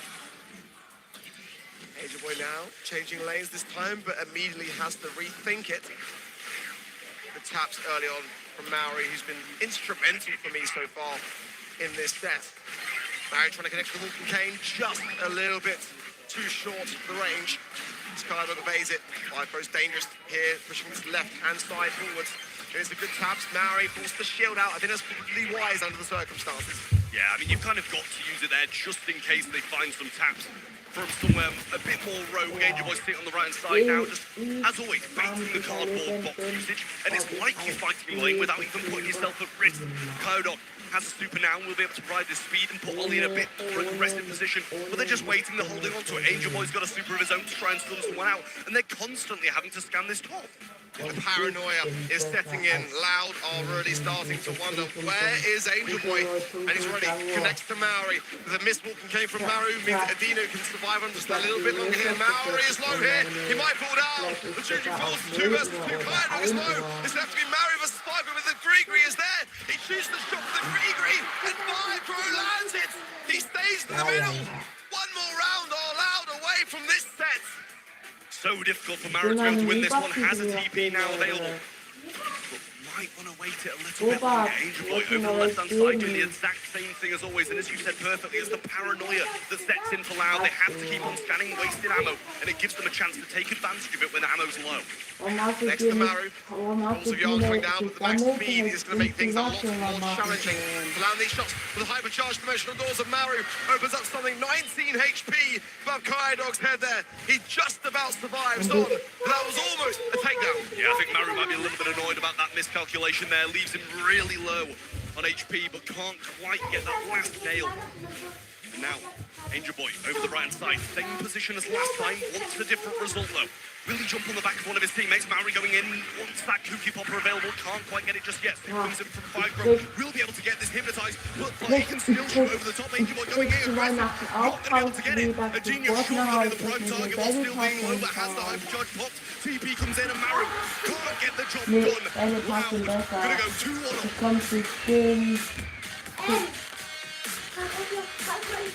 There's so little between these two teams. These guck mal, total. for Loud now. A little bit of breathing space. And most importantly, the crowd behind them for sure. Might be able to get this done.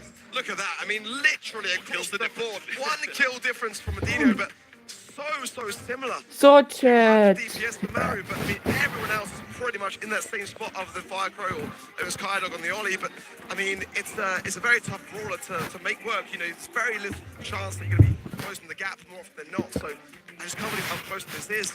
Reply Totem, they're going to have to utilize this downtime to really bring themselves back together. They do not want to be dropping it here today.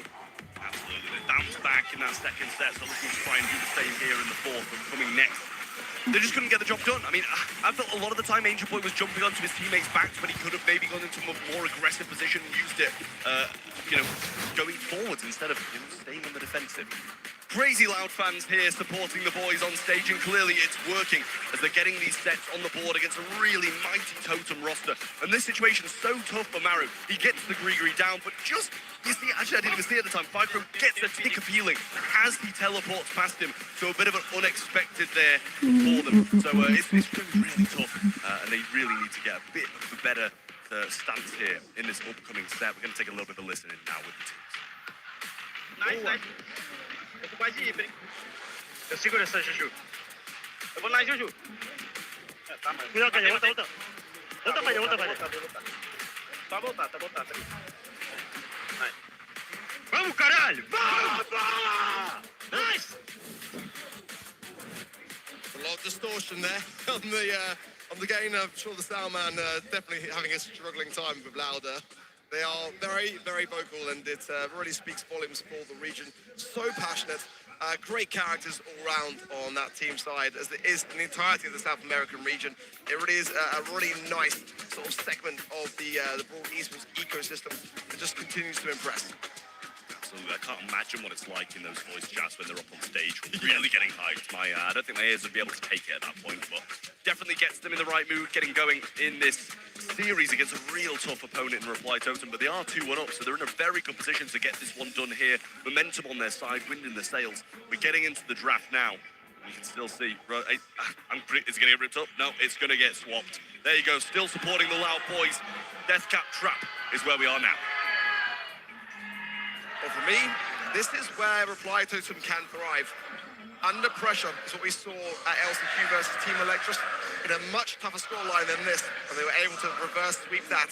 Bans are in, the Mo, the Ruffs, and the Hank. The Mina, the Kit, and the Ruffs on the side of Loud also. It's going to be Pam wide open.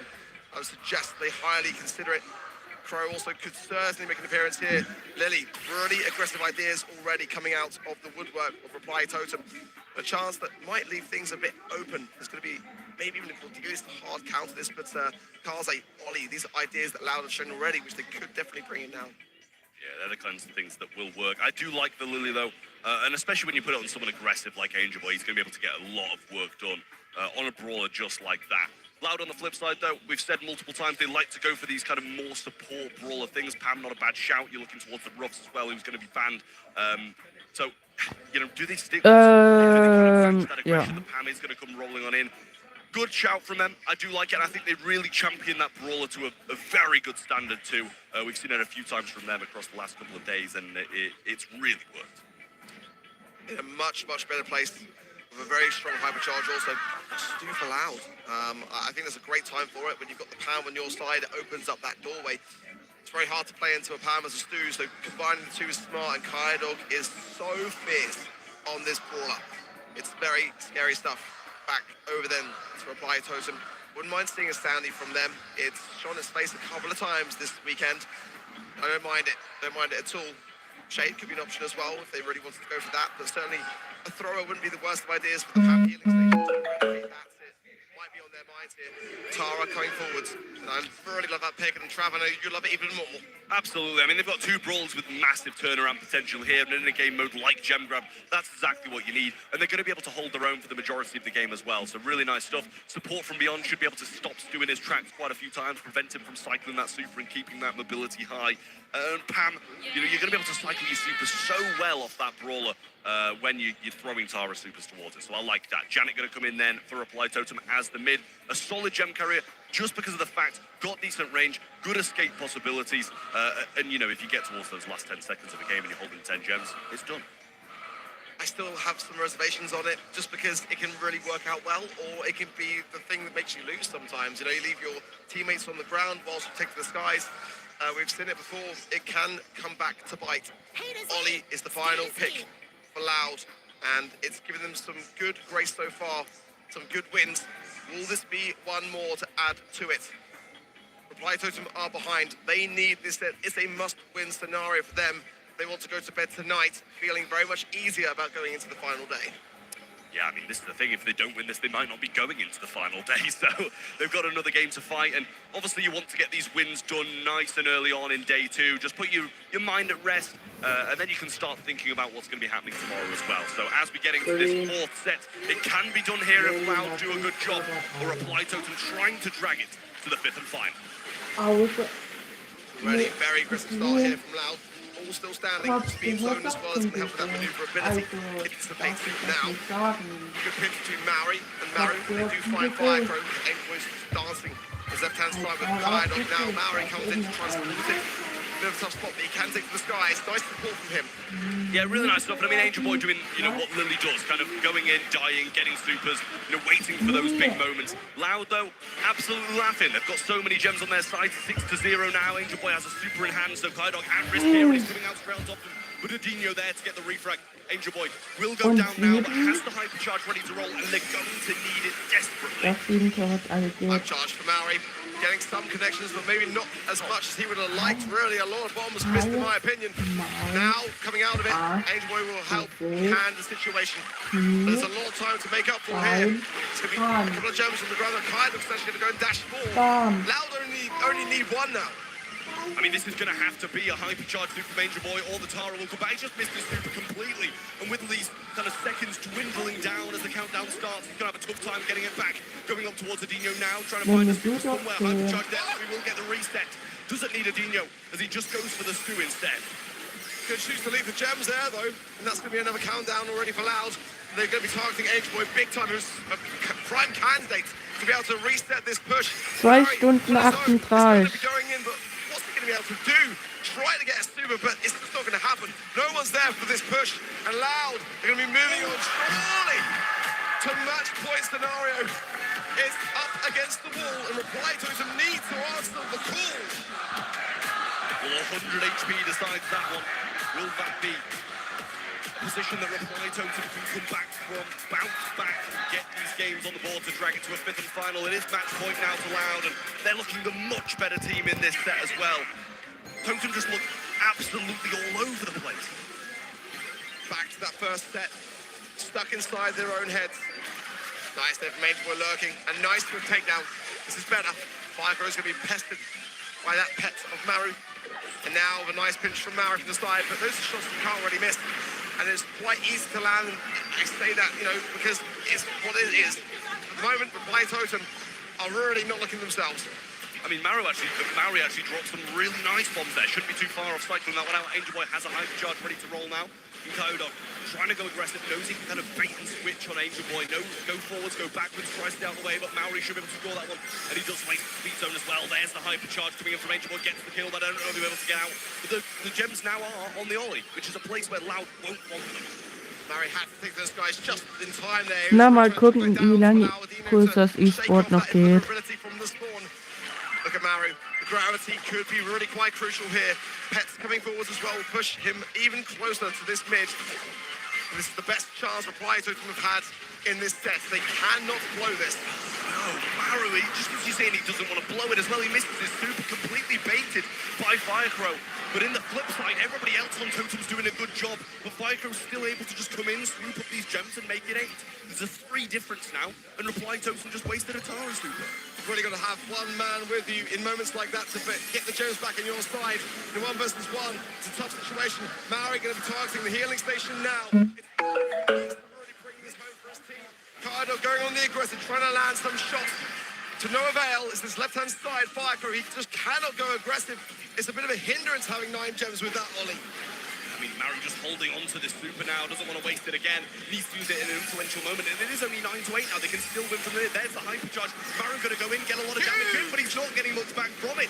Now Maru has to take to the sky, and the gem's there for Adinho to grab, but a beautifully placed bomb from Maru stops the countdown, and it only starts again now. Pythons have got to retake this mid now. Angel Boy knows it. That's a great time to go in. But now it's getting just down to Maori. And he can't get the gems from the mid. Loud. It'll be running back to spawn. And Reply Totem are way behind. I mean, 10 seconds now. And Angel Boy doesn't even have a super. Maru coming up with one of his own. But I don't think he can get there in time. And if he does, the PAM healing station will surely stop it. Angel Boy gets Loud hat gewonnen. Gut. As Loud takes down Totem ahead to day 3 of the World Finals.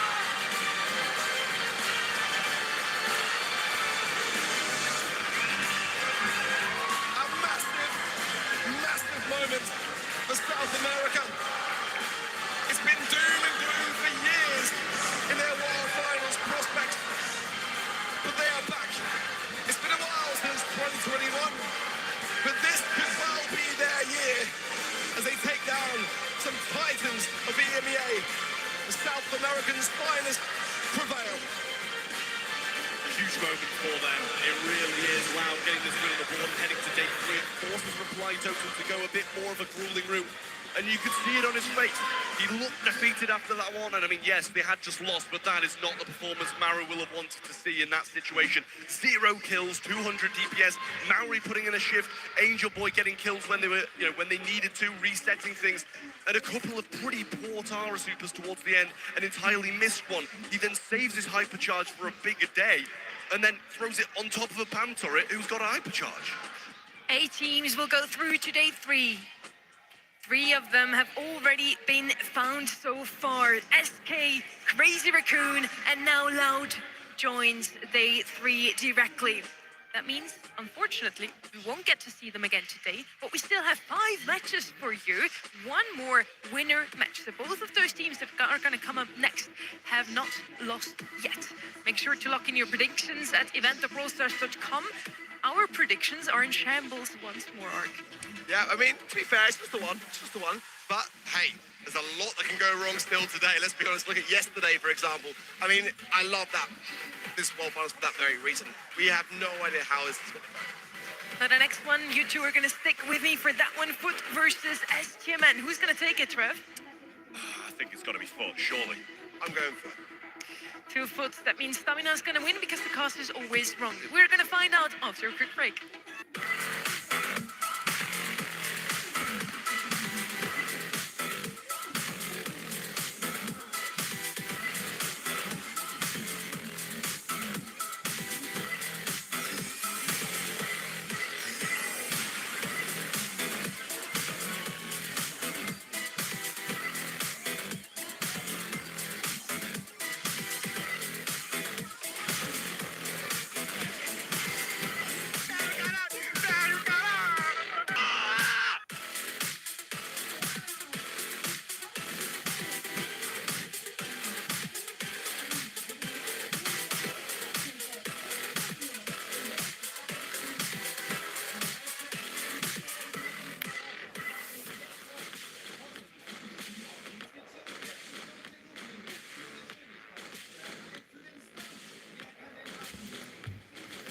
Perfect.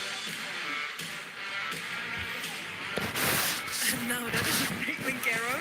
Welcome back to the Brawl Stars World Finals 2025. 3 winners match later. We're now heading over to our last. After that, we still have to decide their matches, so 5 more matches for you today. We truly treat you well, don't we? We do, absolutely. I mean, with the games, with the quality of games that we've had so far, if the others live up to that standard, we're going to be having an absolute dream of a day 2 at the World Finals. What a great first. We're going to head over to our last of the winners matches. It's Foot versus Stamina. You already said you both voted for Foot here. Of course, they are the ones that have a World Finals championship title under the belt. I mean, that's the big statement, it really is. I mean, going back to last year also, we expected to see them do just a little bit better at the World Finals. But, again, Heavy is the head that wears the crown. And to be honest, I think it was well-deserved by SK Gaming to be able to topple those Titans. But today is a different day. It's a new dawn for esports potentially here. But STMN are, in my opinion, the biggest of underdogs we've ever seen at a World Finals. Who could have predicted that that would have been the upset that we witnessed? Taking down Zeta Division was absolutely unreal. I think the words underdogs, upsets are now linked in my mind together with Stamina. What they did yesterday, nobody thought would ever happen. Stamina wins 3-2 versus Zeta Division, moves on into the winner bracket of today, and they have the possibility to move directly into day 3 if they take the win over Foot as well. Absolutely. I mean, it was a bold statement from Gero that we did just see in that break there, saying they're pretty much the worst team in the entire tournament. But to be fair to him, before yesterday, I would have probably agreed. Yeah. Like, I think they came into this one as one of the teams that nobody was really scared of. And I think that gives them a massive bonus when they beat teams like Zeta Division. It's going to give them a huge little buff to their mentality, and they're going to be feeling really, really good about yesterday. And again, So 2023 World Champions. They've got to ensure that this time they can get to very much that same position. Juan Carlos, for sure, trying to rekindle that meme of the 0 and 11. 11, 0 kills, 11 damage from that kit. It's kind of what we remember him for last year. I don't think he wants to rekindle that. He wants to redeem himself at 2024 World Finals. He didn't have the best of showings with this kit, a 0-11 kill-death ratio. But this year is a new year. This year, they just beaten Zeta Division. They are now stepping onto stage, trying to also beat Foot. Good luck to them. It's time for two teams to make their debut on the 2025 World Finals stage. Now is not the time to buckle under the pressure. DreamHack Stockholm, go crazy for Foot, Esports, and STMN! Foot, Esports are Novi, Liao, and Garo.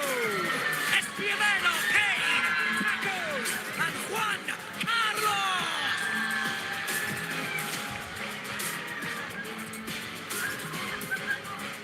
On the left-hand side, Foot Esports, the World Final winner 2023. They were the ones to end East Asia's 2-year-long reign over Brawl Stars, an EMEA champion. And now we have Stamina repeating history almost yesterday. They also ended up beating the first seed, Zeta Division, that many saw as some of the contenders to go all the way into the grand finals this year, World Finals. I mean, if you're knocking out Stampo on the opening day, then, you know, you've got something about you. You're a team to be worried about. And I really hope for Esports aren't coming into this one saying, oh, they're probably fluke past Zeta Division, you know, we'll go in there and batter them. And I know that's probably the mentality of the argument, to be honest with you, knowing those guys. But you've got to really hope for their sake they are, because STMN are a huge underdog here. And honestly, I really think that they do have a chance in this one. Got to remember though, I mean, for Esports, they beat Paris Supermassive. Paris Supermassive beat Zeta. I'm sure in that regard, they'll be feeling good about their position.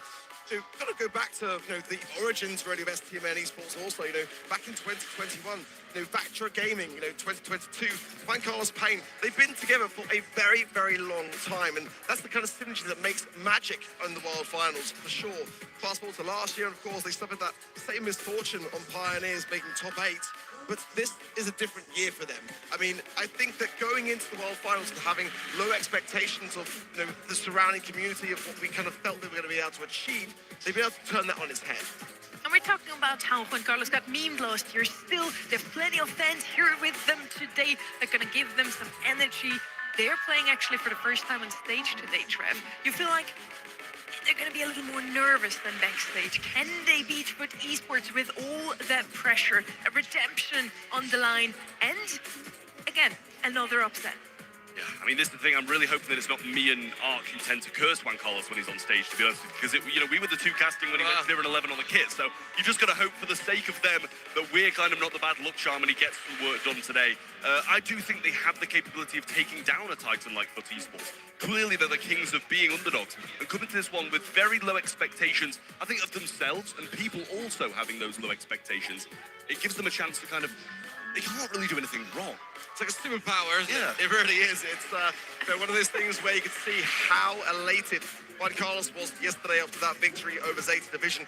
You know, they've already put in the work and you know, they came prepared, and some teams have not been able to say the same in this World Finals for sure. So they've really earned their place. But for Esports, no doubt, in my opinion, are going to be the greatest opposition yet in this competition. We're going to see, starting things off here at Gold Arm Gulch, we'll see votes that you at home put into event.brawlstars.com. 61% only for Foot Esports. Honestly, I would have expected a little bit more. A little bit, a lot.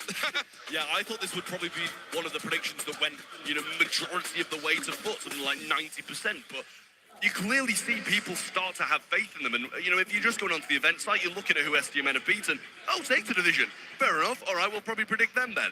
But Foot Esports had, you know, I would have said a little bit of an easier game in Supermassive and beating them 3-0. So it's quite convincing from their side of things. We are going into knockout in Gold Arm Gulch. The bands being the Angelo, the Hank, and the Gene from the side of Foot Esports. The Tick, the Kit, and the Grey out of the way from STMN. Starting bands, Gus first pick then. For STMN, it's definitely a Foot Esports special in that regard, so going to be off the table. That's going to make a little bit of a difference as to how this Ollie fares, in my opinion. Juju available, though, wouldn't be a bad shout for me. It's a great map for that particular brawler also. Looks like Byron, Squeak going to be available here as well for some control if they wish to deviate towards that. But Nani, this is a team which love to play comfort picks. And like I said earlier today, I feel like that's a big difference maker in this kind of competition. It could be a brawler like that which will come out of the woodwork. Ollie's going to come out first here from Foot Esports. They want to play aggressively and have some range on the side as well. Nani, I do like that. Very good against single shot brawlers thanks to return to sender. A gadget that will always help you out in clutch moments. Now, they're pretty good in the long run. They can just literally wait out until overtime hits, until the smokes comes in from the side. And with the Ollie, they already have some good cards for that. Now, from the side of Stamina, maybe an RT could do the same for them. Possibly so. I really like the RT on these kind of maps. You know, the majority of knockout maps, because it changes the game so much when the gas comes in. You've got to have those long-range capabilities. You've got to have someone who's going to be able to do it at short range, and he can do both. And it's built into that one brawl. Janet Alter, 10 Minuten noch und dann streamen wir schon 3 Stunden. Very well, literally just then by Reply Totem on Gem Grab. But I don't know if it's for me here. I feel like Janet's dropped off, and I kind of worry when I see her now, whereas before, I was very much looking forward to seeing Janet. Now I just feel like it can put you at a disadvantage on some cases. But let's see for STMN how they want to combine with this. Considering that the kit is banned, I mean, that was kind of a brawler which could have done some work. Doug, yeah, it's definitely one which could be interesting, especially combined with the Janet and the hypercharge. You know, that's going to make things quite interesting. Obviously, when Doug has got hypercharge and connecting that hot dog, his damage is going to be following with the Janet. So it's a bit cheesy, but sometimes that's the sort of thing that can win you the first set.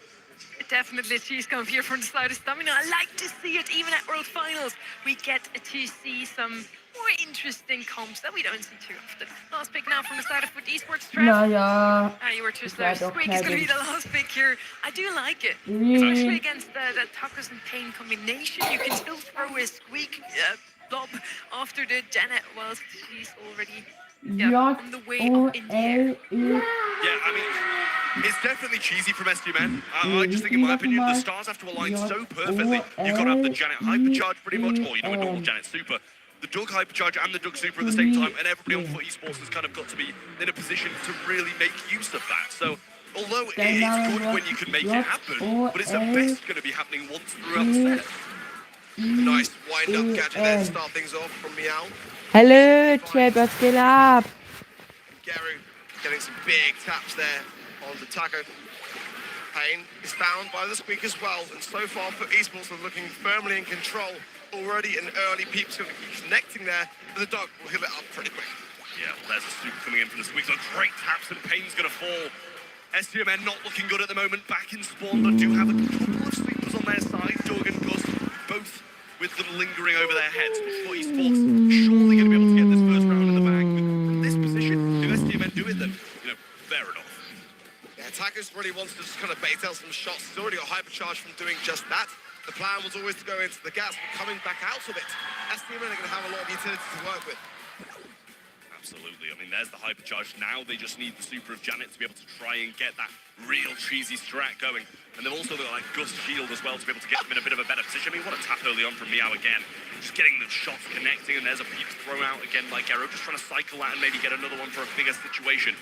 Super available from the Squeak on the right-hand side, so can rain that down and get some big damage in. Here we go. This is where it starts to for STMN. Meow's doing so much work, and we've got a great hypercharge connection as well, whilst trying to evade these shots of Pain. Pain's going to land pretty hard. Oh, wonderful stuff. It's the grenade from beyond the grave there. Lovely stuff, 2 versus 2 though. But Esports need to recollect themselves big time here. Tacos can just take a couple of shots, bring in some... Leute, morgen kommt auch nochmal ein Stream.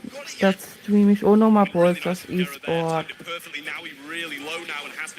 Ich glaube 12.40 oder 11.40, weiß ich gerade nicht mehr. Da bin ich auf jeden Fall auch nochmal live.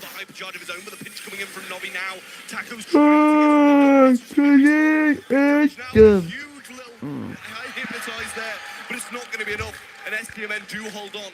A hypercharge ready to go. 4 Minuten noch, dann streamen wir. 3 Stunden. And Carlos got hypercharge as well. Didn't use the shield towards the end of that round. Good for him. Gary needs to find a peep already here, as the left flank is looking quite dangerous. Now he needs to come in realistically here, bring in some of that hypnosis effect. Here comes the peep. Good connection to Juan Carlos here. Payne takes to the skies, tries to deflect the fire coming forwards. Gary's fire, nice return to sender. Now he secures it. It doesn't know he gets the hot dog on top of him as well from a really nice super there that Tacos provides, and that's going to be Nolly going down again, and STMN take this first game. As I said, such a strong start from foot, domination throughout the regular phases of the game, but when it starts to get down to these more scrappy instances, STMN do really well. Exactly what you need, isn't it? A little start off the mark. And STMN looks very composed for what I felt was very good play from Foot Esports. Not that many mistakes, but Jan is paying off. I mean, Payne's getting some fantastic value from it, really helping his team be in the right places to ensure these takedowns. For Meow, that's right hand side lane. If you can just keep landing these shots, I feel like he's the man that can make it that 2 versus 3. I mean, the Ollie, it hasn't really been doing much for me, to be honest with you. He's got a couple of hypnotizers in big situations, but even then it didn't pay off massively. Payne getting hit hard by the gadget of Meow there, and a super thrown out. Taco's not going to be connected, but he's just pushing forward, trying to get a super of his own, and he does eventually. Pops the super as well, and it keeps him alive, but it's a big use of it in that situation. They're going to focus him now whilst the hot dog is not going to be coming back anytime soon. Taco stays alive, return instead of just connects, but Juan Carlos survives on again. Is this survivability of STMN? This is really a tough nut to crack. Shield from Juan Carlos as well. Now a hypercharge from Tacos. The hot dog is going to be coming back again. Now he comes in. Hypnosis potentially now. It could be a chance to take down Tacos. He's still there. He just gets another super at the perfect time, and now he's just going to sit on top of him. Knows he's going to die whether he goes left, right, or stay in the same place. So just accepts defeat. And the dog is doing so much work here for STMN. It's a really annoying strategy for Foot Esports to deal with, but it's working perfectly for STMN. Like I said, coming in, sometimes this kind of cheesy idea can really pay off dividends. Payne takes the skies when he wishes now. It's a hypercharge from Meow, but no super to combining with it until that moment in time. It's Foot Esports gathering up. 1 Minute noch, dann streamen wir schon 3 Stunden. Might not be the play here, as Meow will be able to capitalize if they do. Hypercharge from Meow needs to be perfect. Tacos has one of his own. Payne has the flight as well, and they're going to go for this combination once more. It's exactly what they want, and they're getting it. Little return to sender there as well, but that's a good kill. Hypercharge super comes in from the streak and hits a couple of players. Payne not going to be hypnotized here, though. And Tacos just heals him straight back up. Meow low, Cookie Popper should be able to kill him, and Payne flying over the top will surely be the nail in the coffin for Foot Esports here in Knockout. A very strong statement from STMN. Do not underestimate us. Yesterday was not a fluke. We have come prepared, is how I interpret it. For esports, again, a comp which they are fully capable with. They were not able to really find much from. And the scores say the same. 344 DPS. Again, it's a big thing to see. The 6 kills for Payne. Again, that Janet, which I was on the fence going into the game. Glad to see someone changing my mind on that front. But I think Tacos as well.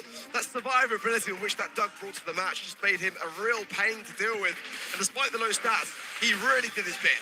I was going to say, you know, he might have low DPS and low kills, but boy, did he put STMN on his back throughout a lot of that. You know, put himself in situations where he could use that hot dog on himself, come back to life. Same with his teammates in certain situations as well. And, you know, he was the real difference maker in this one. And, you know, how he stays alive here, gets the super at the perfect time. And now he just knows that he's done for no matter what he does in that situation. So, STMN off to a flying start. Let's just say, clearly wants you to prove that beating Zeta Division yesterday wasn't a fluke. And if this is how they get their wins, then so be it. Carry it on. Gary got a lot of peeps, but a lot of misses also. And despite the DPS, I mean, being quite high, it has felt to me like there was not really a moment where the peep was going to be able to secure a kill. It is a tough thing in a map like this with a lot of coverage as well.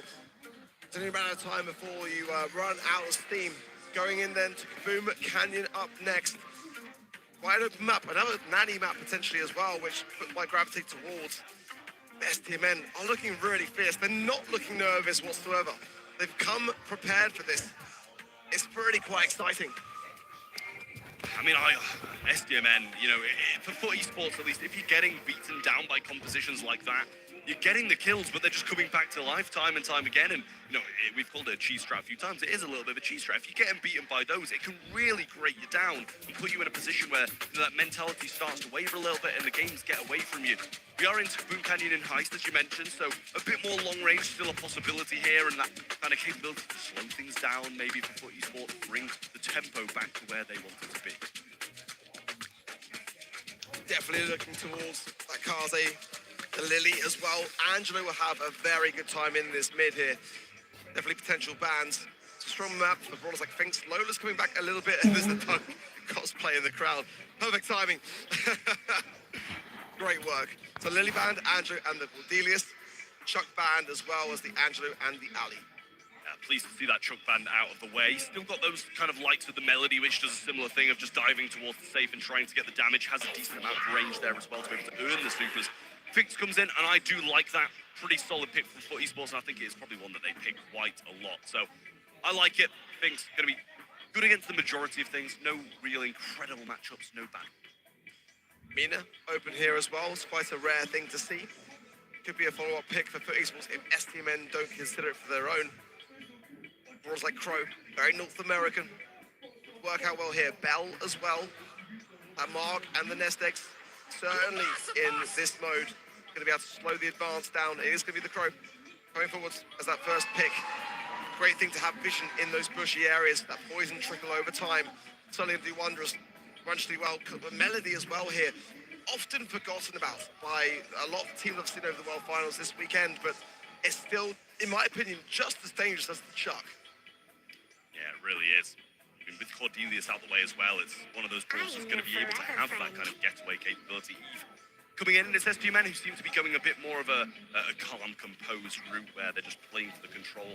Crow's going to be able to get the cracks on safe when getting those supers, but his teammates need to be able to put in positions to get there, and, you know, if you're on 80%, you don't want to be throwing a super forward. So they need to have other capabilities of getting the damage as well, but I like this route that STMN are going so far. The Angelo ban, Eve makes sense. I'm just a little on the fence as to where she lies in terms of the meta. It's very niche. Certainly this is a map where she can get some good value, but I kind of prefer the Kaze straight away. I mean, Control and the Hatchlings, of course, will go a long way for STMN, but Finks, Kaze, these are really, really powerful brawlers. Sometimes Esports have been savvy to a Tara as well. I don't mind it here, just because you've got that middle area of bush. But the final pick, the son of STMN, they could be punished if they go down that route. Lola would be a safer bet. How are they going to burn down the grass? I don't mind it, and certainly on the safe, her gadget can be absolutely devastating. Those dancing flames, real big issue as well. And, you know, once you get rid of that grass, you're going to...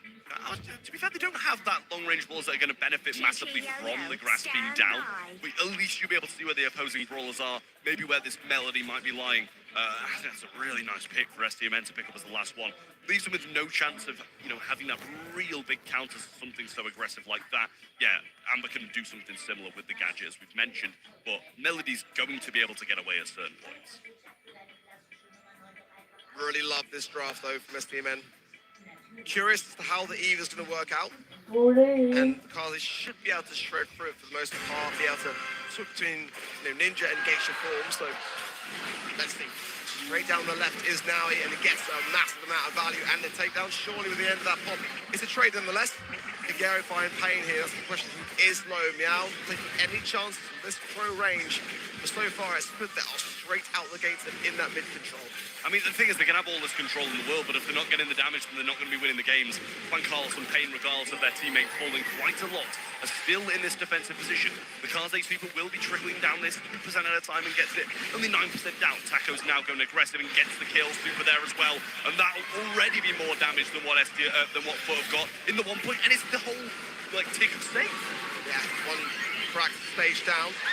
Now he keeps cycling these sandstorms. Will be able to do very much the same. He's wasting his teammates to try to get that additional percentage. It's not going to go down. So that's going to be a bit of a waste of utility, but not too much. Let's see how much they can get off the back of it now that Gary's joined in. That's a lot more. 7% more needed for the next crack. I mean, he's just getting in the corner and doing solid work. Gero here trying to get Juan Carlos down and does get the second crack as well. But now a hypercharged Melody going up. But Meow will say no to that and cut that short. Jump comes in and Gero will just flip back to an older position and stay alive for a bit longer. And that's utility that should be used on the safe, used in defense by Juan Carlos. Well, now he dashing forward. Might find Tacos here and does. Can now get a bounce storm, but it's misplaced. That's not the way to do it. That's so important to land. It would have been a crack. Now they're going to do it the long way, and that's wasting time. I mean, with 52 seconds, we're going to need to start seeing these cracks gone for STMN before esports back into a position to defend. Little invis into this right-hand side here by Naui, and he's trying to catch Juan Carlos off guard, but he won't be able to do that. Super comes in along with the hypercharge double burn, and he's just going upwards, trying to stay out of the way of Juan Carlos, because his teammate will go down, and the fan storm placement is there, and this time it hits, and that might almost be game. If it's not, Meow is there for support as well as Gary. Can they find this faith? They do. Much better from Foot. But there were mistakes. Let's not deny it. Those have got to be shut down in this next game because STMN have got a decent comp in my opinion. And that Melody, as we know, can really turn the game so quickly. Absolutely. I mean, you know, she had moments where she was getting kills, but the Amber not only did some good damage, but defended it so well. But Naui has been the main man for here in this Kaboom Canyon set, getting into that top left corner, getting supers on safe, getting damage on safe. It's been incredible from him so far. Taking their time in this mid. They know that ideally now he can't really do too much until he's earned the ban storm. Tacos is found and taken care of now. Pain is low in a big pinch as well. Now he staying alive, but the poison trickle is there. To choose to go for the nest egg. Goes down, but does he as well indeed. But Gero double kill on the left-hand side, and now damage for himself. Yeah, Meow gets the kill on the right-hand side as well, but thinks better of going in for that damage early on. Wants to keep control of this right-hand side, because it'll be very hard to reclaim as an Amber if not. Taco's going to go, and for esports, maybe feeling confident in the base race here. They're staying up in an aggressive position. Gero goes down, so he'll be able to get back and defend that a little bit more. This should be the 50% crack done, and Melody's still up on safe for STMN, trying to get the save. Gero on the defense does come out on top. But look at the safe now. There's a lot of lost time that's been made up by STMN there. Esports coming in now, the hypercharge of Gero, but Taco's already booking, not enough though. It's forced away here. Those shots going to be slowed all the way. Gero trying to get that additional 5% now. Pinch, there's nowhere that he can go. He's trying to buy as much time as he can for his team. He's staying alive, however. If he gets one more tap, the Fanstorm will do it for him. I mean, how is it Taco's getting the pinch in there and getting the kill? They've burned so much time. Now he might be able to finish the more alone. Meow's there as well to get some damage in. This one will trickle down to around 5%. 50% has been cracked down the bottom, but they're too busy defending. Now he goes in and gets the swipe. It's going to be a set. The Food Esports, we are all tied up. Much better from their previous round. They're looking more like themselves. Better, and definitely some solid stuff from the Kaze, specifically. But every member of Foot did their part. Amber getting defenses, keeping control, getting damage on save when needed as well. And they're all just showing up in the right moments. Gero, so solid all the way throughout. He might have the kills, but the DPS is a real solid thing for him. He's not going for the kills too much. And also him getting up in that top left-hand corner towards the later phases of that second game was a big thing for them as well. Just burning so much time. There was a couple of missed supers from the Kaze onto the safe, but in the end they get the job done anyway. And really good bounce back for a disappointing first set. Tacos as well did so much damage on his own, but it just felt like in terms of defense, STMN really struggled. Not so much in the offense, some good moments, but again, I felt like for esports, these moments where they were just buying time, staying in those corners there with the Kaze as well as we saw on the top left, it was just really that which just kept STMN having to deal with the problem, allowing them for esports to have their teammates come back to continuously aggress the safe. Yeah, the Foot support great in the crowd as well, still staying with them when they were down, and now back to level standards. Really solid stuff. Undermine going to be coming up next. We're going into gem grabs, so you're going to be looking to those kind of more aggressive brawlers down the sides for the likes of STMN who might want to kind of go the tankier way as they did with Doug in the first and try and make something happen. But you've got to kind of lunge towards the Taras, the control brawlers, those kind of things as well down the sides to make it really. Juan Carlos and Payne, all smiles, not deterred by that last set loss. Going straight fresh into a new one. Me, again, Undermine. It's a tough map to make work, really. It can be quite punishing in many regards, but Pam, certainly, in Gem Grab is going to have a 3 very, very Stunden good und time 11 in this current Minuten. meta. Das ist schon mal Bo's a big gut. pick as well for esports. Kind of wonder whether that might be this map to bring it out. Is going to have a fantastic lane matchup. Ali, I feel like you can't really take the risk of her here either. Crow, Meeple as well. I mean, you're able to eradicate so much push so quickly. Kind of a must ban if you're considering brawlers like the Ali and that kind of thing. So Meeple got to be on that ban list for me. Ruffs though as well. Like I said, Pam, there'll be a heavy consideration. I mean, after we saw Meeple being played by Luki yesterday, making possibly the play of the tournament so far, I would not be surprised if it was banned out as well, to be 100% honest with you. I think sadly Tara is one that's up for consideration of bans as well, because of how incredible the likes of Enraged played that yesterday in those kind of influential matches. Meeple banned out along with the Ruffs and Mina from the Foot Esports side. Mortis, Ali and Squeak going to be banned out by SGMN then. Maybe I kind of had my analysis a little bit wrong when I was saying SGMN might want to go the aggressive route. It appears Foot Esports are the ones who kind of go towards those balls.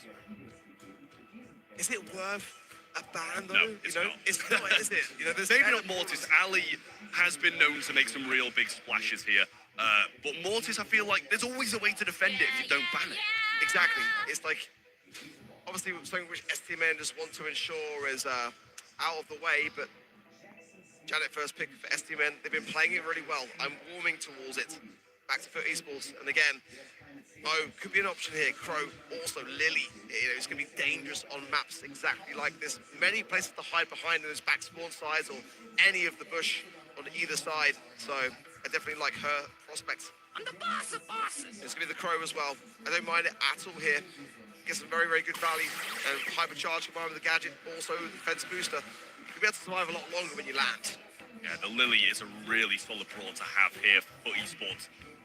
We've said it multiple times throughout a lot of different gem grab sets so far this weekend. The turnaround capability of this brawler is really good. The hypercharge is incredible. And I think Crow has, you know, a similar stance as well with that super.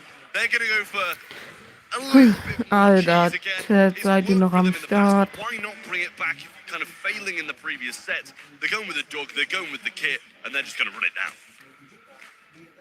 I don't know how I feel about it with the final pick for esports, and if they don't nail this, then is it just going to be STMN winning sets by bringing in cheese? I know. Yeah, someone make sure this guy is on kit, by the way. Like, please tell me Frank Carlos is not on kit.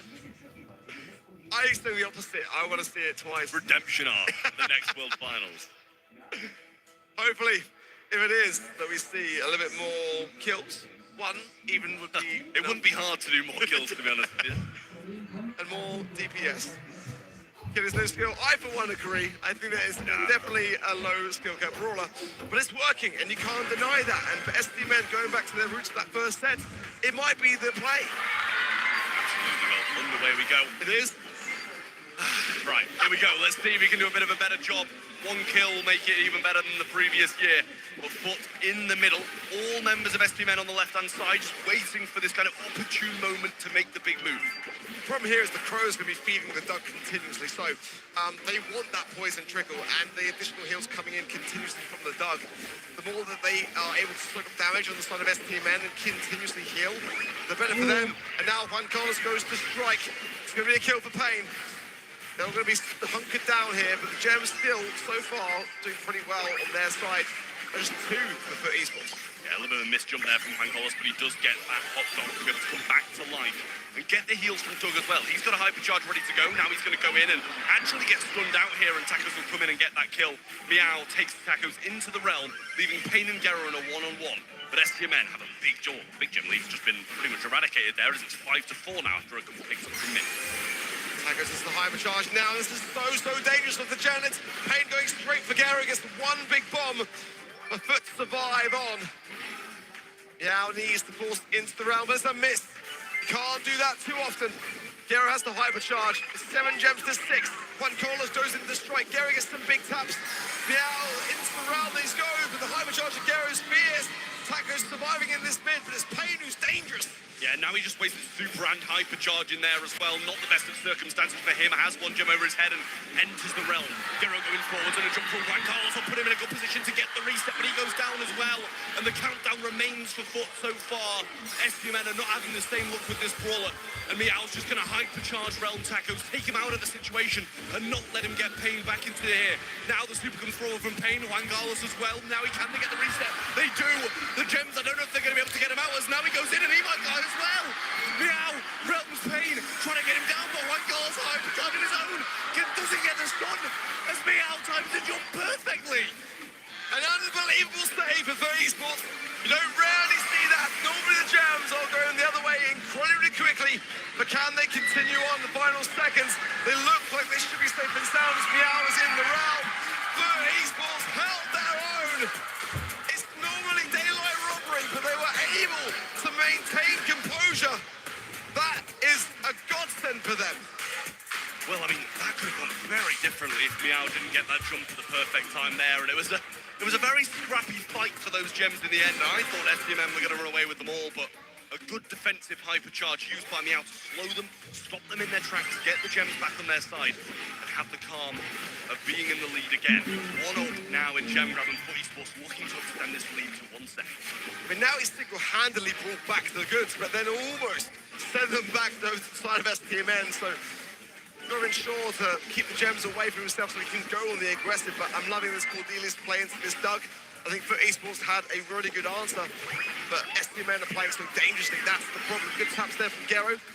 Juan Carlos goes down. Now he comes out the rail straight into Pain, gets the tap, and then Pain takes to the skies, allowing them to focus on Tacos who goes down. I mean, a great team play again. Meow helps now he stay alive in that situation.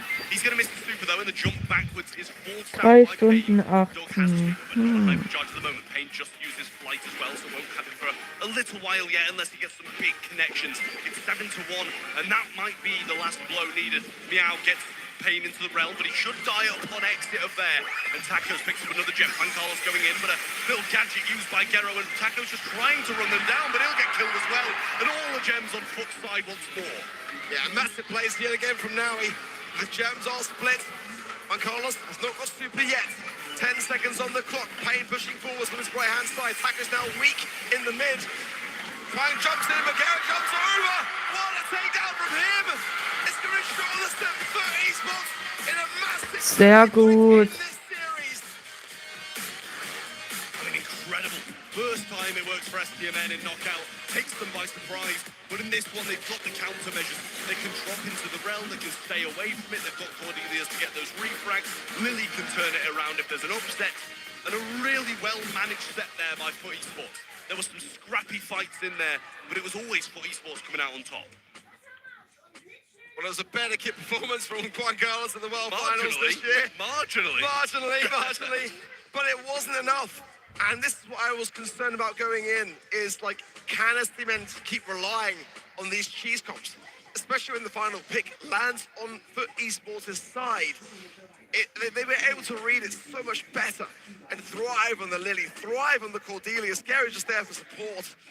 And they all did much better. Foot Esports are starting to really wake up in this one.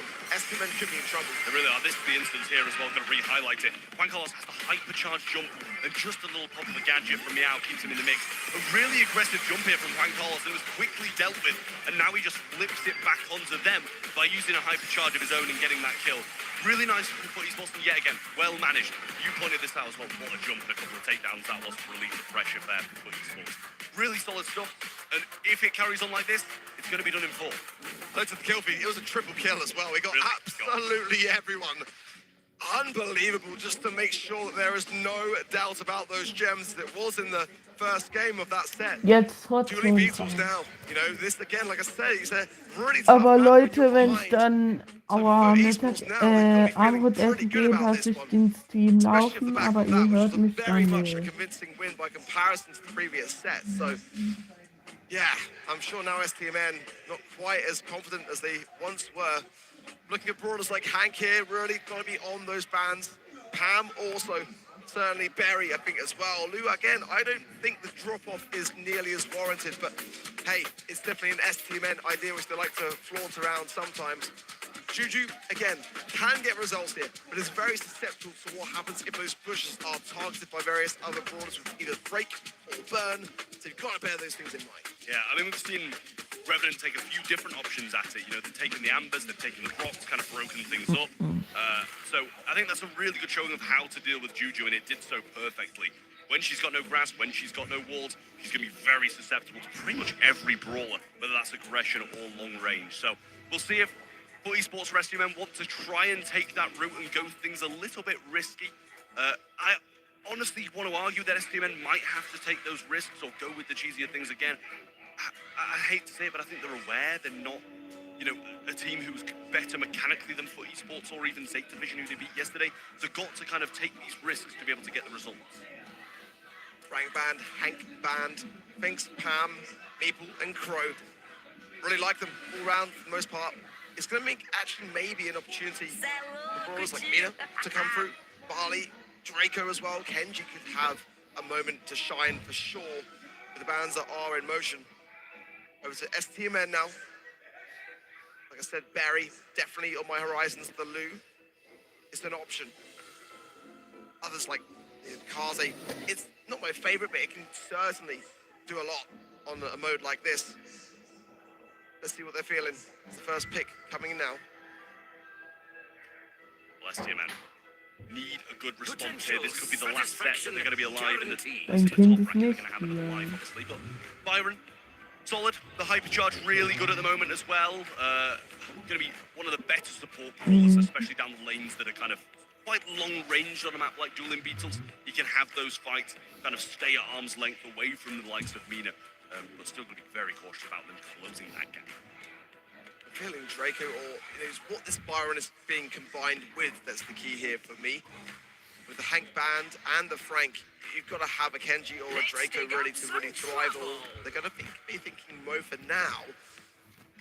I don't know whether I'm too sold on it. It can definitely get some good results on this map, certainly. You're running Vision Gear as well, some great value from that. It's not my favorite, however. Absolutely. Wow. The Mo, it can have its moments, it really can. But it can also be the complete opposite and do pretty much nothing throughout if you don't get those moments right. So we'll see if Foot Esports have a good answer to this one. There's still a lot on the board that you can take. You know, you mentioned a few of the more aggressive ones. There you go. If they wanted to double down and just go all-out aggression, and they do with the Draco. And that's a lot of HP for the likes of Byron and Mo to deal with. So they're going to have a very good last answer to this, STMN. And there's still a potential healer for Barley to come in here as well, have the control. Now, is Mo going to have the best time playing into a Mina that can dodge around things as well? So they've got the agility, they've got tank aggression and control, but they haven't necessarily got the heals just yet. They want to have a Kenji to combine with it and just go uber on the aggressive. That's the possibility here as well. So still going to come in. Not the one I was expecting, but one that can certainly work in modes like this and gain those all-important capture points by just being able to be present on the zone and just buy time for your team on that objective.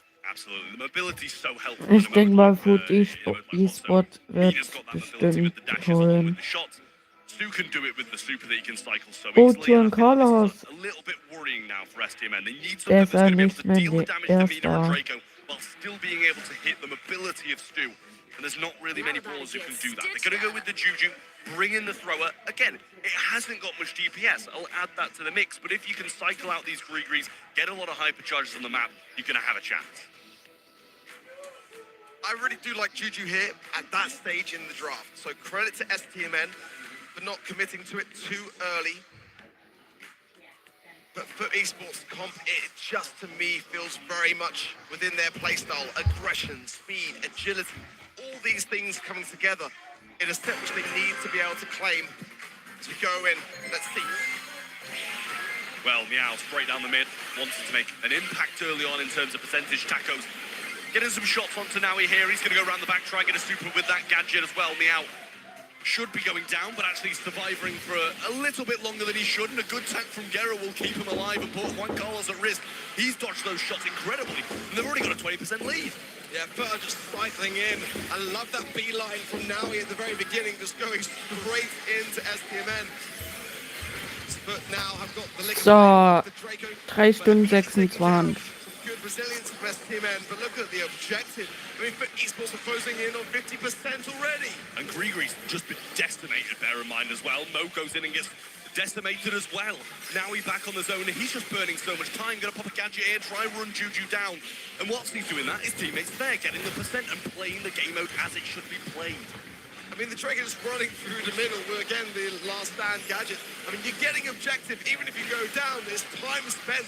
Now he is on his own, finds some good taps into Juan Carlos, gets the kill. Now Payne is next to the dessert. Can't quite finish him up, but Taco's so low. It's easy pickings for Meow and Gero. I mean, what else is there to be said about this game? It's going to be match point after this one as STMN accept defeat and stay in spawn. FUT Esports tick up to the match point coming up next. And that was an incredible performance. STMN, I don't even think they played bad necessarily, but FUT Esports just domination here and not enough DPS to deal with the vast amounts of HP that sits on the zone. 100% to only 10. It's going to be a complete mindset reversal from STMN here. It might have a bit of more than they can chew. Already a good start. Windmill gadget there for Meow. One of the strongest gadgets in the game, in my opinion, Eva. Last stand again for Naui. Gets Juan Carlos already. Look at the objective. It's only now that STMN are on the zone. Yeah, a bit better from STMN this time. They haven't let it get away from them that early on, but now he's coming in with a super of his own now, evading the Byron shots nicely and just running it down, allowing Meow to just heal back up and get back into the mix afterwards. He should be out of this dragon form in just a second. Grigori placed on top of him, and he might even just go down and try take it with him. Gero still on the zone, not really having much to worry about with his teammates doing so well. Yeah, Juan Carlos now, Gary leaves him exactly, just let the health come back and then go for some more taps. Not really anything he can do, he's pinched in, and now Hypercharge from Payne might be able to do something, but STMN losing time here. I mean, it's 75% to 13, and STMN are going down over and over and over again. The gadget from me now, he wasn't even necessary there. Doesn't even burn down to 1%, 1 HP whilst he's in it, sorry. And Meow cleans up the back lines. FUT Esports decimate STMN here in hot zone and take this victory, sending them to the... Sehr gut. FUT Esports hat gewonnen.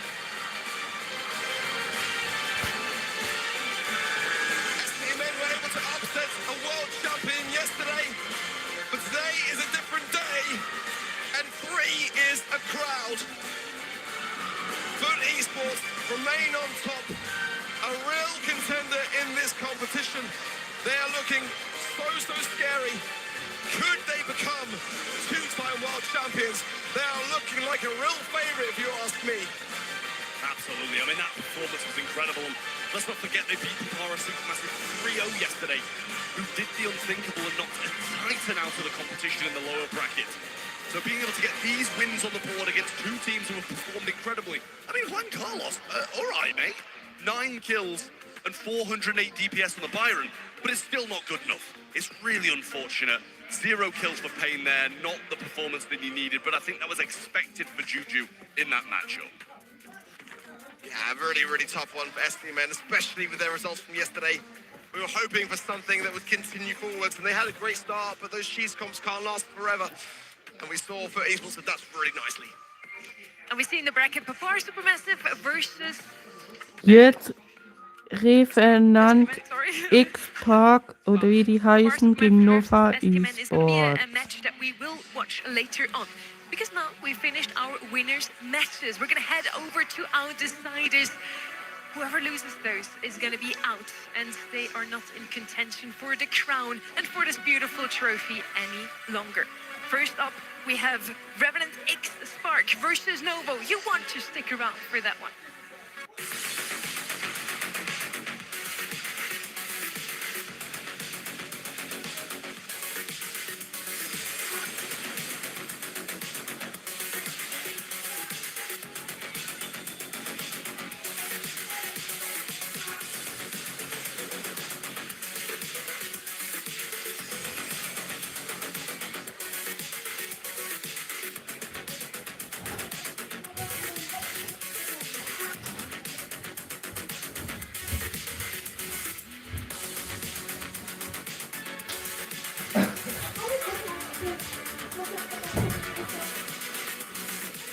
Here at the Brawl Stars World Finals, we have fans of all shapes and sizes. And I've got Alice here joining me. Alice, what's been your favorite thing so far at DreamHack Stockholm?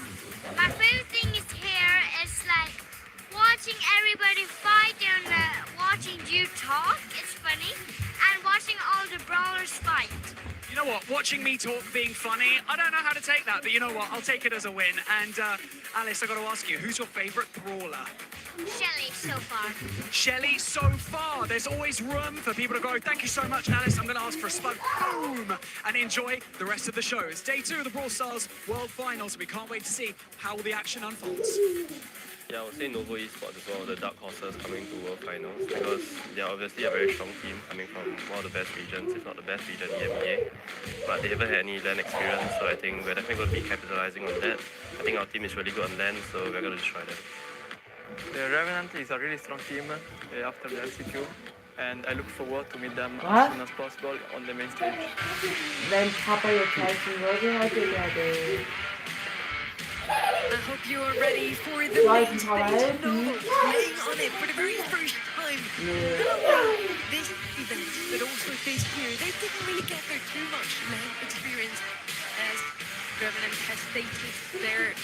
And I'm back with Over and Kenny. I'm super happy to have you back. I hope you had some time to rest your voices, and I hope you're ready for our deciders. Whoever wins this one will move on to day 3. Whoever loses it, unfortunately, we'll have to The stakes could not be higher. It is do or die for all of these teams in these decider matches. Revenant X Spark, of course, they start their tournament run up against an SK Gaming who look utterly indomitable.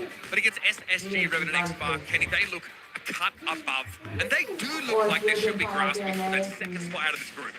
Plenty of LAN experience to go around for them, and this isn't their first rodeo. On the other hand, Novo got a taste of what the spotlight feels like just earlier at Kill. I'm putting my faith in a roster with a talented Revenant player, especially in somebody like Sargent. Generational talent, one of the best from little old Southeast Asia. They have a lot to prove for the region. 3 Stunden 33. They only came through because they took down teams like Inner Circle, Crazy Raccoon, and also Rivals. Now is Novo next, Uber? I mean, that's the question on everybody's mind at this Ah, point. jetzt weiß ich, was der vorhat. Emerged as the true dark horse here now. The Revenant X Spark have garnered their fair share of respect after a great showing through LCQ. Novo have had less opportunities to compete under these conditions. With their age and their experience, they seem quite composed and very mechanically proficient. It's going to take more than that, though, to topple Sargent and the rest of the Wolfpack. This is a big test for them. I think Revenant have come prepared to play. Obviously, some big wins for both squads. Very similar resumes as we approach this final match. And don't forget, both of them have taken down Space Station Gaming. Revenant had to do it in the lower bracket. Novo did it right away. So I'm super excited for this one. Revenant with an unfortunate loss against SSG there, and now Novo coming in as their next target or their next. Yeah, absolutely. They have their eyes locked on this next one. I'm afraid Novo Esports about them. And now it's time to bring out the teams. Be ready. They are. Ladies and gentlemen, we now enter the lower bracket. And you know what that means? You lose, you go home. Hold on to your hats and please welcome Revenant X Spark and Novo Esports. Revenant X Spark are responsible and Novo Esports are Marco, Rizzo, and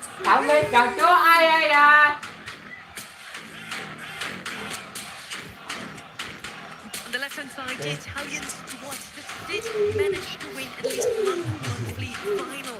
Can they now take that Southeast Asian roster? Revenant X Spark had some upsets this year, lost some upsets, and I'm not sure if they're ready. Again, for them, it's the first ever LAN tournament. Yeah, I wouldn't be so surprised if they were a little shaky. But this team, though, were a revelation when they burst onto the scene in EMEA. An all-Italian squad of rookies that turned up and won that March monthly So, 3 Stunden 35. Ich beende erst den Stream, wenn das vorbei ist. Eher nicht. Fine success. Novo Esports here definitely are considered the underdog in this game. And for Revenant X Spark, they normally have the luxury, Kenny, of having that moniker. They usually have got to be the underdog. Ich hab keinen Erfolg. Lose this one. I think the public may have contrasting opinions. It's either going to be faith in region for the last couple of years with a ton of depth. Meanwhile, Julian, standing out among help me! Help! Help! Help! Dat is vanaf huis. Help! Help! region, one that didn't get included in what we'll call our big I think this one is going to be a ton of fun. It's going to be scrappy, and very aggressive, unique playstyle Novo or an all-in kind of composition. It's either a 2-0 or an 0-2 a lot of the time. It seems like a lot of the world is siding with us in the casting desk. Our next forecast, the majority of the votes over at event.brawlstars.com. Both of those teams so far at the World Finals 25 with the same exact journey. 3-1 against SSG, 0-3 versus SK Gaming. We're heading straight into our first match, the decider match. The first map is going to be Hot Potato, and Otis is going to be that first pick for Revenant. 3 Stunden, 27 Minuten. Sei. Straight away, just sort of puts the idea of bringing Hank into their conversation sort of out of their mind. Opted to get some more mid-range, middle of the road sort of setups here and save their last pick to try and get the edge. Lily's a decent take here. Definitely has to be worried about Otis, but has a lot of evasion to avoid getting stunned up. There's a lot of stereotypical combinations going on right now with Otis, who is the most pick roller in scrims for these teams. It's a great shutdown option, it's great on defense, and because of that, it gives you an avenue later down to grab those more aggressive brawlers that normally Otis would counter. That's why you're going to see Novo Esports pair this Lily with a Charlie. They know Charlie is a shutdown option. The Cocoon can be the ultimate defender, but Otis still has plenty of pairings that you can roll with. Shade somebody that could be on their mind, a very stereotypical one. Kaze normally in consideration, but in the ban stage. Nita, though, there for an assistance. I imagine they're going to do something more aggressive here now that they have needed to address this fight. I would agree with you on that one, Kenny. I do want to see something a bit more aggressive. Maybe a Carl, maybe something else to just close the gap between themselves and to save a bit quicker. They have two brawlers that are super good at defense. Once Nita has her super, of course, you can go up and throw the bear and save as well. What is going to be that last pick? Is it going to be something aggressive? It is. It's no one other than Bull. I love to see him on a map like this one. Potato, it's stub. Those have always been his best man. All Revenant have done more than just tip their hand here as to what their strategy is likely to be. Nita is map controlled in a can. You just sort of pop that super and all of a sudden Bruce can create a lot of space for you to work in. And Bullen always implies an all-in strategy, or at least an option to go that way. No one do have answers though. They have answers for at least one of these threats. Of course, in the jungle, Shade is a brawler who has a really strong win rate on this map. Personally, I thought Revenant were going to round out their draft with this particular pick. But Shade is right at home here at Hot Potato. A lot of walls in which to play it. Should be a fun one, to say the least. Two very aggressive play styles, and of course, the sprinkle in defense coming out of Ich war nicht mal mit. Kindes mehr. 3 Stunden 39. To take their place in a quarterfinals against the princes of EMEA. What could be one day great kings will have to fight for their spot. Julian, da musst du auch mal was machen. Big fish in a small pond, but now they're in the great wide ocean, and there are predators aplenty. Novo Esports would love a chance to top of them here. These with a decent start. Martin gets caught up inside that cocoon of Martin. Already threatening some safe damage. Hops down with that gadget is going to force response to stay close to home here to avoid this incidental chip damage being thrown in. Marco delivers onto that threat. 14% accumulated there, but Remedy quick with the response. He's still on the back heels. So being trying to do his best as the Shade player. Marco diving in on the action, head first into the enemy. But response getting the job done for his roster. Spot would love to find a way to charge up super, so doesn't want to spend too much of his time on the safe. Wants to develop yet another boost, but that short range grenade sometimes can really hamper her effectiveness. Sabim's able to play out from inside the wall, and we have a knock on Revenant X safe. But keep your eyes on the top of the screen. Novo Esports space already down to 62%. Star man from the region. One going against Sergeant 2. Bruce the Bear will hustle him away as Jay puts some follow-up shots to make. So, wer gewinnt? Marco going deep here, able to knock the safe down to 50. This has stayed a close game from the outset. Sabine now trying to press that left-hand side, but Sergeant pops out of absolutely nowhere and downs him. Marco, that was still able to avoid Sergeant and knock the safe down to 28%. Julian, der soll die Füße im Gesicht machen. Big difference here. Both still trying to to encroach on that 25% marker. But now it's Shade hovering. Response on the left hand. They're making a mad dash for it. The stun goes through. Lily goes down. And it's a sea of blue attacking the high safe up top. They're going for more. Oh, look at the rush. Revenant claim the first. As soon as you let that Bruce into your cookie jar, he's got to make short work of it. A massive Otis stun to line that one up for Revenant X Spark. And eventually, the Novo Esports dam simply breaks. They cannot keep up with the damage from Revenant X Spark with just a Lily on their safe. And they fall behind rather quickly.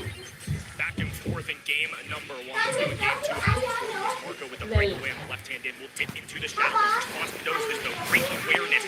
Julian, nicht so frech werden. Sergeant feels like he has to go back as well. They'll take that trade all day long, especially with Shade getting in several attacks. This is exactly what Nova want. So, This level of tempo.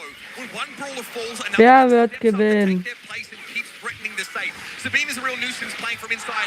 Look at all that free damage they got against Sergeant, and now they can go to work on the safe. Marco's going to drop down, and this has devolved into a straight race. Beasto stuffed into the corner of the top of the map here, but Nova have a nice lead in terms of safe damage, and they're showing no signs of letting up. Bull is struggling to multitask, dives in, gets the takedown on Shade, but it's still Marco on the other end, putting in damage. It's so close though. Lovo barely ahead. Now the other end. Jay is a problem to be dealt with. Shade has the body block. He's going to dash forward, gets the kill just enough. In the nick of time, 1% holds on. It's a race now, straight down the middle. Nova are trying to get the break here on Revenant X Spark, who would like to sneak around them and finish off the safe. Bruce is a problem, but he's being handled. Response taken down as Sergeant is too low to surge ahead. Sabine's making a break for it. That safe is in tatters. One more here to Nova win by 1%. Heavy hitters early on. Novo fans rejoicing in our crowd. Unbelievable performance from the world stage first. Looks like we've got a long, drawn-out battle ahead of us. This is anything and telling of how this series is going to go. We are in a real treat. Zero respect offered by Novo. They know the accolades of Revenant X Spark, and they are uninterested. Only eyes for their safe. Sabine is such a problem here for Jay to deal with. He has to give so much ground. Sabine can cut the map in a matter of seconds and picks up yet another elimination. Jo. Another enemy. He's getting killed. So, Chat, ich gehe erstmal Armbrot essen. Wir sehen uns gleich wieder.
wrest the gems away from So Leute, ich bin wieder da. looks very good and frankly out of the Hab's gate, irgendwas Their verpasst? early rounds have been very, very good. In game 3, they played better for 90% of it. Unfortunately, a gym grab, it just matters how you do in the last 15 seconds. You can walk away with the gym, but that's ultimately what counts. And no matter how you spin it, no matter how they did it, Novo Esports have put a set on the board. So all of a sudden, things are tied up.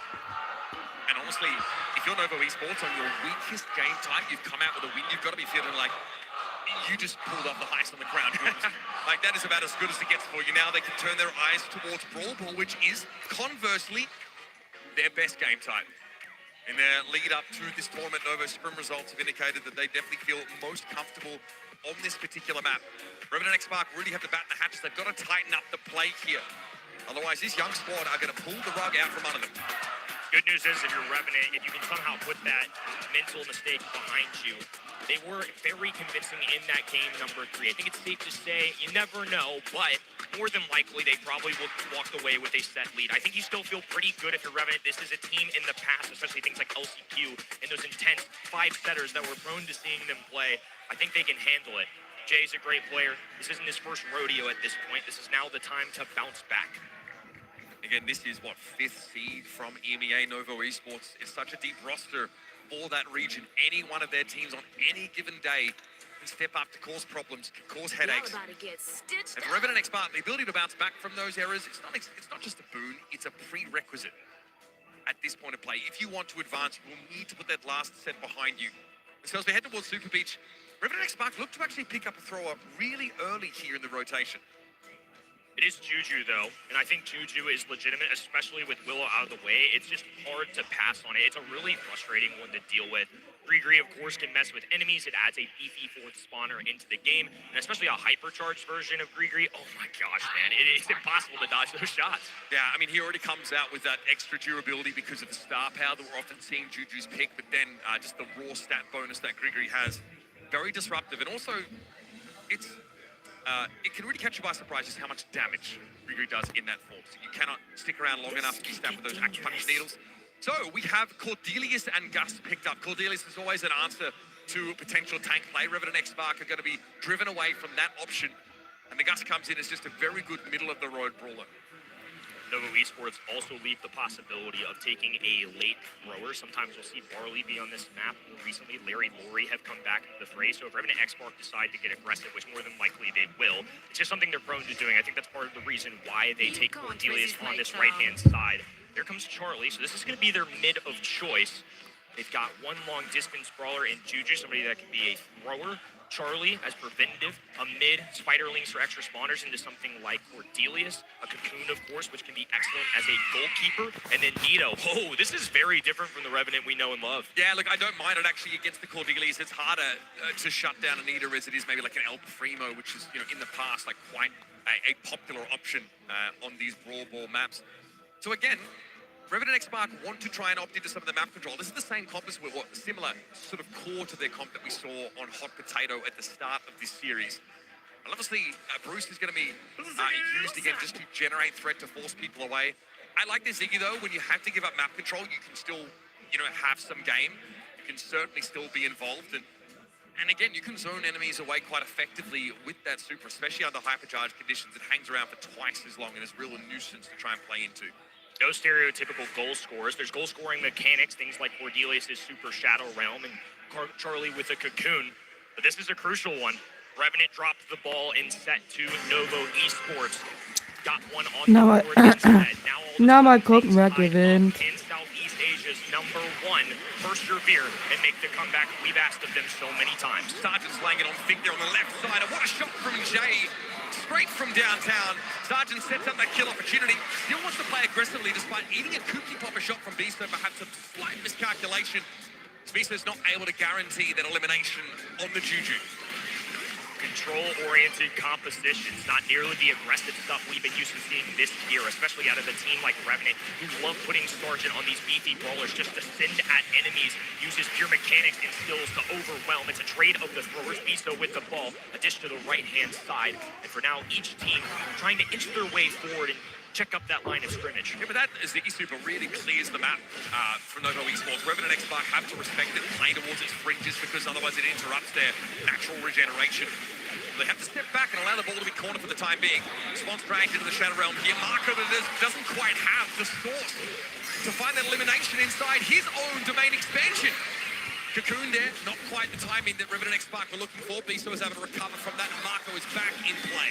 Oh, I don't know if that was intentional. He looked like he passed it to the top left instead of probably down, and now it's a waltz forward response with an easy bucket to kick things off here. Strong start for Revenant X Spark, and now then hypercharged. Gregory is on the field. Great for soaking up damage. He's getting a lot of attention from Sabine right now, who needs to use that Ziggy just to clear that extra spawner.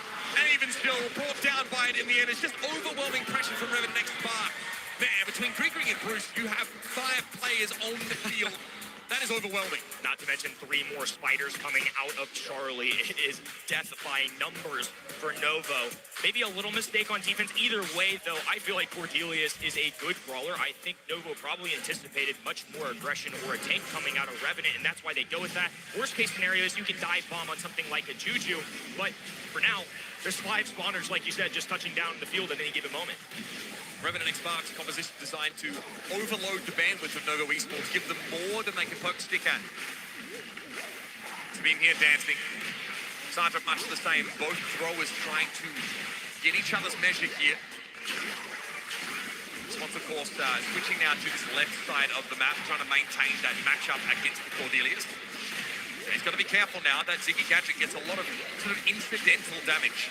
Nita just keeping the distance from the top left-hand side, but Marco does have a super available, decides to activate it. A hop forward response, though, trading shots. Marco with a couple misses, and now Revenant look to take advantage. Now Sergeant saving his whole clip, and then just unloads 3 shots as it comes out of invisibility. That was close. Jay had a clear shot on goal, but was brought down as it clattered into the corner of that left side barrier. Really close shot. A tough one at that, too. Had to be pixel perfect, and unfortunately just makes contact with that left hand end. Revenant's still in a good position, though. Novo have not generated any offense so far. Now, Biso forced out of the map yet again. The same game plan for Sergeant time, and again, it's the Beams able to bring him down with that super. Jay now needs to worry about this Ziggy encroaching up on that left side. Ball is cornered, though, for now. No hurry for Revenant X Spark. They've still got a minute here to try and take the step. Damage pouring in from Ziggy's super. He's low HP Sergeant going for the long lob. Can't quite make contact. Now Marco on the prowl. Gets the Sergeant, or excuse me, response, but now it's going to be a kick to the left hand end. Jay with a super can't put any enemy pushes onto a halt. And the thrower's still deciding just to duel each other. Charlie Cocoon means that Revenant X Spark still have plenty of options for defense here. They really do not seem to be in a hurry. Happy enough perhaps to bring things close to overtime. Novo similarly are not in a hurry. They do not want to overextend themselves and expose themselves to maybe something that can be exploited by Revenant X Spark. So here he comes, Gregory empowered, able to at least garner some map control now for Revenant X Spark as they push forward. Marco has to jump, catch it away. Spons now looking dangerous, wants to try and get close, land some of these shots and get a Bruce on the field, but he gets trapped down. And there's Biso, unreal, he can walk this one all the way to defense. Novo Esports refuse to bow.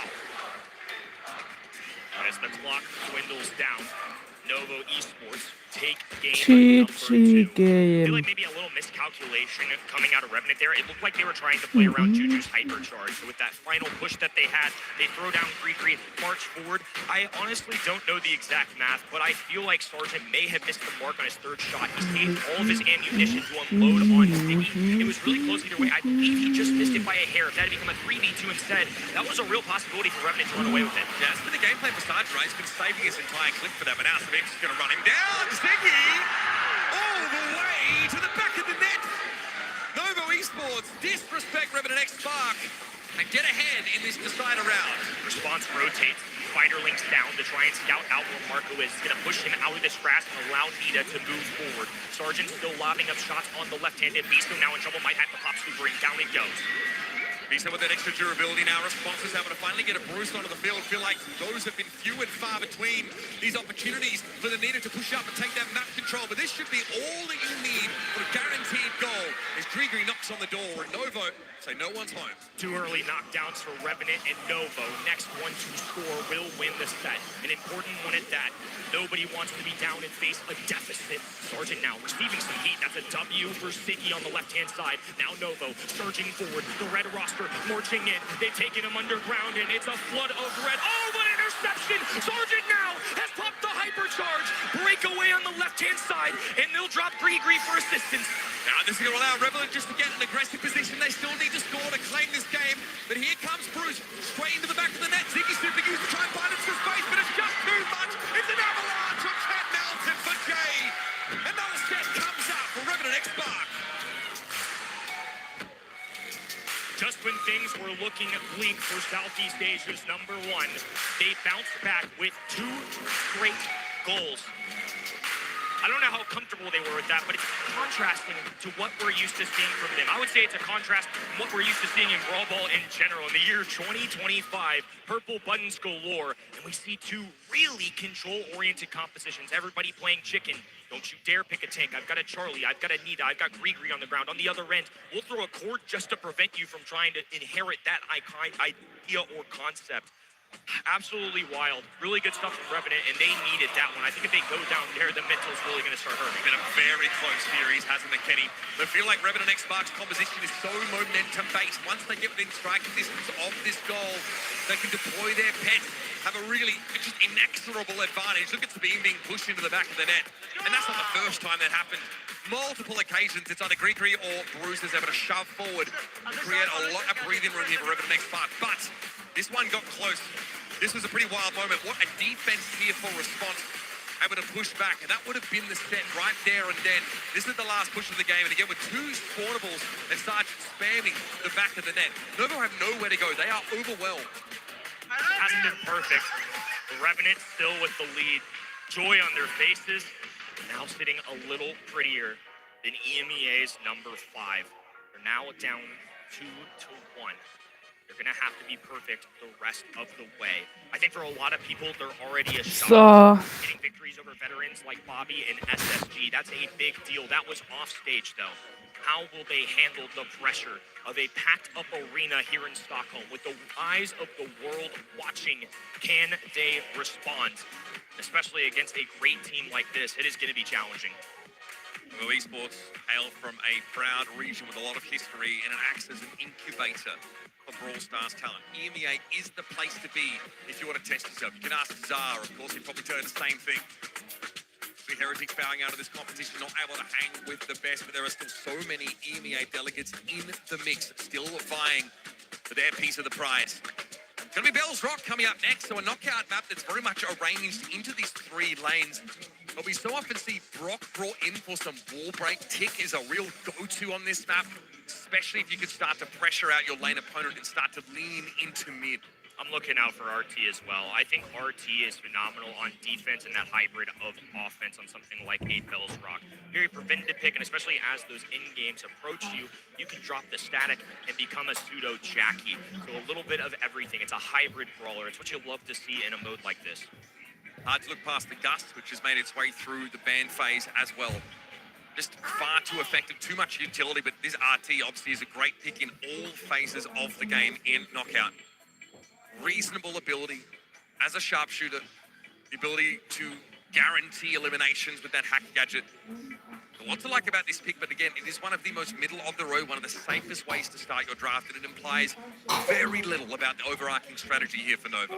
There's a lot of builds around RT, some of them already banned, so Tick, a thrower with RT, you feel a little bit safer because if somebody wants to rush the Tick and get up in his face, he's a squishy brawler, you have RT there for defense, and he can also play the long range, so you get a little bit of everything. I'm going to call it out just in case it happens, but if we see a 6 pick here, Sprout could be on the horizon, is another pairing that people have gone with when Tick has been banned into the face of something like an Ollie and a Jean. I'm not sure it'll happen, especially on a 4-5 turn. I wonder if Nova are thinking about trying to break up any potential Jean Max synergy. It's much more powerful on Bounty than it is on Knockout, but it definitely has its place here, especially Phase Shifter's ability to avert certain death.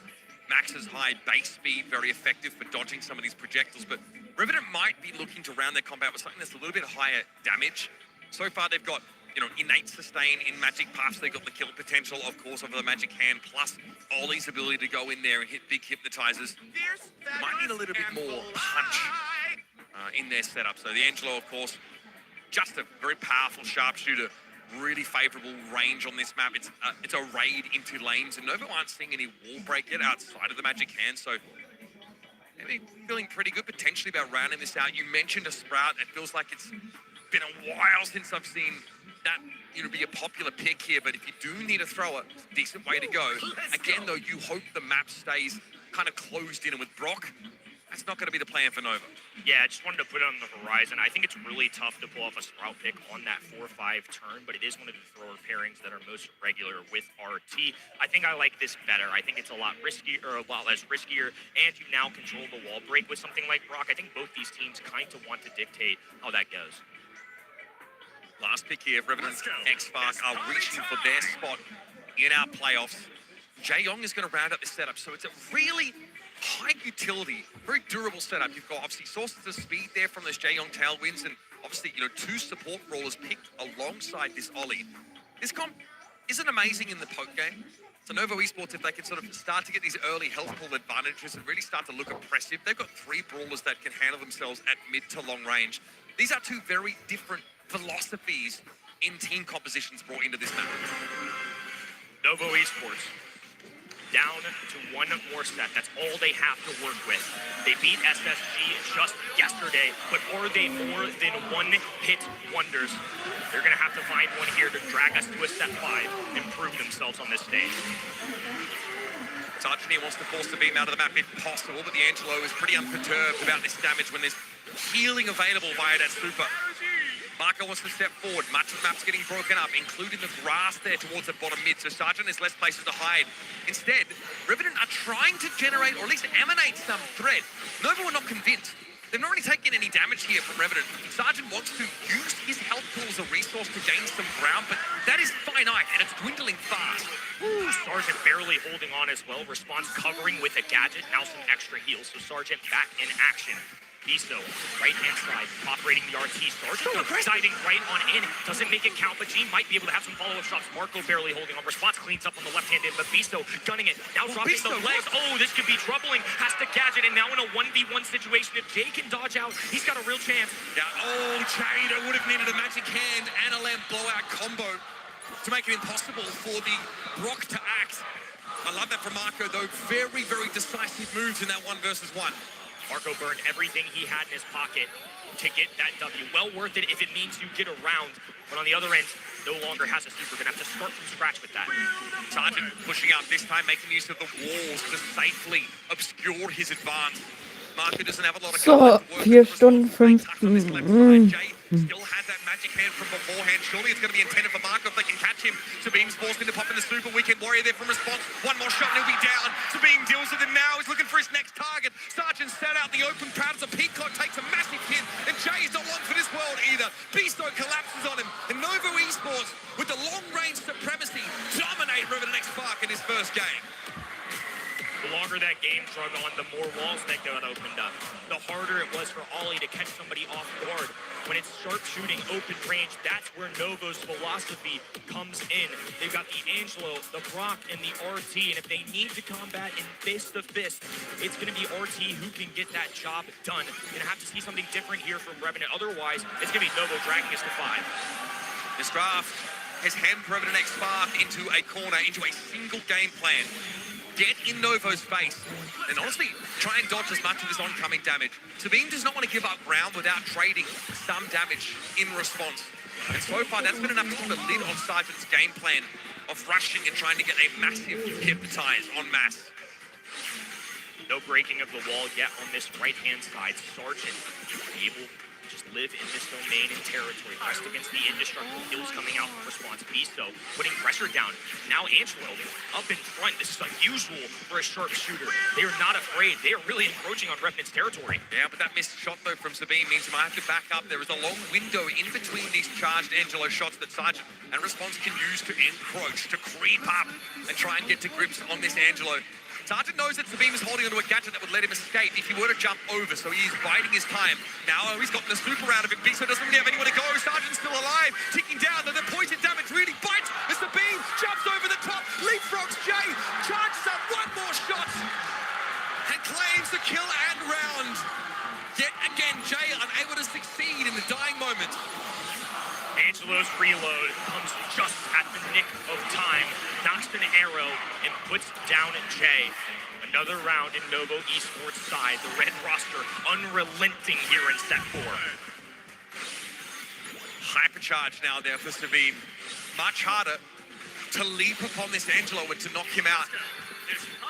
He's got his own version of thorns. So Sergeant try and dive on in, he'll find himself in a pretty sticky situation. Sponsors trying to shepherd him forward though. Sergeant might try and play this top right corner. There's still some cover at least for the Ollie to make use of. But Sabine again is just taking shot after shot. Even non-fully charged ones. Just making sure that Revenant pay a heavy toll to gain progress. Novo being clustered on this top right-hand side, and now the fog pressing in. Sergeant up in the grill of Angelo, just a wall separating the two of them. Biso marching right hand in alongside Marco. A gadget, a super coming out of Sergeant. Oh, and doesn't quite make the tag. Marco trying to trade, successful 2v1 situation. Jay left all alone once again, and we're headed to set number 5. I mean, you got to give it to him, man. That Novo draft was pretty spot on. And honestly, they didn't have to reinvent the wheel. Just really serviceable, powerful brawlers that can operate at mid to long range, that have options when they are closed upon. You have the RT to drop legs and obviously throw that close range damage down. Angelo, of course, can dive out of trouble should the need arise. Their entire draft gave them flexibility. It gave them options. Whereas Revenant only had one directive. They had to go. They had to close the gap. They had to expose themselves to risk and variance. And frankly, a lot of shots from this Angelo. 45 DPS out of Ollie immediately stands out. That's the man you need to see grabbing kills. And when Gene and even somebody like Jay Young, who is the support brawler of all support brawlers, is getting more than your big dog, that's just not what you want to see. I think just credit from Novo in an execution standpoint, a draft standpoint, just all around one of the better sets, one of the more convincing sets we've seen all weekend. See, in situations like that, Jay has to hit the full damage off those Gene shots to really leave a mark. It accounts for like 2,200 of your opponent's health points, which is great, but it's not really enough. Not in moments like that. This composition from Revenant X Spark was just very, very low damage. Biso gets picked off there, but you'll notice here, Sabine just pushes into response. This is lovely stuff, and he times that charge shot almost perfectly. Almost didn't have to take a second one. Really impressive work here for Novo Esports. These guys are really hard to rattle. They've got that sort of, bulletproof quality that youngsters have when they get up onto the stage. And Revenant haven't really given him any reason to question their mortality. It doesn't really feel like the nerves are getting to them, at least in the outset. Fake it till you make it, whatever it takes. We knew the mechanics were promising from these guys. For me, it was just a matter of, is there time now, or is this a future team? Is this a experienced builder to someday propel them to the top of our Brawl Stars ranks? That day just might be today. That year might just be 2025. On the other end, SCA's hopes and dreams rely on the 3 gentlemen on the left. The blue roster, the only representatives from the region. They had to climb from the hellscape that was LCQ just to stand here today. Both these sides down to their final left. And now, Ring of Fire decide who goes home. An iconic map here in Brawl Stars. One, though, that has plenty of pitfalls for the unwary. This is actually one of Revenant X Spark's best maps, though, so expect to see some mix of Juju, Amber, Hank, B, Meeple. All decent options. Notice that the Draco's been very hotly contested on this map. That's banned out straight away. Pam also fulfills a fairly similar role. Novo have decided to dispatch of that as well. And very, in all scrims, not lost a single map of Ring of Fire. Revenant X Spark have taken to plucking him out of rotation. Who's famous now? Control-oriented brawler right off the jump. Very safe and dependable pick, especially on a map like this where the focus is entirely on the hot zone. Amber, of course, can auto-aim, you can manually aim, however you want to do it. There's just going to be a flamethrower peppering you down the entire way. I feel like you want to get a B pretty early here, if at all possible. That Rattle Hive is actually pretty good at penetrating into the opponent's side of the map, especially affecting them behind the walls on the left and right corners, respectively. It's also a pretty decent, safe option. Doesn't give too much away, but it's going to be Ali taken instead. Uniquely well positioned on this map because of the strip of bush that sits, deep in either, team's territory. It can be really hard to dig her out once she gets her claws into you there. The B shows up just like you mentioned, and they pair it with Ali. So we're going to have a brawler that would typically slow down Ali, make her life a little more miserable. And even a super can just kind of scout out where Ali would be if she were to go invisible. Just some good game sense can really grant you that. So this is a nice 2-3 combo, I would say, out of the red roster.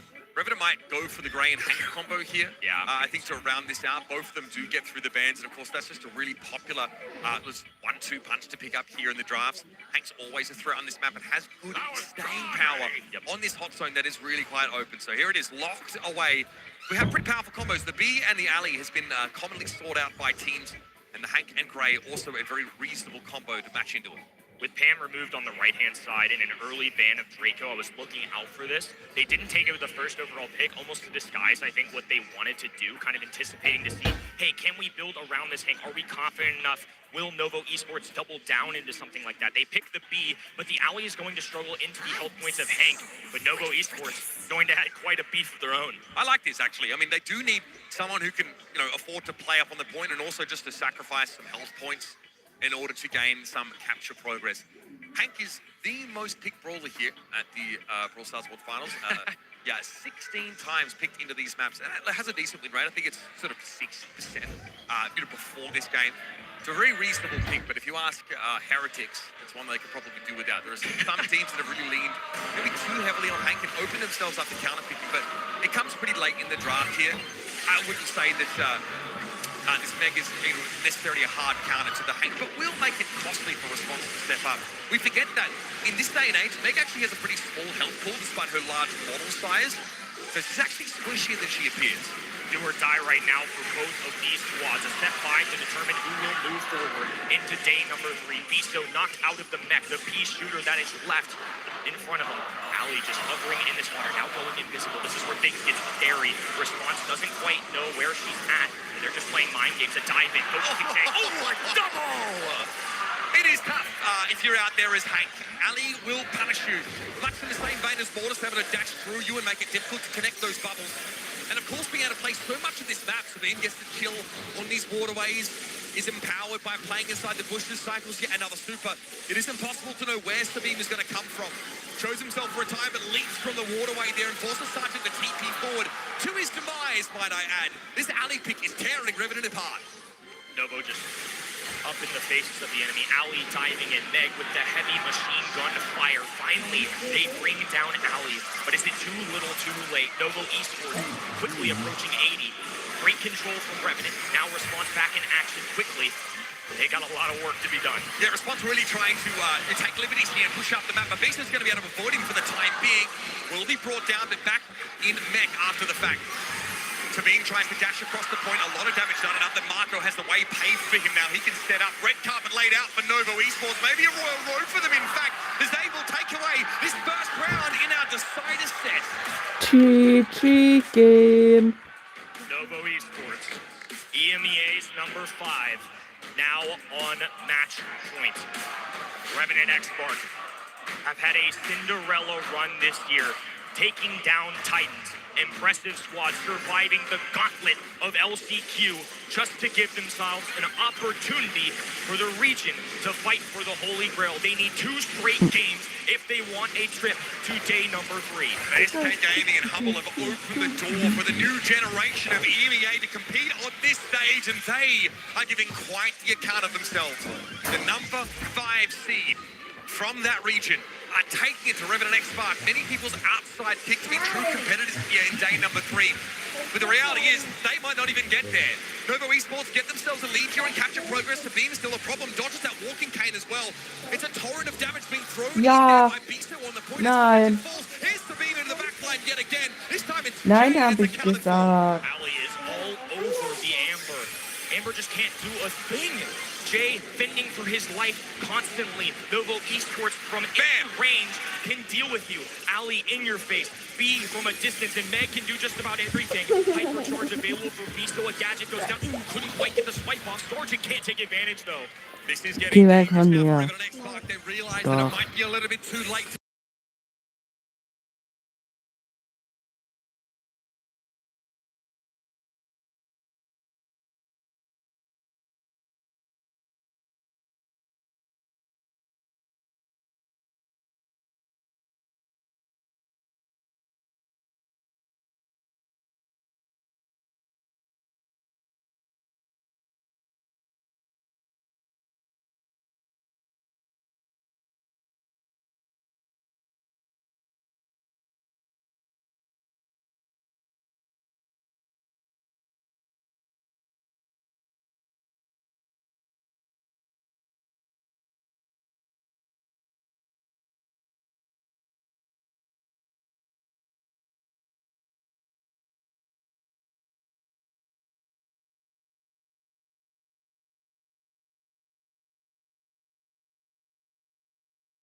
Moin, moin, was geht ab?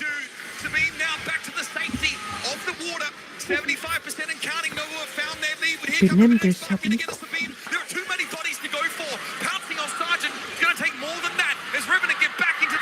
Jay's running out of ammo. They need to cycle brawlers fast. It's Biso with the hypercharge. Danke. Meeting him at the rack. Now Ali swoops in. Hypercharge available. It's all left to respond here. Can he get it off in time? Yes, he does. It's so close. They step through. Was? Ist knapp. Southeast Asia lead delivers once more. Put some respect on Southeast Asia's name. They are here to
This is Brawl Stars. Hallo Chat, was geht ab? got so much more to get through. You name it. Next up is going to be Humble versus Tribe Gaming. One of the greatest matches, I'm sure. I hope it's just going to be as close as this one.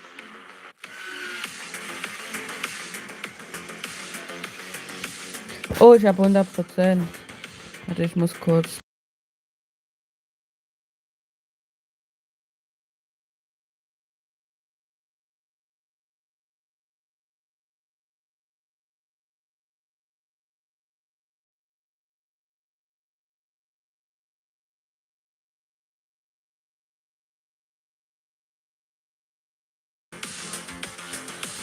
So, bin wieder da am Start.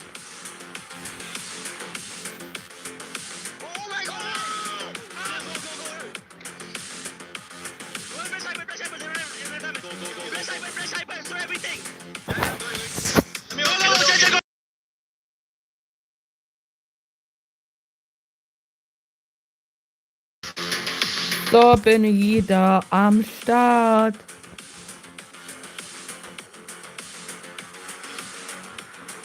Activation over here at the Brawl Stars World Finals. We're back at the Starcade and we are at the shooting range where I'm going to take on another member of public who's also a Brawl Stars fan. Are you ready?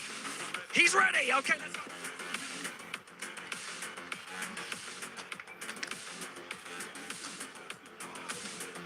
I hit her! Do we get none? That's a shame. That means we only get one pack of cards, but I get my stamp that I can take over to the treasure hunt. We can earn more of these. Let's go.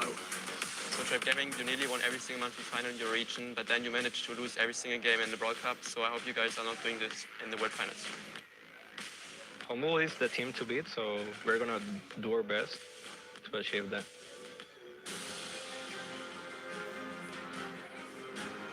Welcome back to the Brawl Stars World Finals 2025. It's time for Tribe Gaming versus Humble, a team that has won nearly every single monthly final in their region, all but two, versus a team that has only won one. At the same time, though, that team that only has won one monthly final won every single LAN they competed In 2 Minuten spielt Humble gegen Tribe Gaming. again and take the trophy home once more. We're going to find out soon. First up, though, they need to beat Tribe Gaming. This is such a fascinating matchup. We talk about the EU vs NAL Classico, that's Tribe versus SK. These two teams have never actually played each other. Humble have said there's actually a ton of teams that we dodged or just avoided playing. These guys were on the other side of the bracket from each other last year. And so far for Humble, though, it's been a little shaky. Land Dragon has been their moniker, it's been their nickname, but so far it's a bit of a slow start here on their Worlds campaign in 2025, Kenny. Humble talked about how they wanted to face a little bit of adversity. I think they got a little bit more than they could handle. Now for their tournament lies for an opportunity to defend the belt. They have to go against the Kings of the North. It's Tribe Gaming. This is the second year in a row this roster has made it here. The second year in a row they have dropped to Crazy Raccoon. In a first-time effort, they now have to beat the defending world champions. Crazy Raccoon seems to be their kryptonite, but they sure got their reps in today. Already had to face up against them and ended in a 3-2. A little bit of a different meta for those two. We see a lot of support from the side of Humble. They really like to put that on the last pick, that supporter, Mania Luki, and it's either a make or break for them. Either they have the best comp in the room, or it's just not going to work out. And on the side of Tribe, they like to play those aggressive brawlers. Of course, you have to if you have RBM on your team. Yeah, this is the clash of stars, a clash of ideas, right? I think we often see Humble Ich nehm Knoblauch. in a position to assist those side lanes, really set someone like Luke. So, Chat, was geht ab? Your side laners can win their 1v1s and roll through. We're definitely mostly on the side of Humble. Ark, though, has a crazy Tribe Gaming prediction here. He's feeling a little bit spicy. I see the vision, but I'm not sure. Tribe has been on this stage just before against Crazy Raccoon in a 3-2 loss. Now up against Humble, they step onto the stage for the first time today. Let's give them a warm welcome.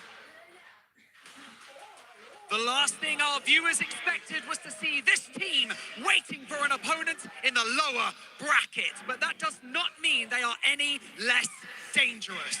Will the redemption arc continue, or is it game over? Please welcome to the stage, Humble and Tribe Gaming! Humble are Luki, Boss, Semantic, and Tribe are Luki, RBM, and Suze!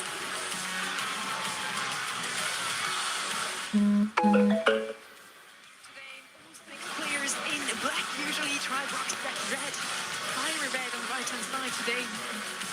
You see the fans all of them have traveled here to Stockholm to support that team. Probably most fans in all of Brawl Stars on the side of Tribe Gaming. And this is probably not the bracket they wanted. First up against Crazy Raccoon, Kenny, you mentioned they already had knocked him out of the match last year. And now against none other than the current world champions.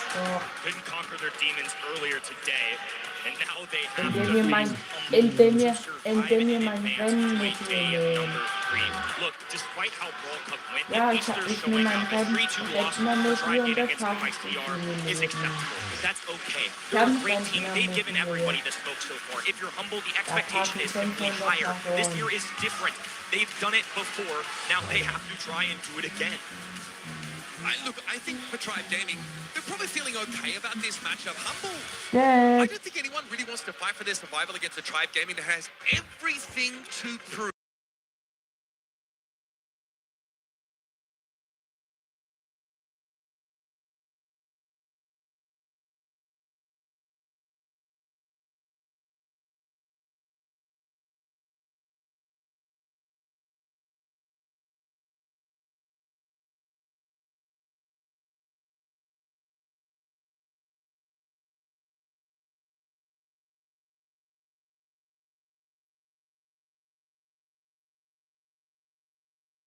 It has So, to be said Chat, that Humble ich has not bin... played on the stage yet today. They did get their reps yesterday since they lost their first match of the day, also against Crazy Raccoon. It's a different year and a different mentality, right? Like you mentioned, Humble no longer just a few humble guys. This is the defending world champ. They're trying to take back the belt and gain a trophy at that as well. It's a difference when you have a target on your back, which you can sneak up on people. And now that Tribe Gaming have seen them go down, have seen them more of what they can do. That ideology of what you think of Humble has entirely changed for the field. Yeah, and for them as well, it probably feels very different, you know, coming back this year as defending champions. Last year, they had a chip on their shoulder. They had a lot to prove. They had, you know, rivalries to try and conquer and, you know, all these storylines to tie up. But this time around, it's much harder to hold onto this spot when every single team is throwing everything they have at you. Rapid Tribe Gaming hit the stage now. Speaking of which, we actually have a Mo picked up straight away. This has been a bit of a boss pick, a pretty popular one for this Humble side. Here on Deathcap Trap, though, it can be a lethal weapon to wrest those gems out of your opponent's hands. Mo already a somewhat aggressive brawler, can hold lane himself pretty easily, but he is quite tanky, so anything that is gonna good against tank is also good against him. Otis, definitely good pick here. Ruffs and Otis are the two most big brawlers for late here. Ruffs, of course, is going to be bent out here by Tribe Gaming themselves. Now for mid, maybe a Janet jump out of the way, fly away whenever danger is close. Maybe a Crow can jump out of Nächste Woche auch wieder eher weg. Ham would be my pick. Also bent out here. I wonder what Tribe's going to pick up here. God, of course, he has a shield. Makes a lot of sense as a champ carrier. It's funny, we talk about Tribe's drafts actually being very aggressive and, you know, they being the ones that want to take the tempo. This is actually a kind of a departure from that. This is a very safe, well-behaved draft, whereas Humble are actually taking that hard engaged straight off the bat. Tribe can obviously round out their composition with something like that if they should choose to. They've still got the option for like and a very aggressive side laner, right? We've definitely seen that, definitely more of like an STMN coded pick. We've seen that a lot from them in that previous series. Humble have a ton of options here, though. They can maybe think about trying to work a throw in if they're not concerned about that hard engagement. Potential from this team. Byron, though, is definitely a go-to. As a mid-pick, we've seen Boss make great use of this. Hold those side lanes, Wir collapse. müssen Quite uns often, you know, setting fertig Luki up. Semantic machen. often operates as like the low economy brawler, doesn't really require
to the other end. Tribe, though, So, Chat, was geht ab? occupying the entire mid. Was geht Has ab? to respect this Otis damage. Zeus playing it off angle now and finding some purchase with these shots. The Und gems auf that were jeden Fall loose. zwei. Luki's muted up, but he doesn't mind. He can be healed up by Boss and left to fight. The gems will be recovered though by Luffy, but Boss has now gotten up to 7. RBM has to make the play here. Zeus encroaching this right-hand side as Boss plays it patient, relying on Semantic and must have Luki there for assistance. RBM trying to play down that shade with a super and low HP. It is difficult, and down he goes. It's a huge advantage for Humble. Luki needs to top himself back up, but yeah, this super is going to be big, and Otis just gets clapped. Luki's in trouble, tries to pop that super, but Semantic gets the better of him, and RBM's got nowhere to go. Boss is too far away for him to catch out, and Humble will convert. It's a really classy draft. It's very signature Humble style, and they make short work of Tribe Gaming on this gem grab set. A flare of aggression, a safe gem carrier, and a great Luki to run it down. Beautifully executed by the 2024 World Champions. Look, I think for them, this is new territory as well. Last year was smooth sailing. Online is one thing. It's how you perform on the biggest stages that people will remember you by. It's a sentiment that they shared. Hey, we weren't perfect in the regular season. We even missed a monthly qualifiers and didn't make it one time. That's a change of pace. That has never happened for a world champion. Every world champion we have had since 2021 in our modern format has qualified for every single one of these. Wundert euch nicht, wenn es dann mitten im Streamer kurz laut wird, weil ich bin jetzt gerade unterwegs.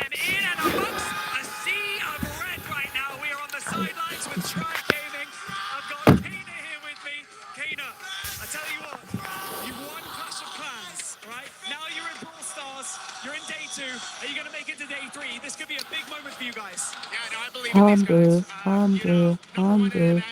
They're about to prove it on stage why that was their number 1. And yeah, I believe that they're going to take down the past world champs. Ooh, the past world champs. Nat, we've got to talk to you a little bit because, you know, this could be a redemption story. Last year, Tribe didn't make it into the World Finals. Now they're here. Do you believe in them? 100%. I'm going to be screaming for them. No one's going to have a voice by the end of this. This could be one of the biggest upsets of the day. So keep your eyes peeled. Obviously, the Tribe always turns up in numbers. They might have to change their name to Nation Gaming at some point because their ranks continue to swell year after year, and they are making quite the racket down there in the pit. Ich bin dafür, dass Humble gewinnt. Gem grab very much going over towards Humble. And these two teams, although I mentioned, you know, Tribe were playing like a more of a well-behaved comp, looked a little bit safer. If you are Kanan walking into this match, you're aware of the trunk, right? These teams have the data. Trunk's been played 75 times by RBM in streak, so they're aware of it. They know they're going to run into it, so they pick the shade into that, knowing that that's going to be the likely response. They read that draft very well. And unfortunately, RBM, known as a master of all tanks, is not able to move the needle for Tribe there. So now we head off to Sunny Soccer. And they'll hope to do a little bit better. This is the best map type, though, for Tribe Gaming. One of the few teams here at Worlds that boast, you know, Brawl Ball as being one of their go-to game types. So if there's anywhere they're going to look to even this series up, get a set under their belt, it's right here. Humble strength, maybe the biggest has always been with draft in their World Finals run. It just kept feeling like they were setting themselves up for success. The fact that they were able to take one of the greatest tank players in the world in RBM and essentially render him useless for an entire set goes to show the caliber of gameplay these guys have. Despite the lower bracket, don't let the vision fool you. These guys have what it takes to still go back for another one. And I'm looking at RBM as a standout player here. Mina got through the draft. That is nuts. Tribe Gaming have actually looked to Ash quite a lot. Ich bin dafür, dass Humble gewinnen soll. Heads up for Humble to take that out of rotation. I think the Mina is going to be a big problem. We've already seen her on a few occasions that she sneaks through the ban phase, even though she's been nervous lately. Still very, very powerful. Hyper charges enable her to ascend to new heights of dominance. Tribe Gaming, if you're going to pick that tank, it's usually safe. For last pick here, again, go for the Otis, build out the core of your composition as safely as possible. They can build around this in a lot of ways. So to your point, if they get Mina, that's a tough look, though. I mean, the ban rate is still so high. Did get nerfed, but there's a reason she hasn't had her name called so much, just because she's not allowed to touch down ich mach on the erstmal ground. Mikrofon Otis aus, is weil safe, ich bin jetzt dependable pick, though. I unterwegs. really love Otis in this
Was? Ja, gesagt, nein. Oh, Chat, was geht ab, ne?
Moin, moin. Was geht ab, Mann?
So, moin, moin, moin, moin, moin. Was geht ab, Mann? Muss ja was anderes sagen, nicht nur dasselbe. Egal. Ich hab was für dich.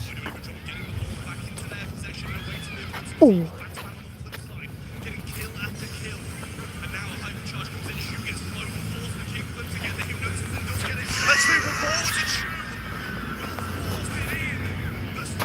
Windows? Ja.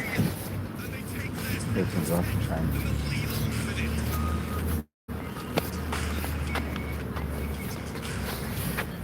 Hallo?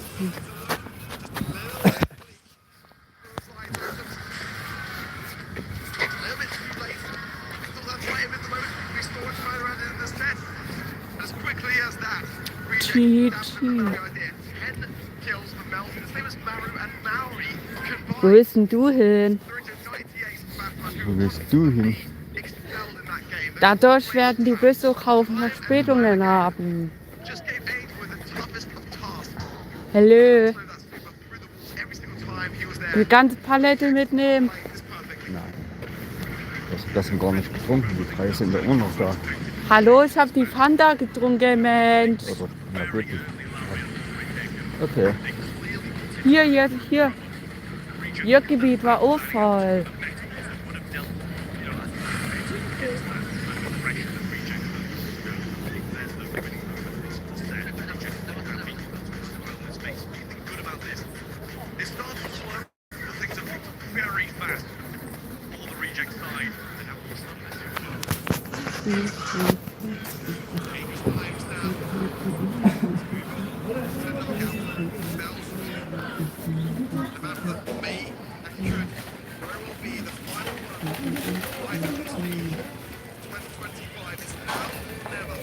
Hast du nicht gehört, was die Frau letztens an der Kasse gesagt hat? An der Kasse kann aber bestimmt bleiben. Dann gehst du an der Kasse dann rein.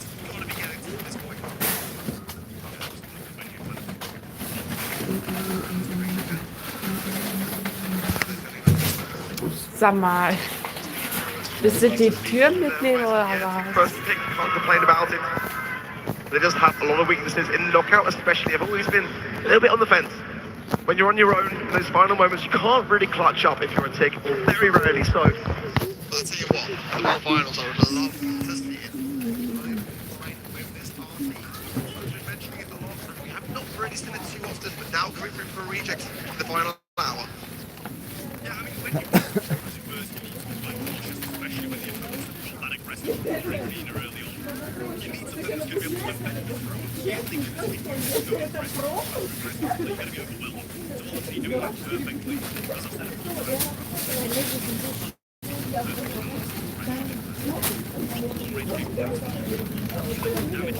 towards the end of the rounds in knockout, this will be like the best amount of damage at close range. Actually goes where Lysosa and Justice have as well the range on this one really well. No matter what gadget you take, I think it's pretty balanced. Getting you out of sticky situations with the jump is for sure. It's unexpected kills.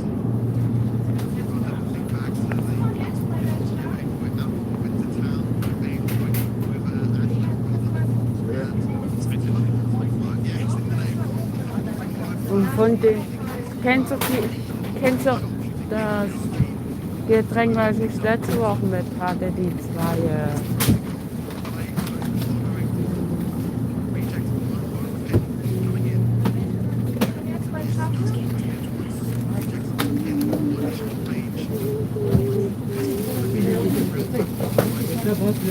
Warten.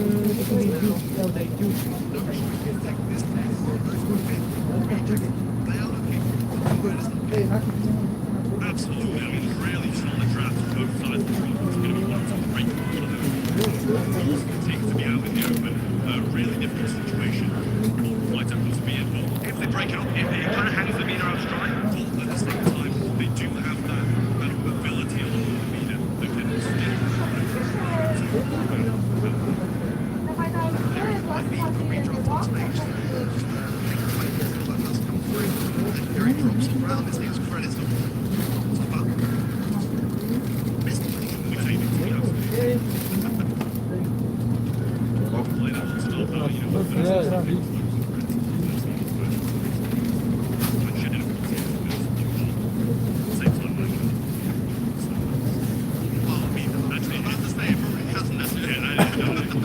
Actually, very recently I did manage to get max. I managed to get all the hype jars up.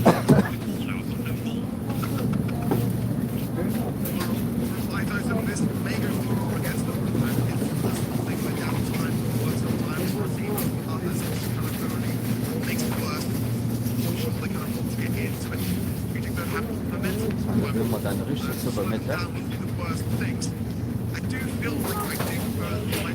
Das war mit Rindfleisch, aber nicht mit Rindfleisch.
Moin, Cat, was geht an?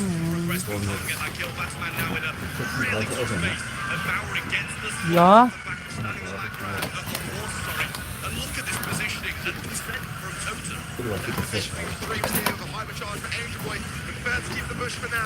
Ich dachte, du hast 100 bekommen.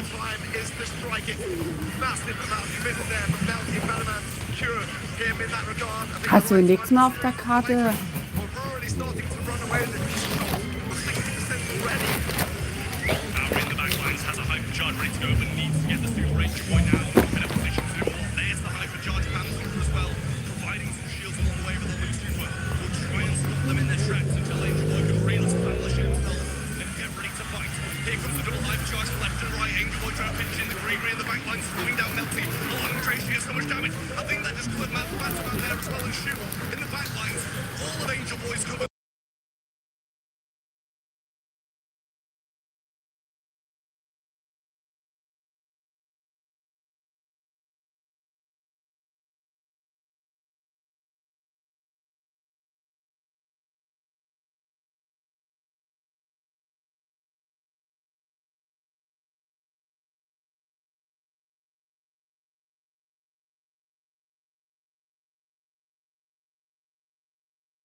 Na, guten Abend, was geht ab? Lass mal ganz noch, willst mal da rein.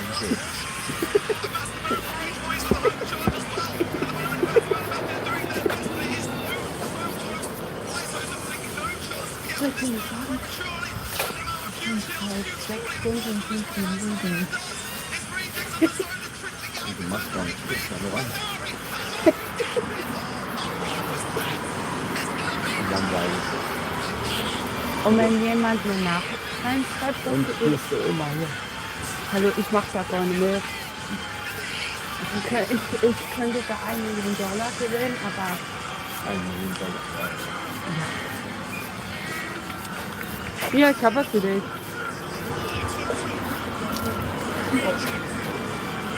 Alter. Sag mal. Warum hast du mich so erschrocken? Hast du mir gesehen, wie der andere rauskam?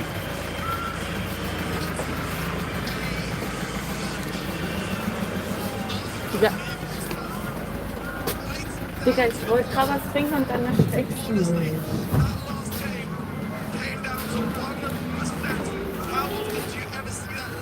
Mo.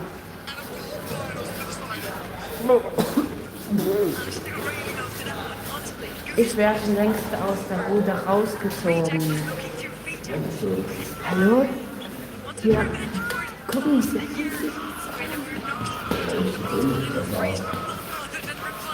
Warte, ich habe es für dich.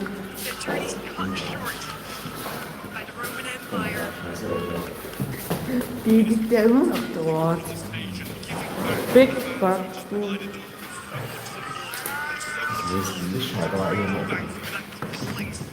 Warum haben wir nicht die Klasse gemacht?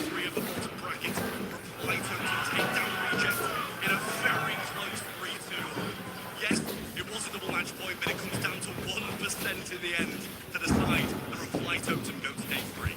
Totem didn't have the best of runs throughout the year, but they win when it matters. They went all the way through LCQ to come here to play on this stage here today. And they managed to come back 3-2 once more for them. Congratulations. And they will now move on to day 3. Unfortunately, do you have to say goodbye to Reject. There's one more match coming up. And how are your predictions looking? Did you have Sata come through day 2? That didn't happen because the Pars Supermassive and Stamina both knocked him out of their group. And they're up next. Be ready for an enormous matchup between those two now. Will be the last team to make it through to day 3. Oh, warte, ich muss auch noch mal. Warte, bevor du aufmachst. So, jetzt kannst du. Oh. Oh, nee. Wow.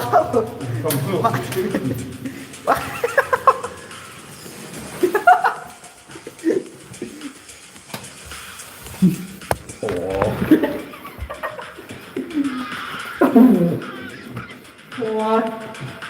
Julie, oh. Guck mal. Hallo, links und nicht drin. Boah.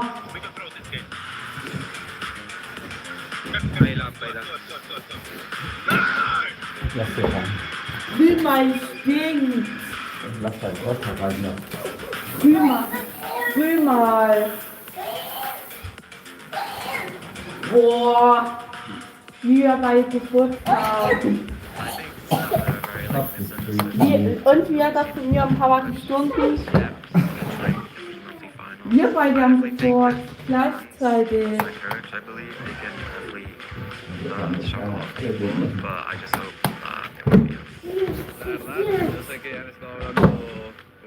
Was? Was mache ich denn? Was? Komm mal rein.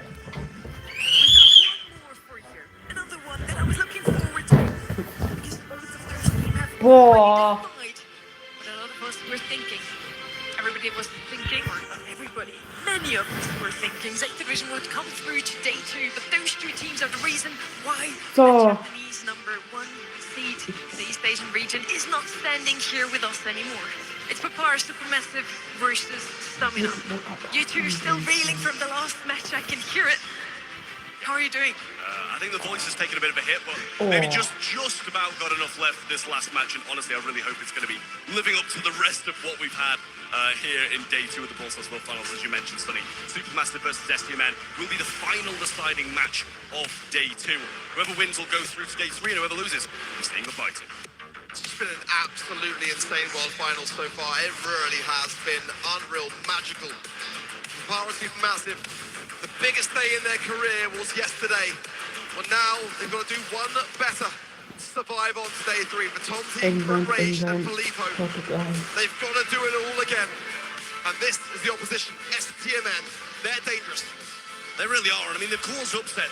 They didn't manage to get it done earlier today, but yesterday they beat State Division, the #1 seed from East Asia. So this is a team to be scared of. They bring in different strats. They're surprising their opponents. They're playing a little bit cheesy.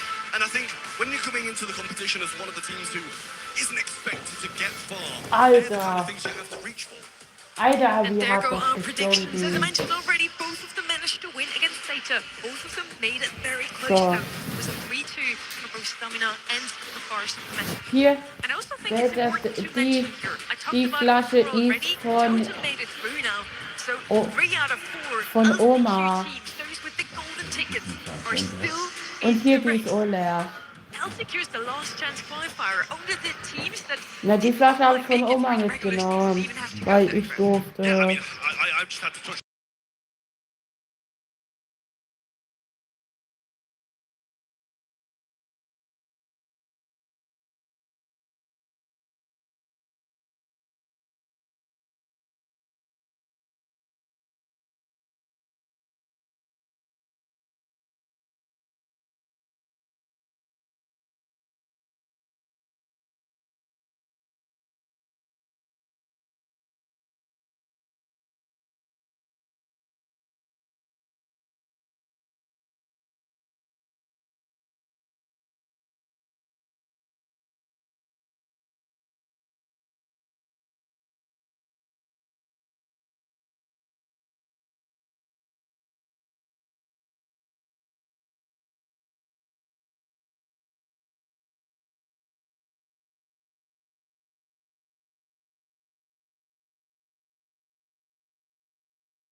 So, moin. I feel like they are probably the best team.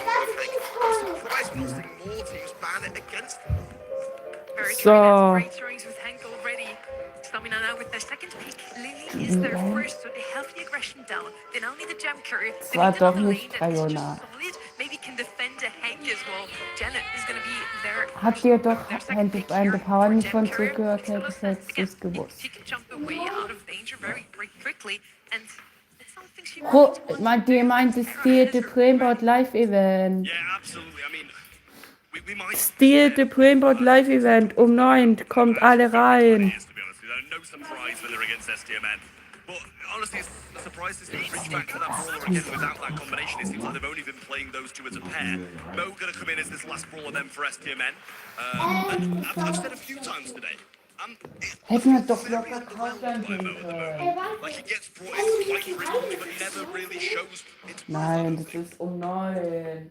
I'm with you. I mean, I just haven't really seen enough of it yet to be fully convinced. We saw a little bit in the series, which made me sort of think twice, but it didn't work out well for Reply Totem. They found themselves in the back sport a lot of the time, but the roundedness, I feel, of the Paris Message comp, the tar, Hätten the wir guts, doch locker Countdown gehen with können. that gush shielding, that's a really tough thing to be able to eradicate. Absolutely. Getting into the game now, the final one of day 2, the decider between Supermassive and STMN, who will go to day 3 and who will get knocked out of the competition. NA's last hope in STMN, and Supermassive looking to add another EMEA team to day 3. Ich hab noch eine Frage. Left-hand side by Enraged. Was ist das? Carlos now trying to helping hand Thompson heal his demise. So, mal gucken, wer jetzt gewinnt.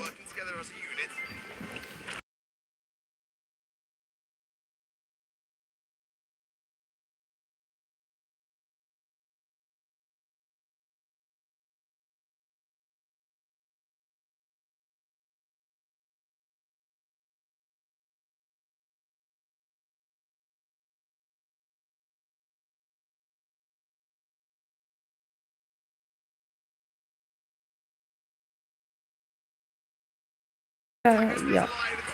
So. Kannst auch anders.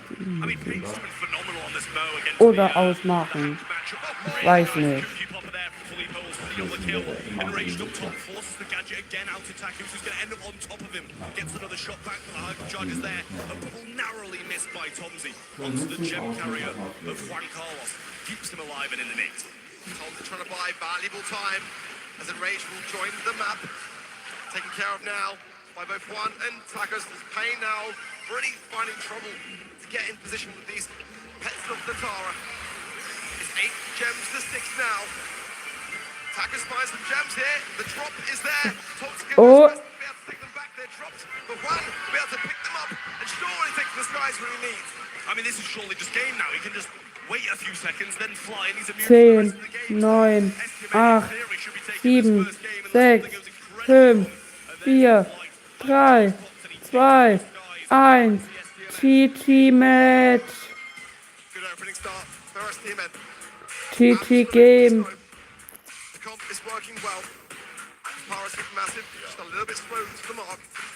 It's interesting to see Filippo as well playing mid. He's always an aggressive player. I kind of feel like it's not necessarily where he needs to be, but he's hitting a lot of these gush shots, causing a big problem to the Mo. But we see a little bit more from Tomsy, a little bit more from Enraged, helping hand this mid. Para Supermassive going to bring back this match. Well, Filippo threw them in again against Juan Carlos. He managed to get 2 gems off the Supermassive side to start things off. Tackles with a super and gets 2. Beautiful from him down this right-hand side. But Tomsy forced to rotate away from Payne, who had him in his pocket all first game. Tackers doing very, very well and being a big problem. Filippo and Tomsy going to have to do a bit together. Payne has also got the drill to hand. Rage healing up them, allowing his gadget to do all the work. Tackers coming out. Oh, quick hands from Tomsy and Filippo. Payne now left all alone for Tomsy for the scraps. But in the meanwhile, a lot of times past 6 gems from Juan Carlos and a great gadget backstage pass to evade that shot. Yeah, good few taps there from Filippo to force the gadget away. Taco's trying to go in with the super, but baited well by Filippo and Tomsy on the left-hand side. Oh, geil. Now Filippo just sitting, waiting for Payne to Dann geh ins Deep Rainbow rein, sonst muss ich nochmal. and tries to get some work done as Enraged. Wants to get the super and try to flip this game. Tomsy can now push himself forward. Try to advance onto Juan Carlos. Taco's slow HP, but Tomsy gets the hit.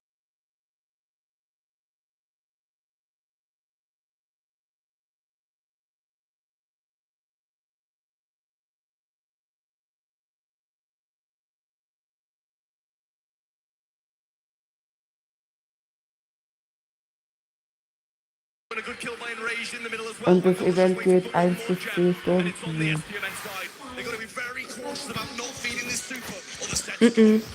Geht nicht.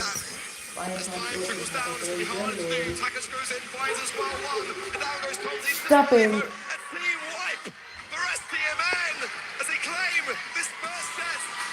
Pretty straightforward. It can't be denied.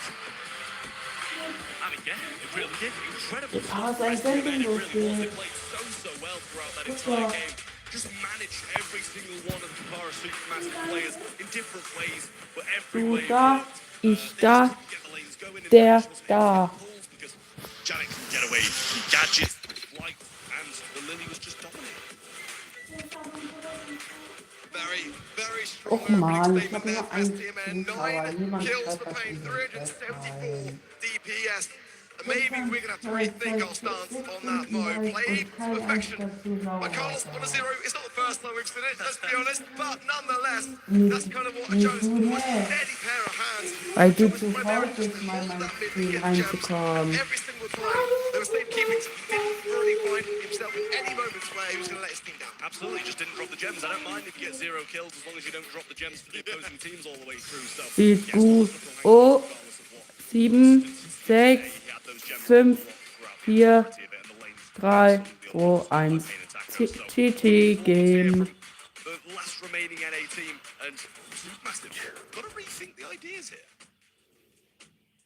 Well, the audience are prom ready, but I mean, it's a rare thing to see Papara Supermassive get the draft of the Hank and not be able to Jetzt Brawlball, dann Hotzone, dann Knockout und dann Tresor. continuously try to force it through or deviate away. That to me was the downfall yesterday of Team Heretics. They just kept trying to keep Hank and Meeple. And Reject showed that they are not aware, they're not worried about it at any level. So potential deviations might be a play here. But Brawl Ball up next, and that's a chance to maybe bring it in again. I wouldn't mind it, but I think that now the meta is shifting away. Yeah, I'm going to pretend that we didn't just see that team share by Spen LC there. I said, why does Skibbity Enraged have so much aura? Spen, go and delete that tweet right now, please, and refrain from using the social media for the rest of the day. Sunny Soccer and Brawl Ball up next. We'll see if this kind of Hank aggressive stance remains for the side of Para Supermassive, or if we'll see them kind of pivot away from it. As you said, you kind of don't want them to get too stuck up on going the same thing over and over and hoping it works. Gotta give the man some credit though. I mean, he's on his honeymoon watching Brawl Esports. I mean, I can get behind that, quite honestly.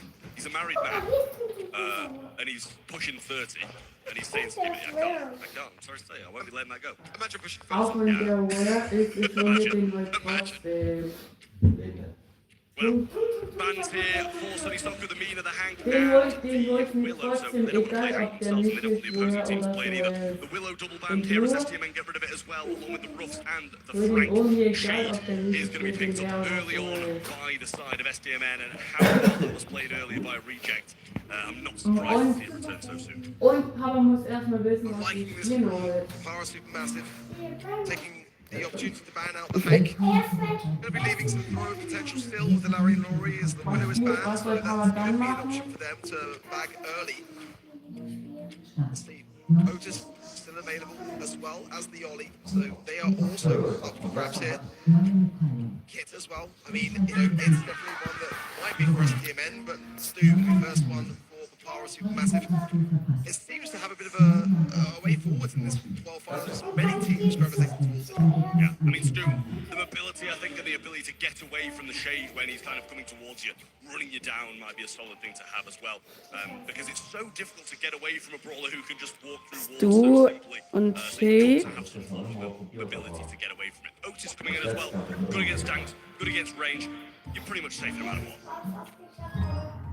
Legendary hypercharge, let's go. Jay Young. We take those all day. All day. People still here. Max also. We'll be looking out for those. Maybe some control of a Bali wouldn't be the worst of shouts. Let's see, those heals will be influential. Na, irgendwo. As a potential Juju, I wouldn't mind that one either, to be quite honest. Let's see what they're going to be pairing with this Shade, which I think is a fantastic pick, honestly. And a really good starting hand. Y'all about to get I'm not really sure if Paris must have fully counted it just yet either, but Juju is the pick, and I really quite like it. Yeah, it's really good. With Willow, Juju's, it's not the only game as of you know, we saw Larry and Laura being played before, but the Juju, without a doubt, is the next best one after Willow in this specific map. But we're still with STMN for their third and final pick to see what they round it out with. You don't really need it. I was to say you don't really need a mid to be honest, and they pull out guts, so maybe I have to eat my own words. I like this well-rounded composition from STMN. You provide a shield onto Juan Carlos, he's going to be doing a lot of work on that shade. Yeah, I mean, I'm not the biggest of fans of the Gus here. I mean, just looking to obviously pair the shield with the shade, so that can happen more often than not. Du, Otis und Cordelius gegen Gus, Juju und Shade. Response. I mean, there's definitely one that can force and run down the map, so I like it for that reason. If they can keep the Shade in the realm, then Shade's not going to be able to do nearly as much, so not a bad final pick for me from Papara Supermassive, but again, they are behind here. They do need a winning set, or at least something that will be able to take it to a third set, and felt pretty confident they can turn this around. Right now, STMN are really turning on the screws. Absolutely, you don't want to be dropping 2 sets down in this kind of decisive match, otherwise your mentality's going to get away from you. Payne versus Tomsy on the right hand side, just putting in the bush and using that extended range to the best of his ability. Tomsy can't really move at all, and Taco's trying to pinch into the middle. Filippo's a great Cornelius also. Take down this flip and rage, they'll punish Juan Carlos, just Payne, an easy breezy goal in the first opening 30 seconds for Papara Supermassive. I mean, that's the Supermassive we know and love. Cornelius is available here as well, and trying surely to take Tacos out of the way, and that keeps Tomsy alive. Lovely little performance there from Filippo, but Tacos still able to go through these walls and try and hunt him down in his own realm. Juan Carlos going to be right up to the Cornelius, and he actually does win that mute there. Campaign wall as the shield pull. Gets it! He pulls through everyone and gets the ball in the goal. What a clutch shield. What a great moment for STMN. Tacos pushing the ball to the bottom left. They've got to be very careful. Even a hypercharge on its phone will be enough to be able to force things through. Enrage goes straight into that. I love that aggression. But he didn't even feel like he took any damage doing that, to be honest with you, until he met the Juju hypercharge, and then he's definitely going down at close range against that. Super available from Filippo now, and he's trying to probably take Tacos there again, but he's doing incredible. He's absolutely wiping them all out. Just Enrage left alive to try and keep the hopes of this game alive. He's dashing back and forward, but he's not got the damage to take out Payne. And yet again, the Juju rolls. What more can Enrage do there, by the way? I mean, really fantastic use of the flames. But there was just too much HP on the side there of STMN. It was an inevitable goal. Despite a solid start, a 30-second goal from Papara Supermassive, they still lose the game. That splatter nice and early then from Enrage, just throw it down that right-hand side, just try and keep Payne back for as long as he can. Filippo wants to get this super, but you know, as he's getting his, he's giving Shade his as well. So they're in a bit of a 50-50 match for the moment. It's ones that Tacos is completely dominating at the moment, and Tomsy will get the refrag to make it a 2v2. But they're still not in a favourable position. They're back in spawn against the thrower. Yeah, Payne's getting a lot of control on this map. There's a lot of value for it. Papara Supermassive that are already hunkered together and not in a good way on this bottom left.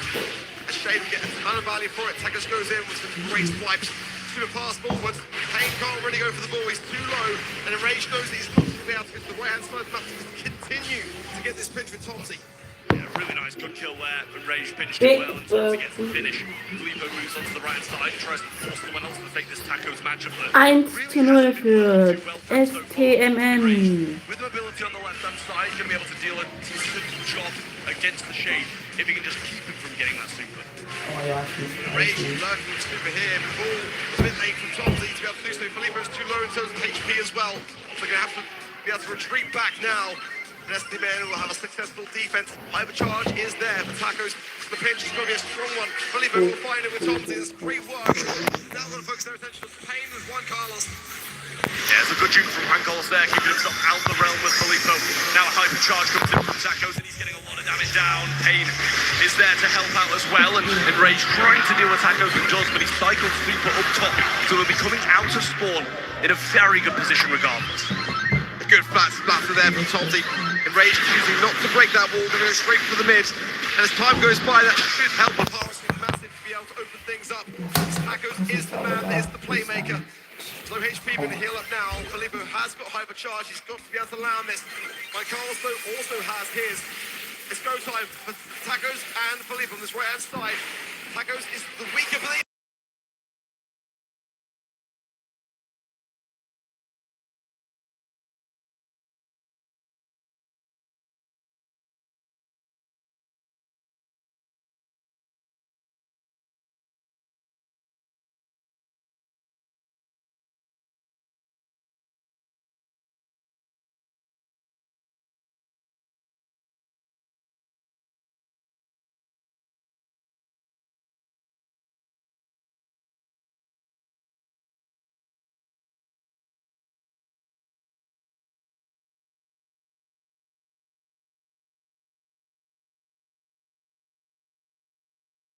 By 2, with only one more. GG.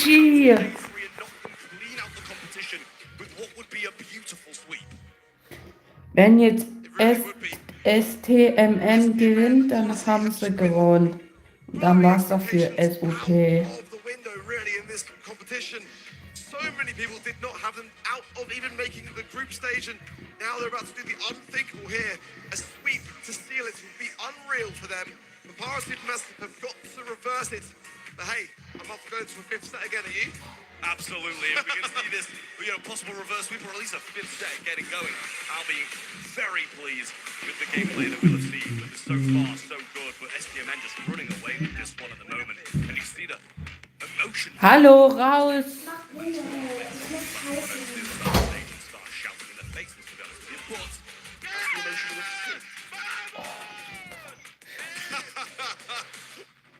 What a huge celebration there from Juan Carlos. The job is not done. The celebrations for now, but then straight back down to business in the next step. I hope they're not premature celebrations, because that would be awkward. Yeah, This one is fun. it'd be rough to kind of walk halfway across the stage and then get reverse swept. I'm not sure that.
So, Chat, wir sind schon seit 6 Stunden und 35 Minuten live.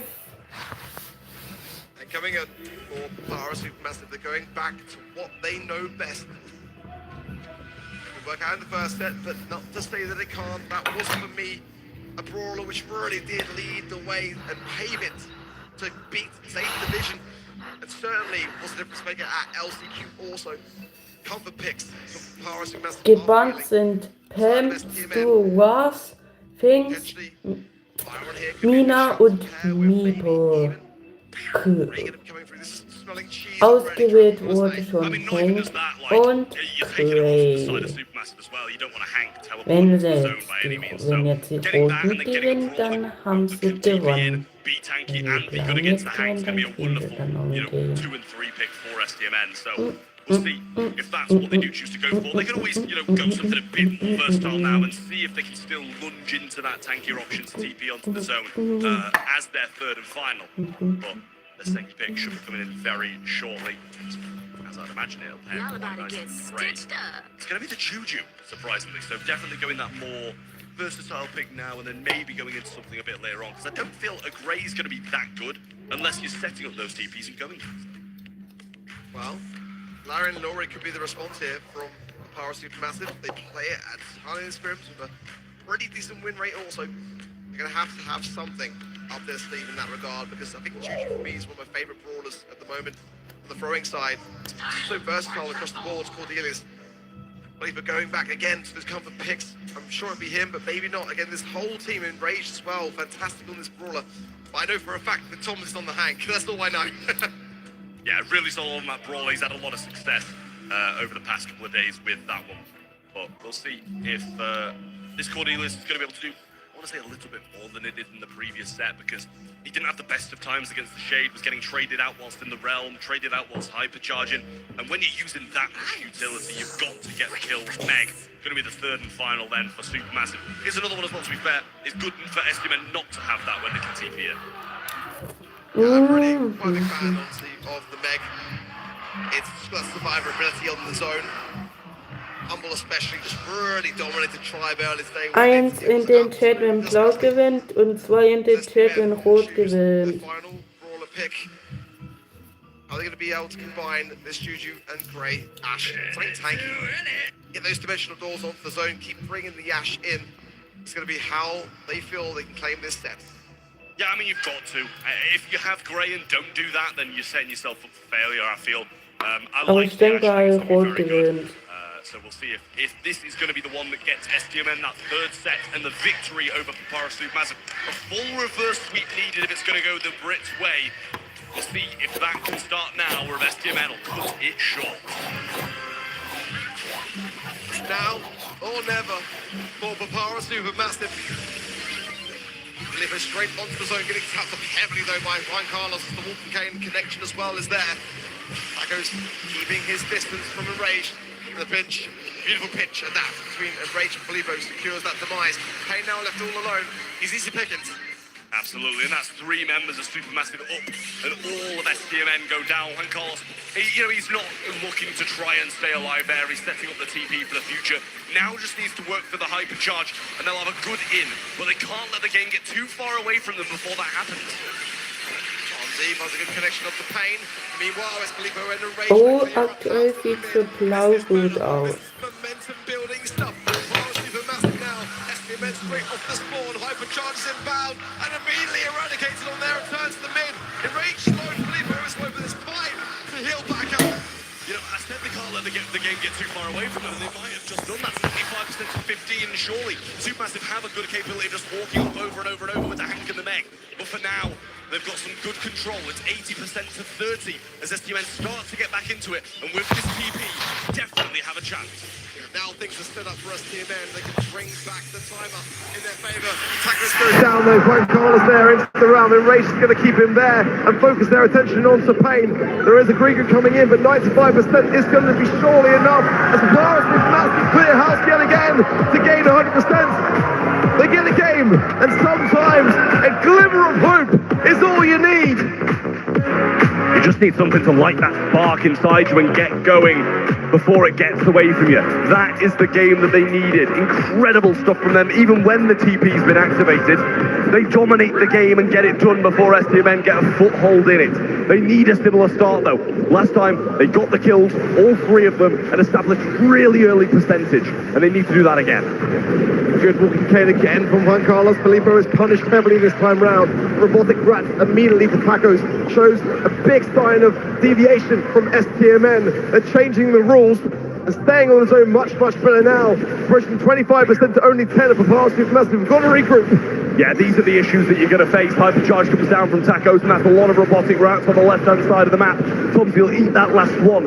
And Supermassive just pinned in spawn. Juan Carlos can't be far from another hypercharge. Enraged going to jump in and try and get some supercharge, but they're at 50, and they haven't even fully established. Cannot too convinced from jumping into 3 members of SDMN like that. Filippo with a big hypercharge gets some value. They can't really do anything out of the mech now. As a Grigri on the map, it's going to cause a problem for Tomsy now. That's just has Filippo. That's going to prevent him healing up as well. And time is drastically moving away now from Papyrus Supermassive. 85% from SDMN, approaching 90. Is a night and day difference. Papyrus Supermassive aren't even leaving the sport because they know this game is over. Match point up next. as STMN start to run away with it once more. 100-11, I think that game was. And when they didn't even have the TP set up, they were all over the zone. Really disappointing stuff for Papara Supermassive. What looked like the start of their comeback turns out to be the complete opposite as STMN cut them short. And immediately onto the zone for the Mystical from Kane this time round. Papara Supermassive taking their sweet time this time, not going too overly aggressive. Filippo is getting tapped. Just evade these shots, utilize damage gear. Stay really in control of this one. Tackers has got the robotic rats now though. Low HP means probably going to hold it off for now. Well, he's out that form, and Rage going to go in, get some good damage there, but Payne will get the trade. TP sets up and Taco's here, just waiting. Bobbing on and off this zone, trying not to feed Filippo back this mech, but Juan Carlos will do just that. Throws a walking cane out and doesn't get anything back.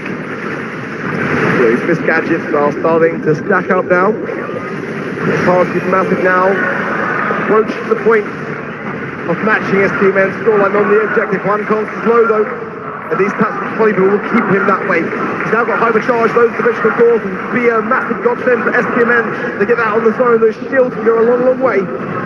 Absolutely, I mean, they've got that TP set up now, and in the back spawn, Payne trying to get rid of Tomsy and Juz.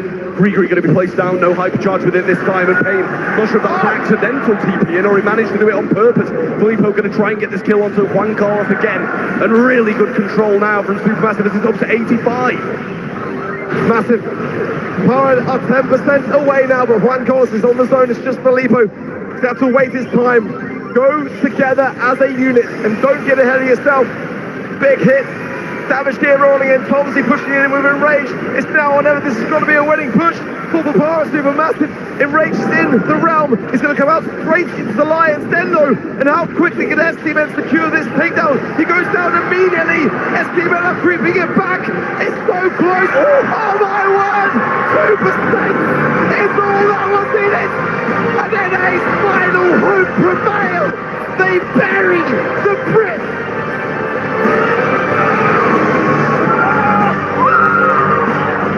STMN hold with an incredible comeback in that game of Hot Zone, and Papara Supermassive drop out of the competition in day 2 as NA's last hope makes it all the way to day 3 with a clean sweep.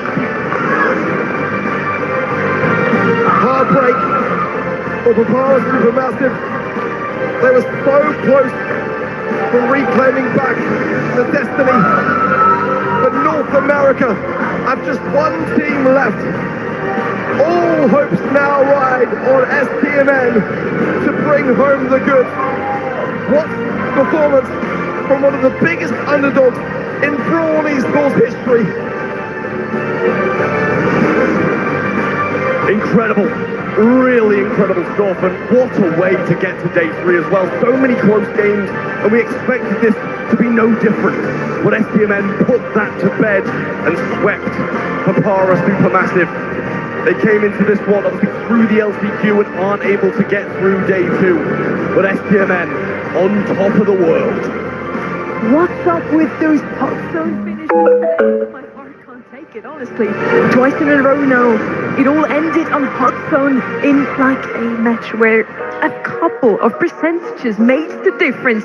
Papara Supermassive with more kills, but it's not about kills.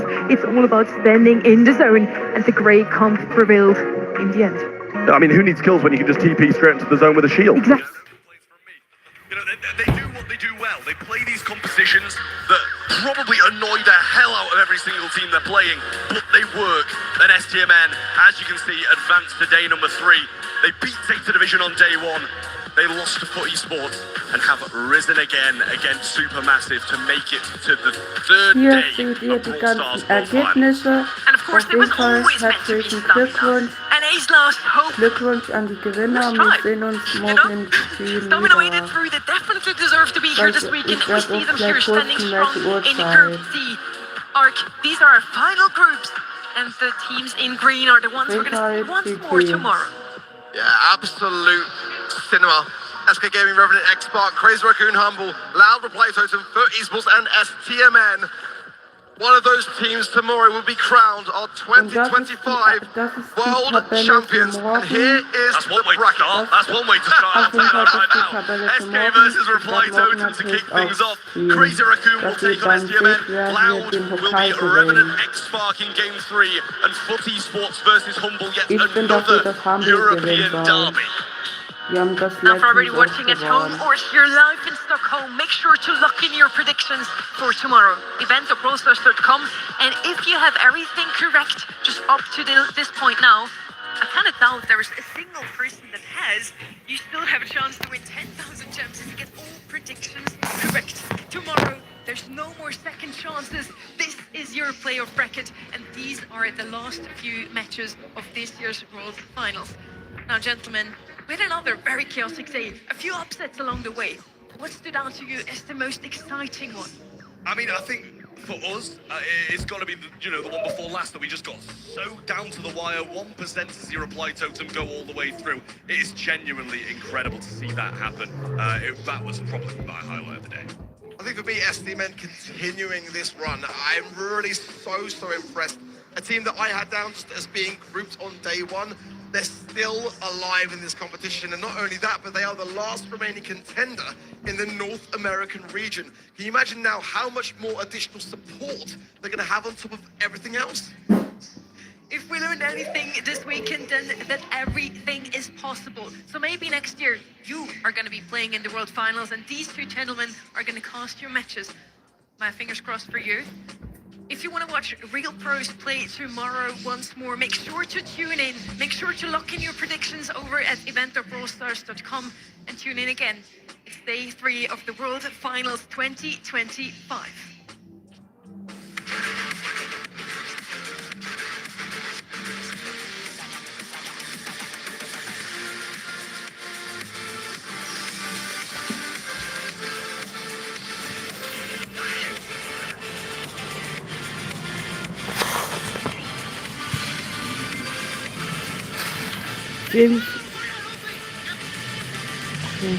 Wow, morgen ja, den ersten Tag reichen. Und sorry Chat, den ersten Tag habe ich leider nicht gestreamt, weil ich da halt keine Zeit hatte. Deswegen werde ich nur den zweiten Tag und den dritten Tag streamen.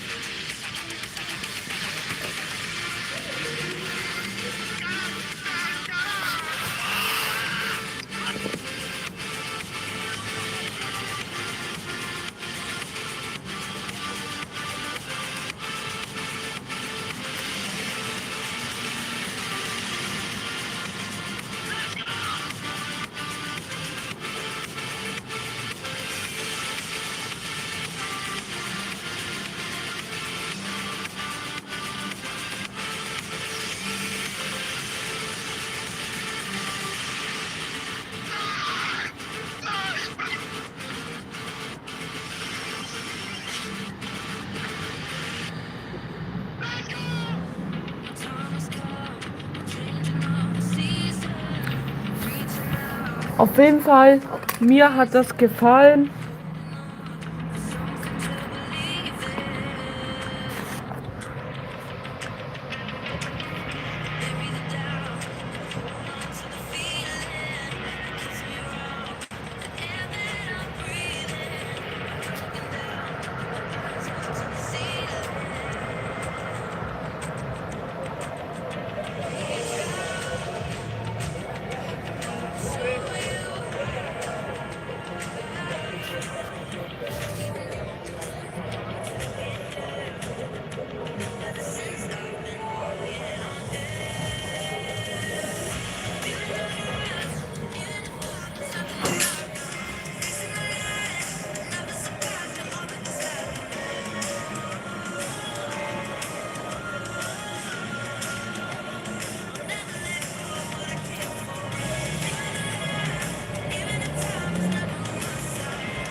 Auf jeden Fall, Hubble, Street Gaming und so weiter, die haben gut gespielt. Und morgen sehen wir das Finale, wer den Pokal gewinnt. Ich hoffe, es wird Humble, weil letztes Jahr haben die ja auch gewonnen. Aber ich hoffe mal, dass die dieses Jahr auch gewinnen. Jetzt seht ihr nochmal ein bisschen Musik eingeblendet und dann ende ich den Stream.